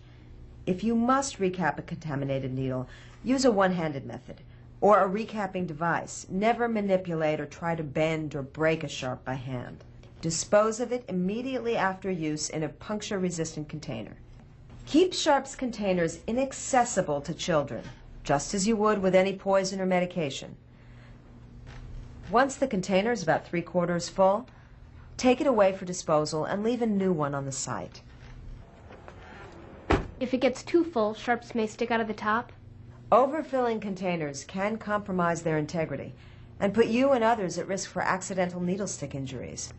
It's every employee's responsibility to observe the level each time the sharps container is used. Don't some people just use a bleach container or a coffee can? In the home setting, that is permissible. What about disposal? Is that the nurse's responsibility? State laws vary. In some states, it's permissible to dispose of sharps containers properly in the household trash. In other states, the nurse is required to take the sharps container herself to her agency for transport by a professional bio-waste hauler. When discarding infected material in the home, wear gloves and place the waste in a bag that's strong enough to prevent leakage. Double bag, especially if the outside of the bag may be contaminated. If it's waste that must be transported from the home by a nurse for professional handling, use color-coded, impervious bags with a biohazard label. That's controlled waste. What if a contaminated fluid spills on the floor? Is everything all right in here? Yes. I thought I heard some talking. Oh no, I'm just watching a video. Again, I apologize for us running late. We'll be with you as soon as we can. Oh, no rush. I'm perfectly fine. So what about spills? Did you say something? Any visibly soiled area should be cleaned and then chemically disinfected. And of course, gloves should always be worn during cleaning and decontamination. If the spill involves broken glass, then you should wear double gloves and never handle broken glass directly. Rinse off the surface and disinfect with an approved solution provided by your agency. What about medical devices? Do I need to disinfect everything that touches a patient? Reusable devices such as crutches, blood pressure cuffs, or stethoscopes that touch only intact skin should be routinely cleaned. The devices that require chemical sterilization are those that come into contact with mucous membranes, such as endotracheal tubes, respiratory therapy equipment, and thermometers. First, remove all visible organic materials, and then use your agency-approved disinfectant according to instructions. Now, soiled linen is a source of large numbers of pathogens, but the risk of actual disease transmission from soiled linen is quite small. Just use common sense. You want to wear gloves and minimize contact. When we change the sheets, let's be really careful not to flip them around. Okay, Mrs. Becker, you can take these to the laundry room. Any normal washing and drying cycles can be used, along with the appropriate detergents and bleach. Okay. What if, even after all these precautions, I'm still exposed? Say, a needle stick. Take the following steps immediately. Wash the affected area thoroughly and clean any wounds with soap and running water. If the face is exposed, flush the eyes, the nose, and the mouth with water or a saline solution. Then make a report according to your agency policy. Neither culpability nor preventability should be an issue in the reporting process. After the exposure, you and your agency should inform the source patient and then ask if they'll consent to HIV and HBV testing. OSHA mandates that agencies have a plan that details post-exposure policy, such as counseling and treatment availability. Such a plan should include the following main steps: immediate post-exposure decontamination, immediate reporting, counseling, testing, voluntary testing of the source patient, pharmacological prophylactic measures, record-keeping of the entire post-exposure process, and the protection of patient and staff confidentiality. So the burden of infection control isn't just on the individual healthcare worker. There are agency-wide responsibilities too. That's right. Through proper surveillance, accurate identification of an infection source is possible. You can track and trend infection rates to identify problem areas that need attention and correction. I suppose you could try to determine if the problem is in faulty cleaning, improper device use, improper hand washing or glove technique. It might be in patient or staff education. And I suppose it would be beneficial to determine if the problem is agency-wide or clinician-specific. Exactly. For example, is your incidence of phlebitis in peripheral IVs related to a nurse, or is it consistent throughout the IV team? And as surveillance programs become more standardized, home health agencies will be able to see where they stand in comparison to others and to the national average. Well, I suppose it's almost time for me to go in there. You're right. This is the equipment that OSHA mandates the employer make available to its employees. Disposable gloves, both sterile and non-sterile, disposable gowns, masks, eyewear, goggles, face shields, resuscitation masks, PPE available in alternate sizes for those who need it, hypoallergenic PPE for those who require it, disinfectant for decontamination of equipment, appropriate containers for disposal of regulated waste, and free hepatitis B vaccinations available to all employees who may have direct patient contact. What about diseases like tuberculosis, where preventive medicine isn't as simple as a vaccination? Are healthcare workers at a greater risk than the general public? Good question. Transmission to healthcare workers is most likely to occur from patients whose tuberculosis is unrecognized, or those who are not on effective anti-tuberculosis therapy. Always remember to ask the TB patient to open up the bedroom windows at least a half an hour before you schedule a visit so that they can air out the room for you before you get there, okay? Okay. So, Mrs. Danziger, how have you been enjoying our spring air? I've been keeping all my windows open. It's good for me, huh? Absolutely. Make sure that you're aware of your agency's specific tuberculosis mask policy. An effective tuberculosis program includes risk assessment, tuberculosis screening for patients and healthcare workers, education, respiratory isolation, and complete treatment of infectious tuberculosis patients. How can you tell if a TB patient is infectious?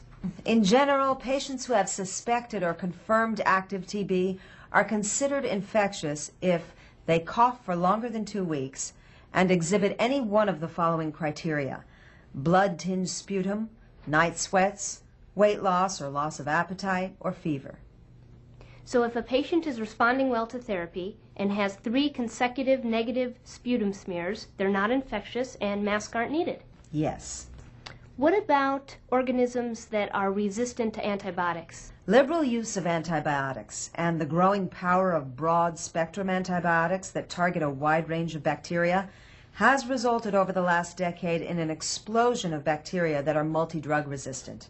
In the U.S., there have been instances of untreatable multi-drug resistant TB, methicillin-resistant Staphylococcus aureus, or MRSA, and vancomycin-resistant Enterococcus, or VRE. In addition, antibiotic-resistant strains have been identified, such as Neisseria gonorrhea, pneumococcus, and Shigella. So infection control is a crucial part of battling this new threat. The medical community needs to rein in the overuse of antibiotics. As part of that, it becomes crucial to try to prevent infection in the first place, rather than having to battle the bacteria with antibiotics. All right, let me try to summarize what we've covered. You want to implement universal precautions. You want to treat all patients as if infectious with HIV or HBV. You want to wash hands before and after patient contact. Wash hands before and after each procedure. Change gloves between patients and when soiled or torn. Wear eye protection or face shield as indicated. Wear gowns and other personal protective equipment as appropriate. Anticipate splashing of blood and body fluids. Minimize spills or splashing. Do not recap contaminated needles. Do not break or manipulate sharps. Make sure HB vaccinations are offered. Discard sharps appropriately. Decontaminate used equipment. Remove regulated waste according to policy and procedure. Be aware of the principles of the proper use of antibiotics. Maintain high-touch techniques and implement surveillance programs at your agency.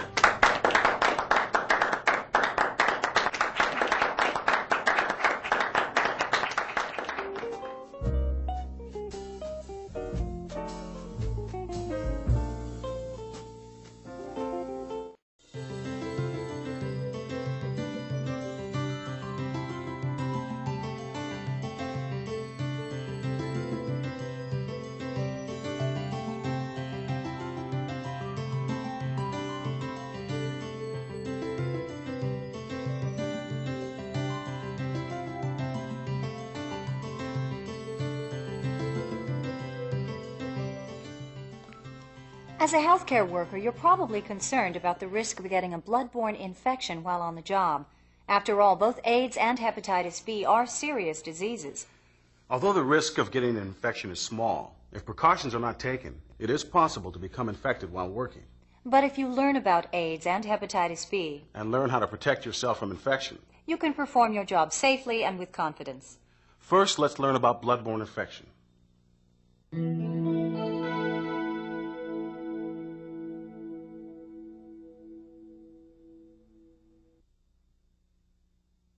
Both AIDS and hepatitis B are blood-borne infections caused by blood-borne pathogens.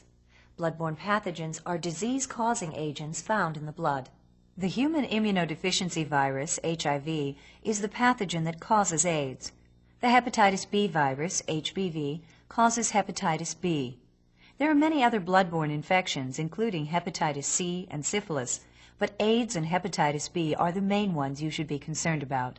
Both HIV and HBV are found not only in the blood, but in body fluids that contain blood, and in certain other body fluids of those who are infected.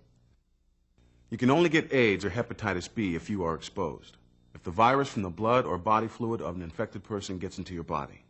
For example, unless precautions are taken, you could become infected by getting punctured with a needle that has been contaminated with the blood or fluid of an infected person.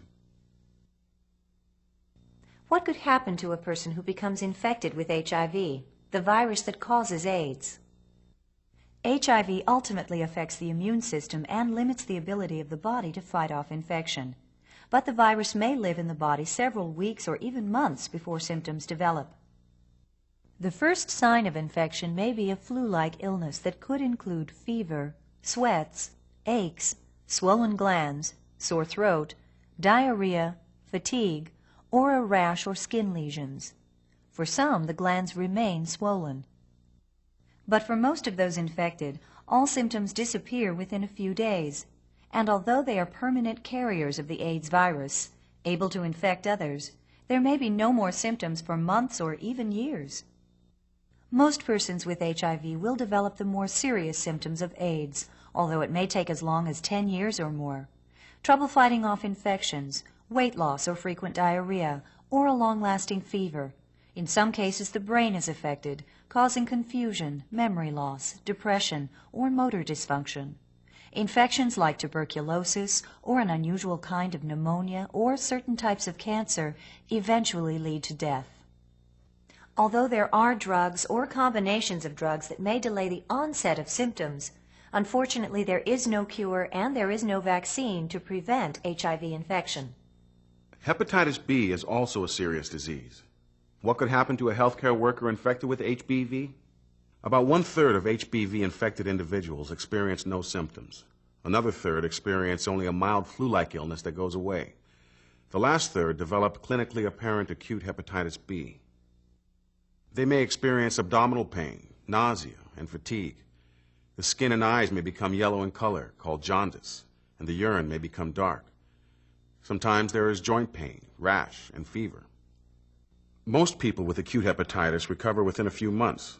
A small percentage will develop severe hepatitis B, which is fatal in most cases. Also of concern is the fact that 6 to 10% become chronic or long-term carriers of HBV. They may or may not have an active infection and may have few or no symptoms, but they can still transmit the disease. This ability to infect others may be permanent.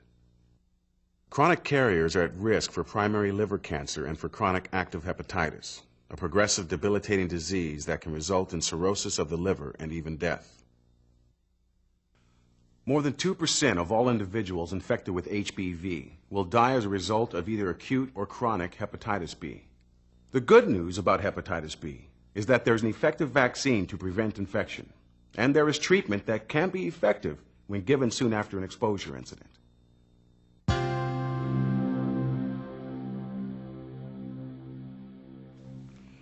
You may be wondering, what is the occupational risk of blood-borne infection among healthcare workers?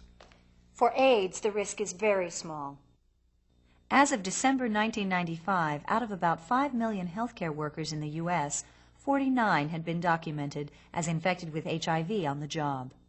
But keep in mind that AIDS is growing in the general population.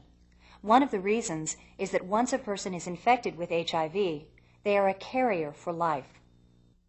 The CDC estimates that there are 900,000 carriers in the United States infected with HIV and capable of transmitting it to others. For hepatitis B, the risk is more significant. About 9,000 healthcare workers get hepatitis B from occupational exposure each year. Between 400 and 500 are hospitalized, and about 200 die as a result. Because healthcare workers are being immunized against hepatitis B, these numbers are coming down. But keep in mind, there may be as many as 1 million carriers of HBV in the U.S.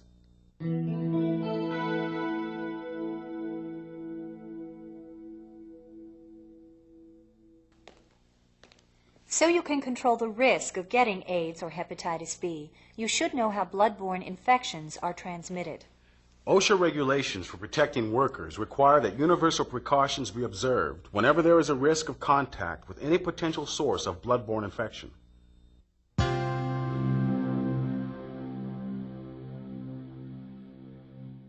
Blood is the most common potential source of infection in the healthcare setting. Body fluids that contain blood, like bloody urine, are also sources of infection. Semen and vaginal secretions may also contain amounts of HIV or HBV large enough to infect you if you are exposed. Fluid from around an unborn baby, the spine, from around the heart, lungs, or joints, and tissue removed from the body may also be infectious.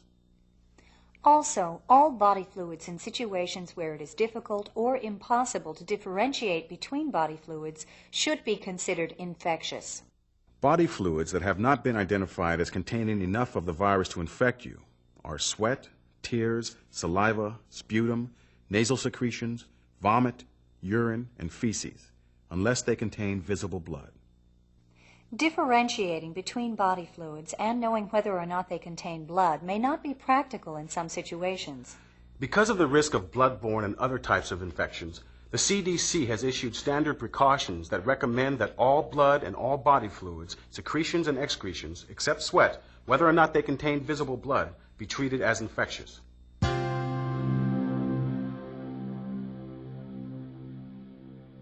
Modes of transmission are the ways in which blood or fluids containing bloodborne pathogens get inside your body. The primary modes of transmission outside of the workplace involve sexual contact because of exposure to infectious semen and vaginal secretions, drug users sharing needles, and transfusions of infected blood, although blood screening programs have just about eliminated this risk. HIV can also be transmitted from an infected pregnant mother to her unborn child, or from an infected nursing mother to her child through breast milk. If you participate in risky behavior in your personal life, such as unsafe sex or sharing needles, you will definitely increase your chances of getting bloodborne infections. But the focus of this training program is how to prevent occupational transmission of bloodborne pathogens. There are 3 major modes of transmission on the job. Puncture wounds from contaminated needles or sharp instruments account for most of the documented cases of healthcare workers being infected on the job. A stick caused by improper handling of a contaminated needle after giving an injection. Being punctured by sharps hidden in dirty linen. A puncture wound from contaminated broken glass. All of these can transmit bloodborne infection. Of course, not all puncture wounds cause infection. In fact, between 7 and 30% of all sticks with HBV contaminated needles cause hepatitis B in those who have not been vaccinated. And because the concentration of HIV in the blood is much lower than that of HBV, less than 0.5% of sticks with HIV contaminated needles results in infection. Another mode of transmission in the workplace is contact with blood or body fluids at the site of an open wound, cut, or broken skin. Although unlikely, even breaks in the skin that are too small to see, like nicks around your fingernails, are big enough to let the pathogens into your body. A dry skin condition or rash can also create invisible breaks in the skin. For example, if precautions are not taken, you could become infected through breaks in your skin during a dressing change or while disposing of contaminated objects. The third major mode of transmission is through the mucous membranes that line your eyes, nose, and mouth. If precautions are not taken, you could get infected if infectious fluids splash into your eyes, or if you touch your eyes, nose, or mouth when you have infectious material on your hand. In addition to knowing the modes of transmission, it is also important to know how you do not get these viruses. They are not transmitted by casual or environmental contact. Normally, shaking hands, using telephones, toilet seats, and drinking fountains will not cause blood-borne infections, nor will donating blood.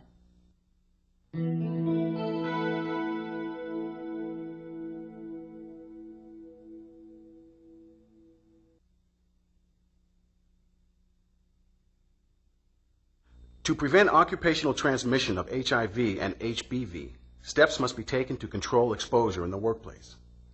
OSHA, the Occupational Safety and Health Administration, has developed a standard designed to control exposure. The standard is based on guidelines developed by the Centers for Disease Control and Prevention, or CDC. The precautions that you will take depend on the nature of your work and the level of risk. As a healthcare worker, you should ask yourself, what do I do on the job that could put me at risk, and what can I do to reduce or eliminate my risk of blood-borne infection? If you never come into contact with blood or other body fluids on the job, your risk of being infected is not increased because of your job. If your work includes any direct physical contact or contact with used sharps or with lab specimens, or any contact with blood or other potentially infectious materials, you will need to take steps to protect yourself.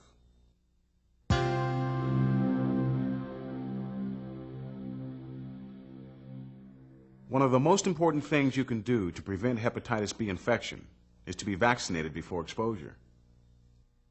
The CDC recommends hepatitis B vaccination if you come into contact with blood or other potentially infectious materials on the job.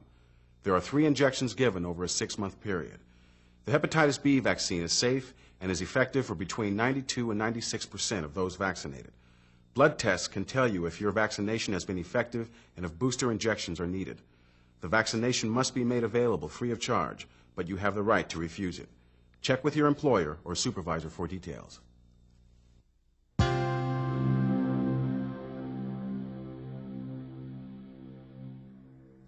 Next, you can take precautions while working, including universal precautions. Universal precautions are based on the concept that all human blood and certain body fluids are treated as if they are known to be infectious for blood-borne pathogens. Many persons may not even know if they are infected, and testing may not determine if they are infectious at the time care is given. To observe universal precautions, you must use control measures where contact with blood and other potentially infectious fluids is possible. For example, in many situations you must use personal protective equipment, such as gloves, to protect yourself from contact with blood and body fluids. You should also assume that all used needles or other sharps are contaminated and able to infect you if you get stuck. In addition to universal precautions, you may also observe standard precautions to protect yourself and others from blood-borne and other types of infections. Issued by the CDC, standard precautions apply to blood, all body fluids, secretions and excretions except sweat, non-intact skin, and mucous membranes. Because standard precautions include universal precautions, observing them will satisfy OSHA, provided all other provisions of the OSHA standard are met. Ask your supervisor about standard precautions. Both universal and standard precautions apply to every person, whether existing infection is recognized or not. But note that the CDC also recommends the use of transmission-based precautions, such as airborne, droplet, and contact precautions, for use with clients documented or suspected to be infected with pathogens for which additional precautions are needed. For example, airborne precautions would also be needed when working with someone with pulmonary tuberculosis.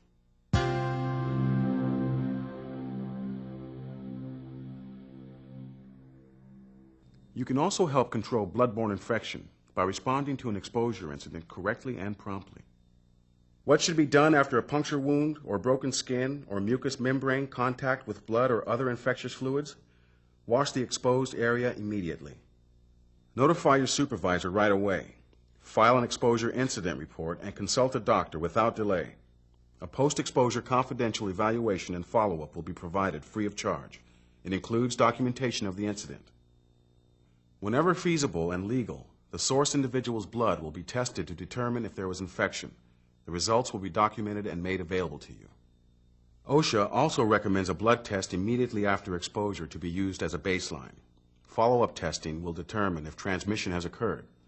For HIV, though, the infection may not show up in the blood for 6 to 12 weeks or even longer. For HBV, blood tests can also tell you if you have had an HBV infection in the past and whether you are a carrier or have a naturally acquired immunity. If medically indicated, the exposed individual is also entitled to post-exposure prophylaxis, treatment to reduce the risk of infection. For HIV, treatment with AZT and other drugs is sometimes used. For HBV, if you have not been vaccinated, injections of hyperimmune globulin should be started within 24 hours of exposure if possible. Exposure to HBV should also be treated with injections of the hepatitis B vaccine. Finally, you are entitled to medical counseling about your risk of infection and your risk of infecting others, and you have a right to an evaluation of any reported illnesses. Whether you are infected or not, your employer or supervisor must keep your condition and medical records confidential. Remember that even though your chances of being infected are still low, it is important to exercise precautions. Because it is possible for just one exposure incident to infect you.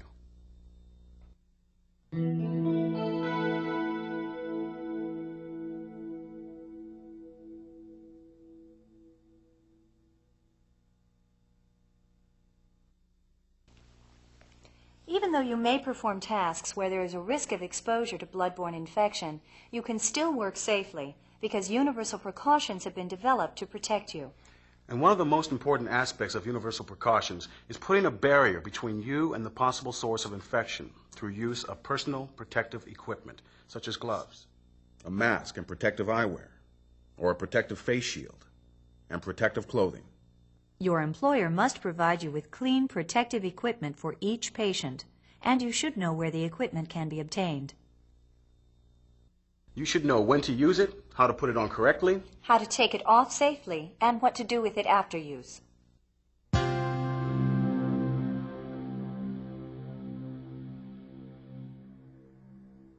Gloves are the most commonly used type of personal protective equipment. Gloves must be worn whenever there is a danger of touching or handling blood or other potentially infectious materials. For example, gloves must be worn when changing a dressing and when cleaning up and decontaminating a blood spill. Gloves must also be worn when drawing blood or performing any other invasive procedure. You should wear gloves during patient contact if you or the patient has sores, skin rashes, broken skin, bleeding, or open wounds. However, to prevent chapping and other skin irritations, only wear gloves when there is a risk of exposure. There are different kinds of gloves for different tasks. Non-sterile latex gloves or examination gloves are used for many care procedures, such as removing a dressing or bathing someone with bed sores. Sterile latex gloves are usually used for invasive procedures, such as placing catheters or tubes. General-purpose utility gloves are recommended for cleaning procedures, such as handling soiled linens or decontaminating care areas. Utility gloves are more tear and puncture resistant than latex gloves. If you wear hand jewelry, remove it before putting on gloves to prevent tearing, and be sure to wash your hands prior to wearing gloves. Always select gloves that are the correct size. Wearing the wrong size can make you clumsy and lead to an exposure incident. When putting on gloves, examine them to make sure they are free of holes or tears. Remember to change gloves as soon as is practical if they become contaminated or no longer effective due to sweat from your hands, or if they have holes or tears. Be sure to wash your hands before regloving. And when taking off gloves, avoid skin contact with the outside of the glove by grasping the other glove at the cuff and pulling it off inside out. Disposable latex or vinyl gloves should always be thrown away after each patient. Never wash and reuse them. Utility gloves may be decontaminated and reused, but throw them away if they have holes or crack, peel, or fade. And remember, you should always wash your hands thoroughly with soap and water before putting on gloves and after removing them. Dry your hands thoroughly to prevent chafing and skin irritation. Also, be aware that gloves, even heavy utility gloves, cannot protect you from needle stick injury. If you are allergic to the gloves your employer normally provides, your employer must supply you with hypoallergenic gloves, glove liners, powderless gloves, or some other safe alternative.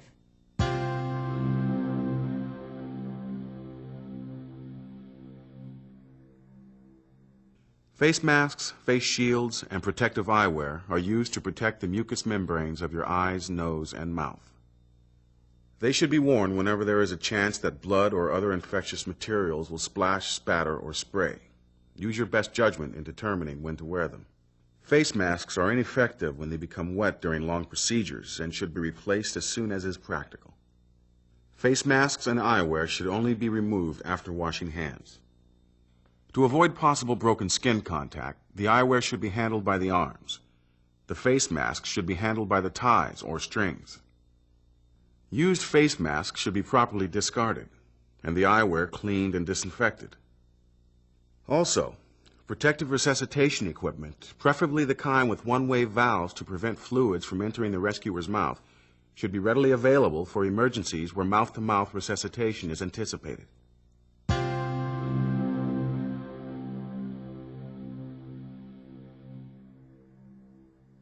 In addition to face masks and eyewear, protective clothing with long sleeves, such as disposable gowns, must also be worn when there is a risk of splashes of potentially infectious materials. Use your best judgment in selecting the necessary equipment. Keep in mind that protective clothing must prevent blood or other body fluids from passing through to your clothing. Protective clothing must be removed as soon as it is practical if it becomes soiled with blood or other body fluids. To remove a soiled disposable gown, be careful not to touch the outside of the gown. Keep it away from your body and roll the gown into a ball so that the contaminated side is in the center. Dispose of the gown, and be sure to wash your hands. Also, you may need to reassure those who are frightened or offended by personal protective equipment. Explain that universal precautions are practiced all over the country and are used to protect patients as well as healthcare workers.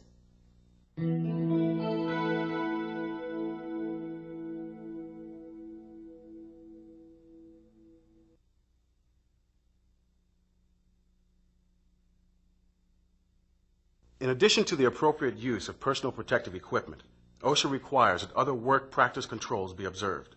Precautions must be taken when handling sharps, working with lab materials, decontaminating care areas and equipment, handling laundry, and disposing of regulated waste.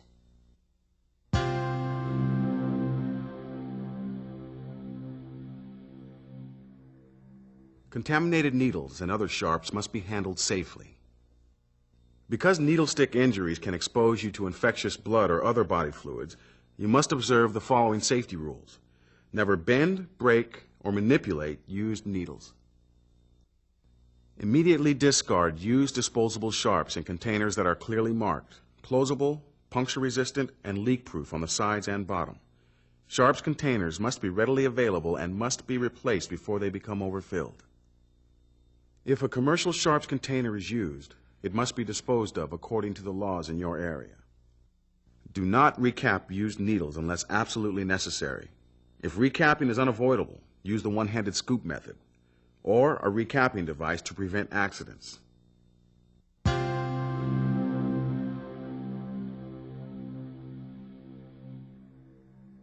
Work practice controls must also be used when handling lab materials.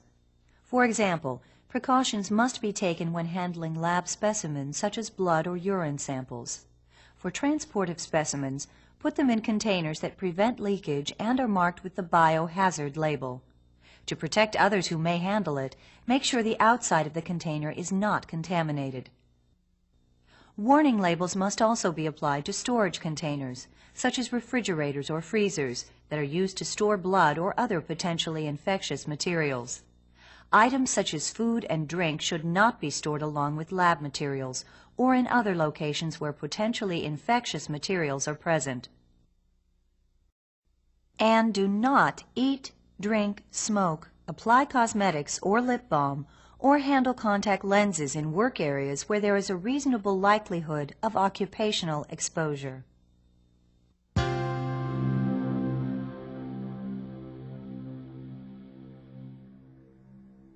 Special precautions and techniques must be used to decontaminate work areas, instruments, and equipment. Proper cleanup of spills can help to protect yourself and others from exposure. Always wear gloves with this type of cleanup. First, wipe up the spill with a towel. Then carefully dispose of the contaminated towel. Apply a germicide or bleach mixed with water until the surface is glistening wet. Keep it moist for the manufacturer's recommended exposure time, usually 5 to 10 minutes. Then allow the surface to air dry completely. Standard cleaning and disinfection procedures apply to care areas. Wear gloves and use EPA-approved products. Your supervisor should tell you what products to use and how to use them. In addition, disposable protective barriers may be placed on surfaces and objects in a treatment area that may become contaminated during a procedure. These coverings should be discarded and replaced with clean coverings after use with each patient. If equipment is to be picked up for repair, make sure it is decontaminated to prevent infection of others who may handle it. If portions of the equipment cannot be decontaminated, attach a warning label that identifies those portions so that precautions will be taken by repair personnel. Linens contaminated with blood or other risky materials should be handled as little as possible. Protective gloves should be worn. Never rinse or sort linens in care areas. When handling soiled linens, avoid skin contact and roll them away from your body. They should be cleaned right away and not stored for later cleaning.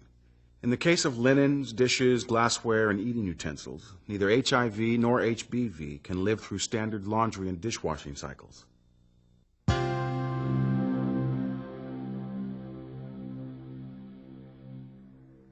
Disposable items that could be contaminated may require special handling in accordance with the laws in your area. Items like used gauze pads or used gloves should be handled and disposed of carefully. Waste that is wet or dripping or that oozes fluids when pressure is applied must be placed in containers that are closable and prevent leakage. If a waste container is damaged or if the outside is contaminated, carefully place it inside another qualified container to protect others who may handle it. Check with your supervisor to find out where and how to dispose of the waste.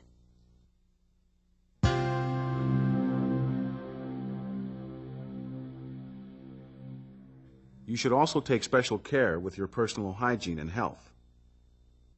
Wash your hands thoroughly with soap and warm water for 10 to 15 seconds before and after contact with each patient.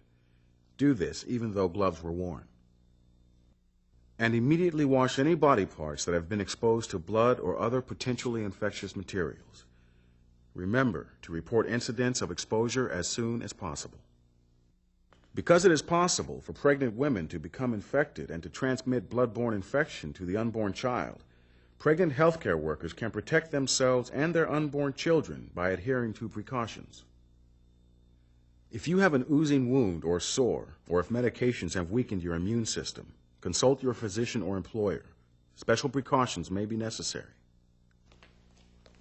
There are many ways to protect yourself and others from blood-borne infections like AIDS and hepatitis B.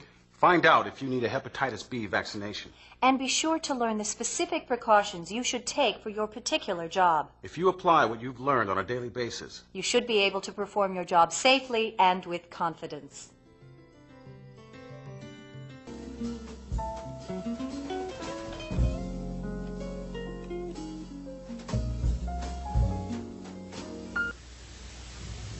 Changes in the skin become evident as a person ages, particularly if they are unable to get about and exercise. Blood circulation decreases and both the sebaceous, oil-producing, and sweat glands are less active. As a result, the skin becomes dry, thin, and scaly like tissue paper. There is loss of fat and elasticity, and the skin becomes wrinkled, loose, and easily moved about over the underlying tissues. There is loss of hair and hair color. Finger and toenails become thick and hard, often deformed. Skin irregularities develop. Areas of loss of color called vitiligo, vascular markings called spider webs, and age spots. Different types of warts and tabs are all commonplace and often a source of concern and distaste for an elderly person. The skin is a major part of the body's protective system. Any break in the skin opens access to the tissues under the skin and provides an easy route for infectious agents to enter the body.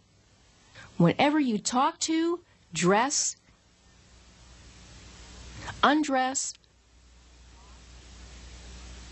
wash, bathe, or treat a client, it's an opportunity for you to systematically observe the client's skin and document and report any abnormalities. It's equally important for you to listen carefully to any comments or complaints from clients about their skin. Maintaining the intactness or integrity of the client's skin is a prime responsibility for the home care aide. Breaks in the skin in the elderly will often lead to pressure sores, sometimes called bed sores or decubitus ulcers. The underlying causes of all ulcers are loss of blood circulation to the skin and death of the skin cells, called necrosis, from lack of oxygen and nourishment. Any conditions that interfere with the circulation to the skin can cause pressure sores. These include prolonged pressure on one area of the body, rubbing of tubing or other equipment on an area of the skin, shearing of the skin if the client is dragged instead of lifted. This causes the loose, fragile skin to move excessively over the fixed underlying tissues and break its blood supply. Prolonged exposure of the skin to body fluids such as urine or perspiration. This results in separation of the cells, called maceration, and their death. Friction between adjoining folds of skin, or friction when the skin slides over bedding.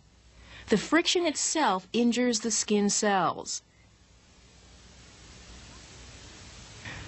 The effects of any of these insults to the skin can increase if the client is undernourished and/or the immune system is depressed. For the client who is immobile, whether in bed or in a wheelchair, pressure sores occur most frequently on areas where bones come close to the skin.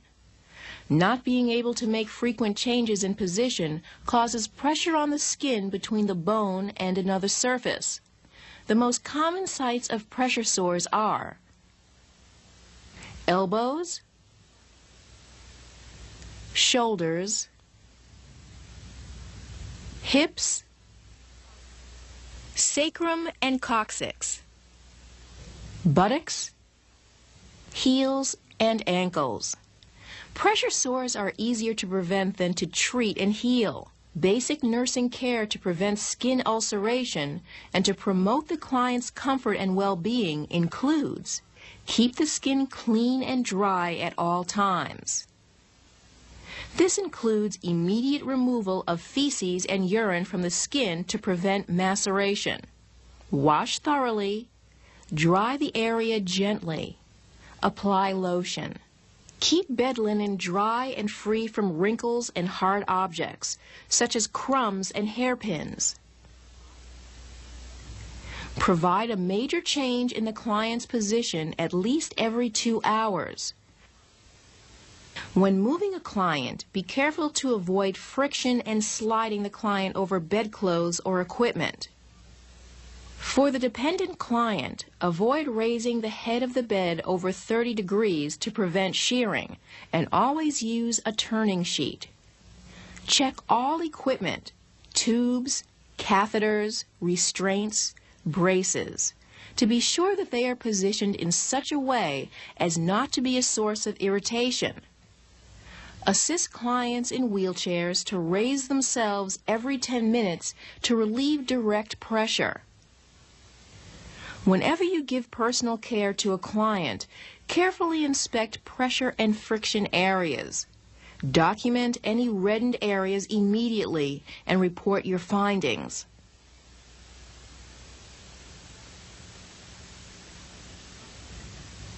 Avoid rubbing directly on reddened areas, as this can increase cell damage. Provide range of motion exercises at least twice daily. Encourage proper nutrition and fluid intake. The first signs of breakdown of the skin and the development of a pressure sore are redness and shininess over a pressure area, followed rapidly by a blue-gray discoloration and an appearance of dryness. This is called stage 1. This stage is reversible if the problem is recognized and care given immediately. If not recognized, the skin will break down quickly. When you see this red shiny area, measure its size, document it, and report it immediately. Keep the area around the redness clean and dry. Use mechanical aids and positioning techniques to relieve pressure. Gently massage around, never directly over the reddened area to stimulate blood flow. Use a pressure-relieving mattress that is prescribed. These include egg crate mattress pads, alternating air pressure mattress devices, gel foam, and water or air mattresses. The nurse will perform any therapy prescribed to promote healing. If healing is not achieved, the lesion will progress to stage 2. Blisters appear on the red skin and small breaks in the skin may be seen. If the lesion continues to progress to stage 3, all the layers of the skin are destroyed and a definitive ulcer is now seen. Infection can set in. The size of the ulcer must be measured and documented. Specific treatment regimes are prescribed and carried out by licensed nursing staff, usually in hospital. Some ulcers progress to stage 4, where the ulcer extends through the skin and subcutaneous tissues to involve underlying muscle, bone, and other structures. Once an ulcer has formed, it's extremely difficult to heal. One of the most important responsibilities for the home care aide is to prevent the development of pressure sores.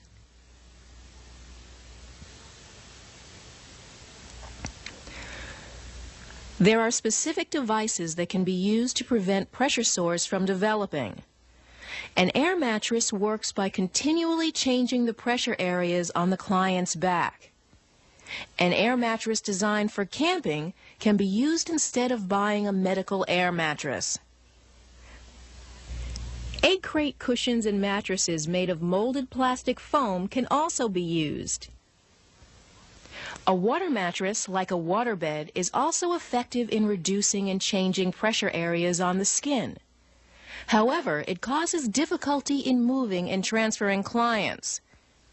The key measures for you to take to prevent pressure sores are: change the client's position at least every 2 hours. Remove urine and feces quickly. Ensure a nutritious diet and good fluid intake. Keep bed linens clean and dry and wrinkle-free. Keep the skin well lubricated. Watch for skin irritation at all times, particularly when applying skin braces and splints. Document any abnormalities and report them immediately to your case manager.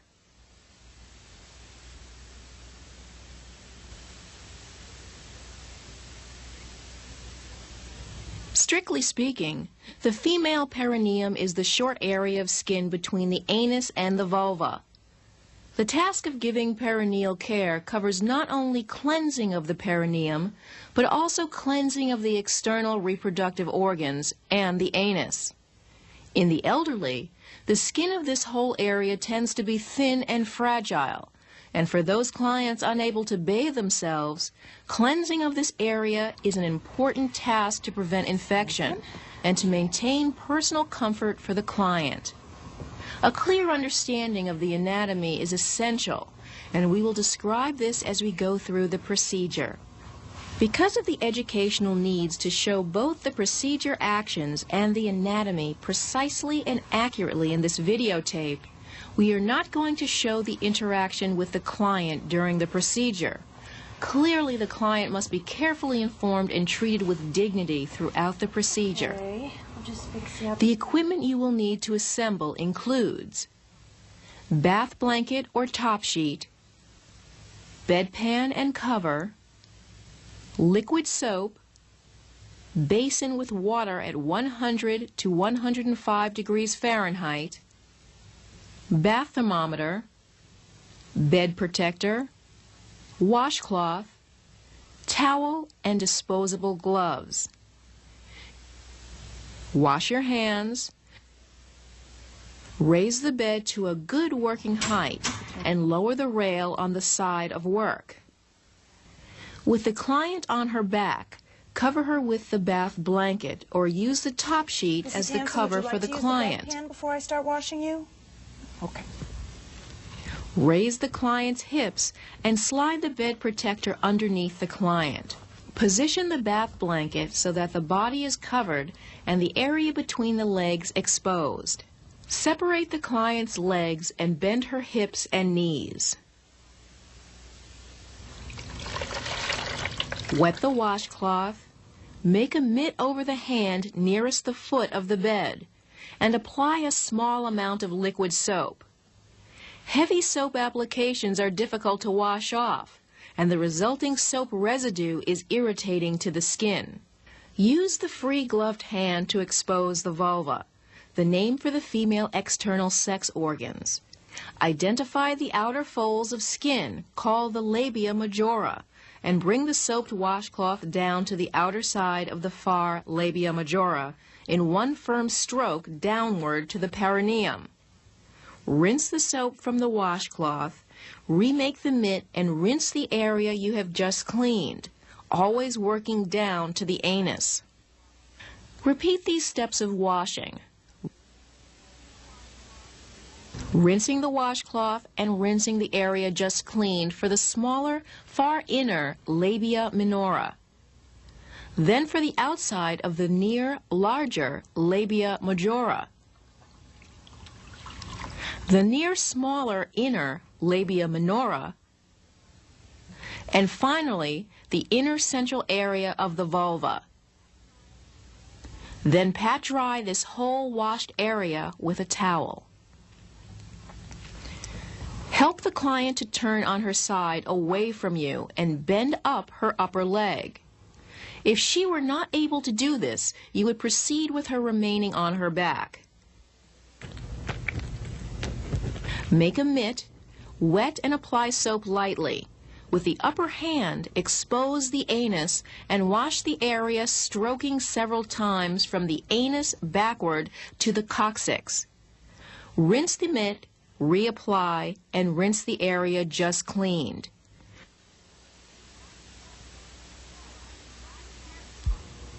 Dry carefully with a towel and turn the client onto her back.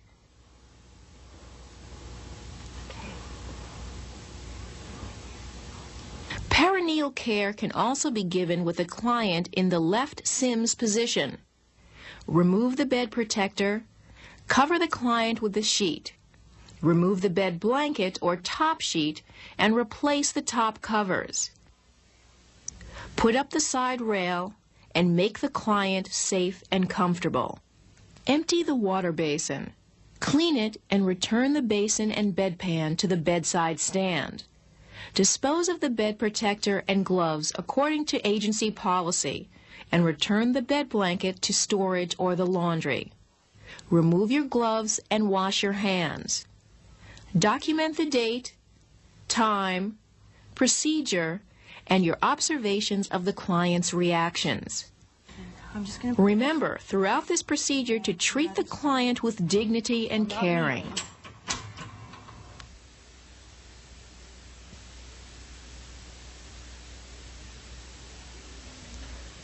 The equipment you need includes basin with warm water, bath thermometer, soap, washcloth, towels, bed protector, disposable gloves.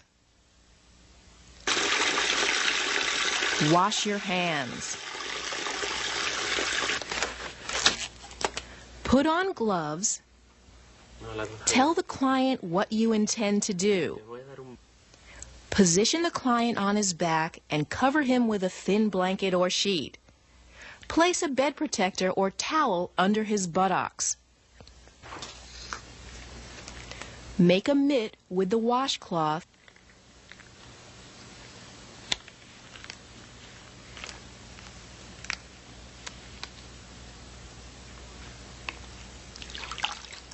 And wet it with soap and water. Help the client to flex his knees and spread his legs. Gently grasp the penis with the gloved hand. Start at the urinary meatus and with a gentle circular motion, clean the tip of the penis. Rinse the mitt well with water only. Rinse the tip of the penis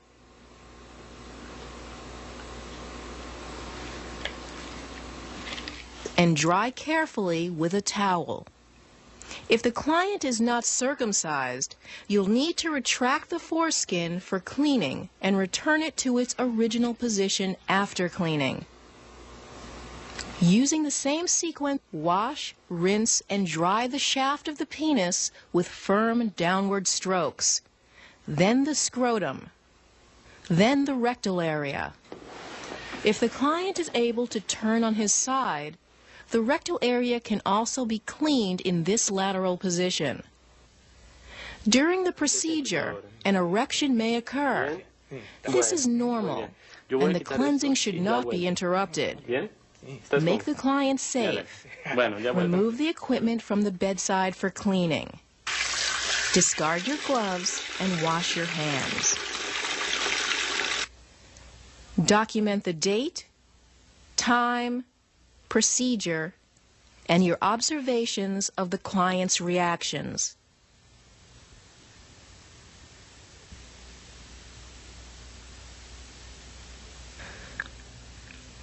The equipment you will need includes client's shampoo and conditioner, 3 or 4 towels, plastic shampoo tray, or large plastic garbage bags or plastic sheet, large pitcher with warm water, large empty bucket, brush and comb, disposable gloves.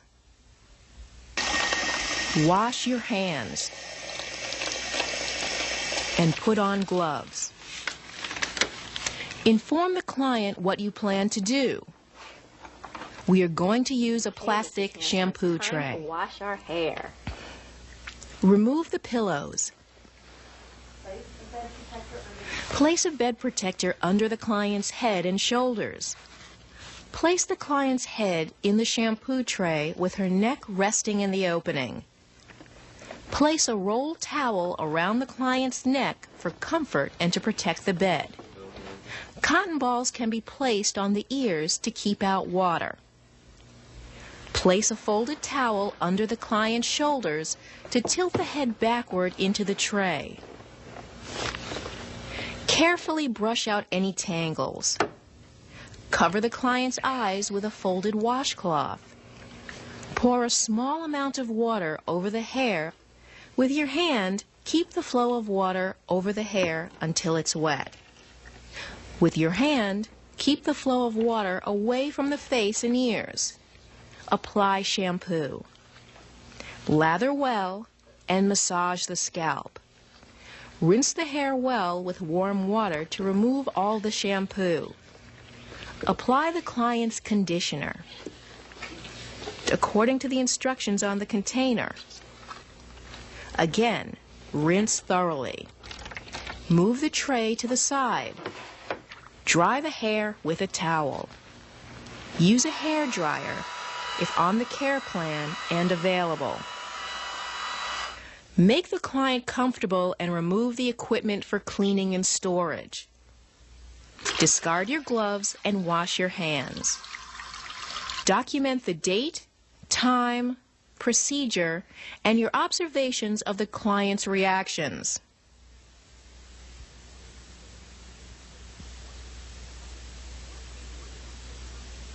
In order to feel comfortable and maintain his appearance, Mr. Rodriguez has asked Carlos to shave him. Mr. Rodriguez cannot get to the bathroom or shave himself in bed. The equipment you will need includes a razor, electric, safety, or disposable. Carlos will use a disposable. Shaving cream. Basin of hot water at 115 degrees Fahrenheit. Bath thermometer. Washcloth. Towel. Client's aftershave lotion if requested. Wash your hands. Put on gloves. I'm putting this towel under your chin and over your chest to keep you dry. And now, I'm going to moisten your beard with water. There, like that. Okay.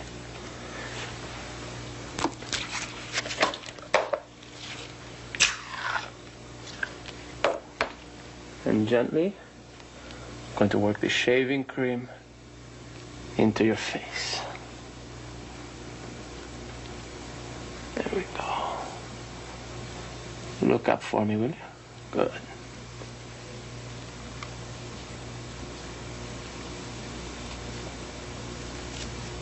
Okay. I'm going to shave you, holding your skin taut. There. There. And I'm going to work down over your cheeks towards the chin. Rinsing frequently. Look up again for me. Good. On your neck, I shave up towards your chin.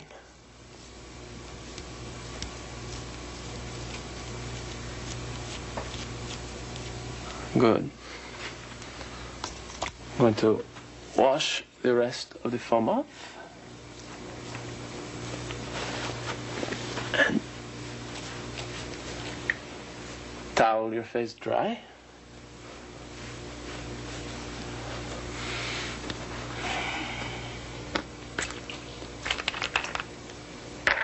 And now, put on your wife's favorite aftershave. Ahora sí que estás guapo, ¿no? Muy bien. Okay, I'm going to take all these supplies away to clean them and store them, and I'll be back in a few minutes. Discard the disposable razor into a sharps container without recapping it. Discard your gloves and wash your hands. Document the date, time, procedure, and your observations of the client's reactions. If the client's face is accidentally nicked, clean the area with a facial tissue and apply a small Band-Aid.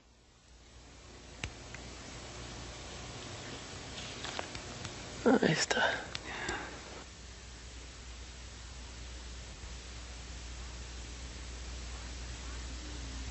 The supplies you will need to assemble include disposable gloves, clean bed linen, clean gown or pajamas, washcloth, towels, client soap, bath basin 2/3 filled with water at 105 degrees Fahrenheit, bath thermometer, personal toiletries such as deodorants and lotions, laundry hamper, bedpan, which you will offer to the client before the bath. Wash your hands. Close the door and windows to avoid drafts on the client. I'm going to check these windows just to make sure they're closed. And then Inform the client what you plan to do. give you a bit of a bath. Lower the bed rail on the side you are working. Remove the covers and blankets. Leave the top sheet covering the client but pull out the bottom part so it covers the client loosely. And put on gloves. Place a towel on the chest and under the chin. Working under the sheet, remove the client's clothing. Form a mitt by folding the washcloth around one hand. Okay, now I'm just going to wash your face. And wet it. Wash the closed eyes first, wiping from the inner corner to the outer corner without using soap and using separate corners of the washcloth. Still, without using soap, wash and rinse the face, ears, and neck. And pat dry with a towel. Expose the client's far arm and place a towel under it to keep the bed dry.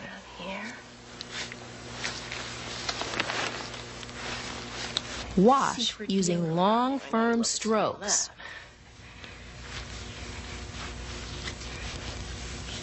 Rinse. Famous secret deodorant on you. I know you love the smell of that. And dry the arm, hand, and axilla, making sure the axilla is clean and dry. Apply the client's deodorant and repeat for the nearer arm. Nail care is described separately later in this tape. Place a towel over the client's chest and pull the sheet down to the waist. Working under the towel, wash with soap.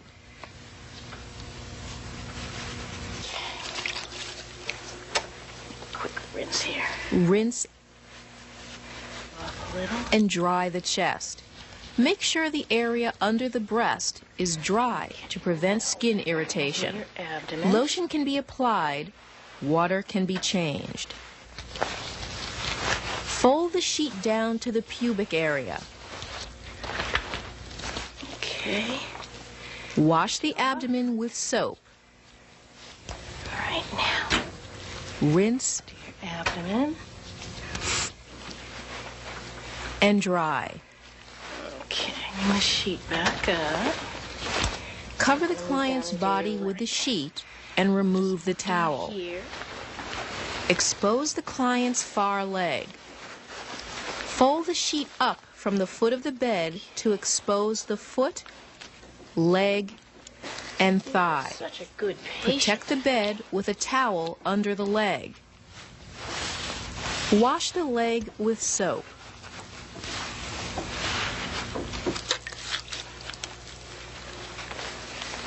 And rinse. Foot in the basin. Put the basin of water on the towel and place the client's foot in it. Okay. Remove the foot from the basin. Take this away.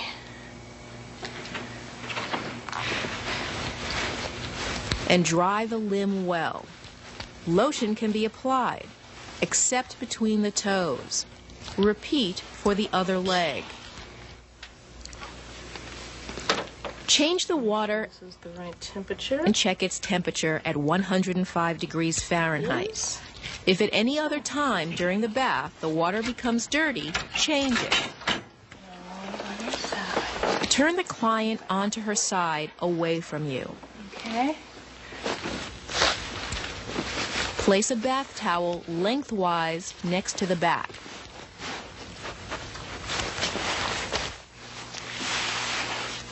Starting at the hairline, use long, firm strokes to wash and rinse the neck and back.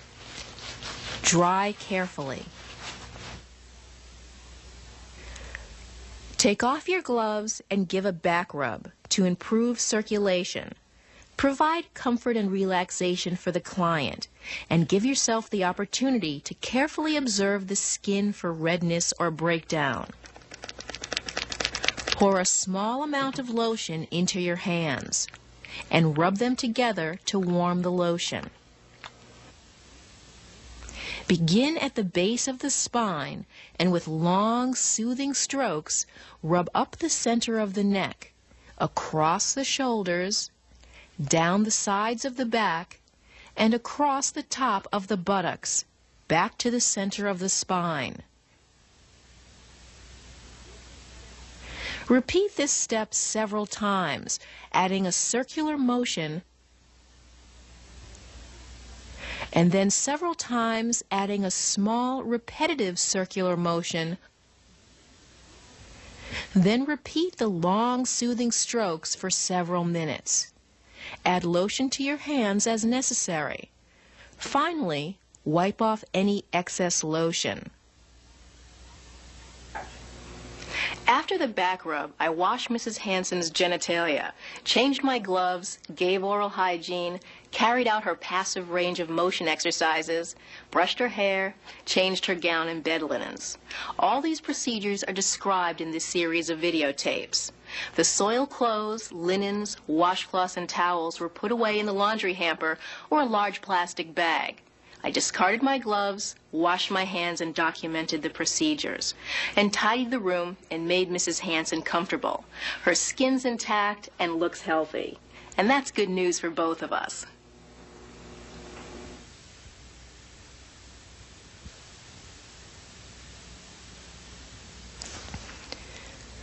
The equipment you will need to assemble includes basin with warm water at 105 degrees Fahrenheit, bath thermometer, soap, towels, lotion, plastic protector, nail scissors or clippers, emery board or nail file, orange wood stick.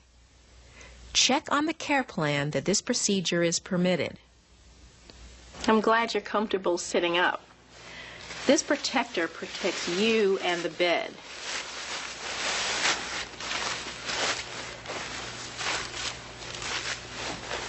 Now I want you to soak your hands in this warm water for 5 minutes. Shall I read the paper to you?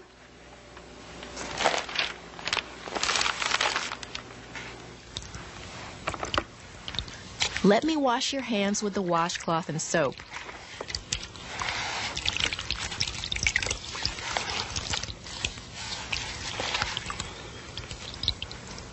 And push your cuticles back with the washcloth.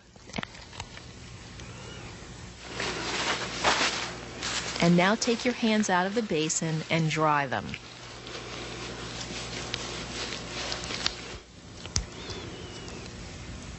Cut the nails on a slight curve. Put the nail cuts on the protector to be discarded. And shape the nail with the file. Soak, wash, dry, and apply lotion. The procedure for toenail care is similar. When the toenails need cutting, notify your case manager. Okay. After finishing the procedure, gather the equipment and clean and store it appropriately.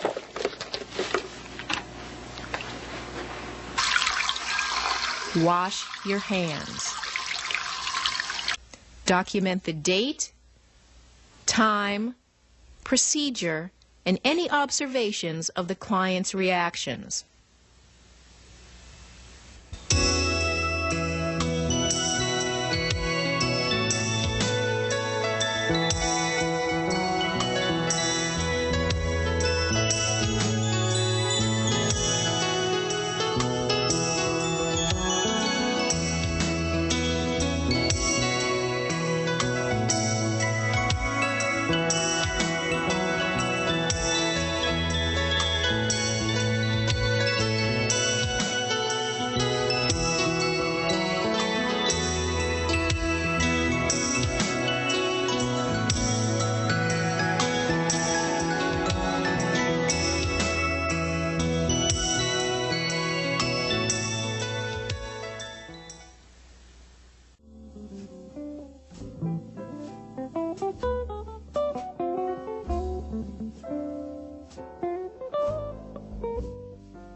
Oh, I think it's brilliant.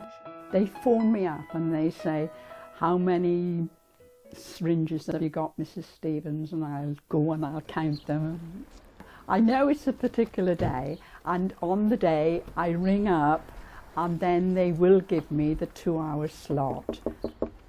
So I know what's going to happen, where and when, and I can go shopping then, can't I? It's just like as if you're making a cup of tea, you know, it's routine and it's always there. And I can rely on it. So home care is another way of getting your medicines. So what we actually do is we contract home care providers to deliver and dispense medications on our behalf to a patient directly to their homes. I think home care is good because it means that patients don't have to wait around in busy waiting areas anymore. They don't have to wait for the pharmacist to screen the prescription. They don't have to wait for us to dispense their tablets, and they don't have to wait for us to give them to them. There is a cost benefit. The drugs that we buy into the hospital cost more money than if we actually get them delivered to their home, so it's better all round. It benefits clinicians specifically because we've had to rethink how we're providing care for our patients. We find that when patients come in, they've not already had a long wait to be seen and they're not facing another long wait. A lot of my patients, they have cancer. They don't want to spend all their time there. They want to be at home and looking for quality of life. So using home care has allowed us to basically rethink how we treat these patients. So we could contact them and talk to them if that's useful. We are seeing an ageing population with more complex illnesses. We're seeing an introduction of new medications which are often given in this way. We need to find a way of delivering and managing these patients' medications. I don't think general practice is up for this. I think the hospital system, it means an awful lot of traipsing for the patients. It's much better, we are in the 21st century, to have a more sophisticated, sensible system. We get most of our things delivered at home now when we need them. Why on earth do we have to trudge over to our GP or to the hospital pharmacy? Home care can be divided into 3 areas. Low-tech and mid-tech are essentially medicines that a patient can take orally themselves or administer simple subcutaneous injections at home. High-tech are slightly more complicated medications. This usually requires a nurse to go into a patient's home to administer these medications. Patients will have a delivery like normal, and a nurse employed by the home care provider will go in and administer these medications. We can't do this ourselves because it's better that a company that's much more experienced than the hospital trusts, that they can deliver these drugs to the patient's home in a better way than we're able to. Using home care companies actually provides the ultimate quality improvement plan in that we've improved the pathway for our patients, we've improved the care that they're having, we're resulting in happier patients, clinicians are being less stressed in clinics, and we're also saving money, so it's been a win-win-win situation. Good, she likes that necklace, you know. I know. Because it's good for my well-being, isn't it? You know, I know that if I've got my injections, I'm a free spirit.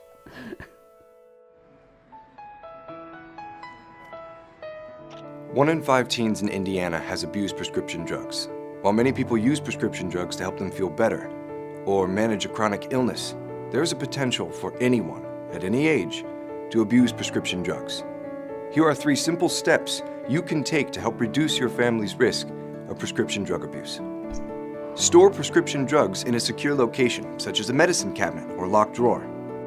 Monitor medication use and talk about the dangers of prescription drugs with those in your family. Do not share medication with others or take more medication than prescribed. Dispose of unwanted or expired prescription drugs at designated take-back locations in your community. Do not pour medications down the sink or flush them down the toilet. These 3 steps can help prevent prescription drug abuse in your home and keep your family safe and healthy.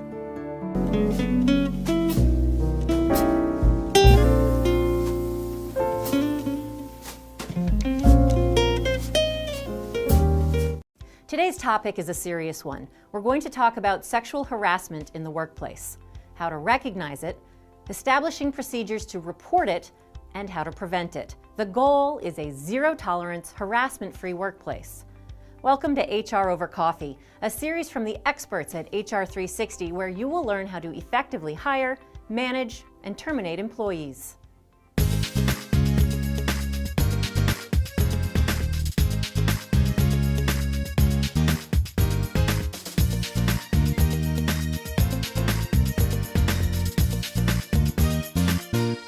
Despite decades of attention in the media and courts, sexual harassment remains a significant and costly problem in today's business environment. According to the U.S. Equal Employment Opportunity Commission, since 2010, more than 7,000 sexual harassment charges have been filed with the agency each year. The statistics are sobering, all the more so because sexual harassment is against the law. Both Title VII of the Federal Civil Rights Act of 1964 and comparable state laws clearly provide that sexual harassment is a form of sex discrimination. In addition to violating the law, sexual harassment negatively impacts the workplace by undermining the integrity of the employment relationship, harming employee morale, and interfering with productivity. But it need not happen at your company. The first step in preventing harassment is establishing a zero-tolerance policy. Clearly state that no form of harassment will be accepted at your workplace, including not only sexual harassment, but also harassment due to race, religion, ethnic background, age, or disability. Publish the policy in your handbook and post it prominently on your company intranet or internal website. Next, offer employees training in how to recognize harassment. Make sure they understand what types of actions and behaviors constitute sexual harassment and what things do not constitute sexual harassment. Harassment can take many forms, including unwelcome advances, requests for sexual favors, or other verbal or physical conduct of a sexual nature. Harassment is illegal when it's used as a basis for employment decisions. For example, when an individual's employment, job duties, or opportunity for advancement are made conditional on granting sexual favors or being receptive to sexual advances. This type of harassment results in a tangible employment action, such as a hiring, firing, promotion, or demotion. Sexual harassment can also take the form of what is known as a hostile work environment, where sexually suggestive talk, jokes, photographs, or behavior are the norm. Making offensive remarks about an individual's gender can also be harassment. Conversely, a polite compliment or asking a colleague for a date is generally not considered harassment unless the behavior is unwelcome and becomes sufficiently severe or pervasive. Whatever form harassment takes, the employer must intervene to stop it. Establish a formal grievance system or process and let your employees know what it is. As a first step, it's helpful for the victim to directly address the harasser and clearly inform him or her that the conduct is unwelcome and must stop. If the behavior doesn't end there, the person being harassed should engage any complaint or grievance system in place at the company to report the alleged sexual harassment. Make this process as simple as possible for your employees by providing accessible points of contacts for employees to bring complaints. Your policy should also assure employees that they will not suffer retaliation as a result of any complaint made in good faith. Retaliation is against the law. The most efficient solution to the problem of sexual harassment is to prevent it in the first place. In addition to a formal policy, training, and reporting process, it's in an employer's best interest to discourage some of the behaviors that might lead to sexual harassment, such as inappropriate joking, using crude language, and posting sexually suggestive photographs in the workplace. While it's impossible to monitor the behavior of every individual employee, setting reasonable standards and raising sensitivity can make it less likely that a line will be crossed. For more information and further training on preventing sexual harassment, visit us online at www.hr360.com and click on the Products tab.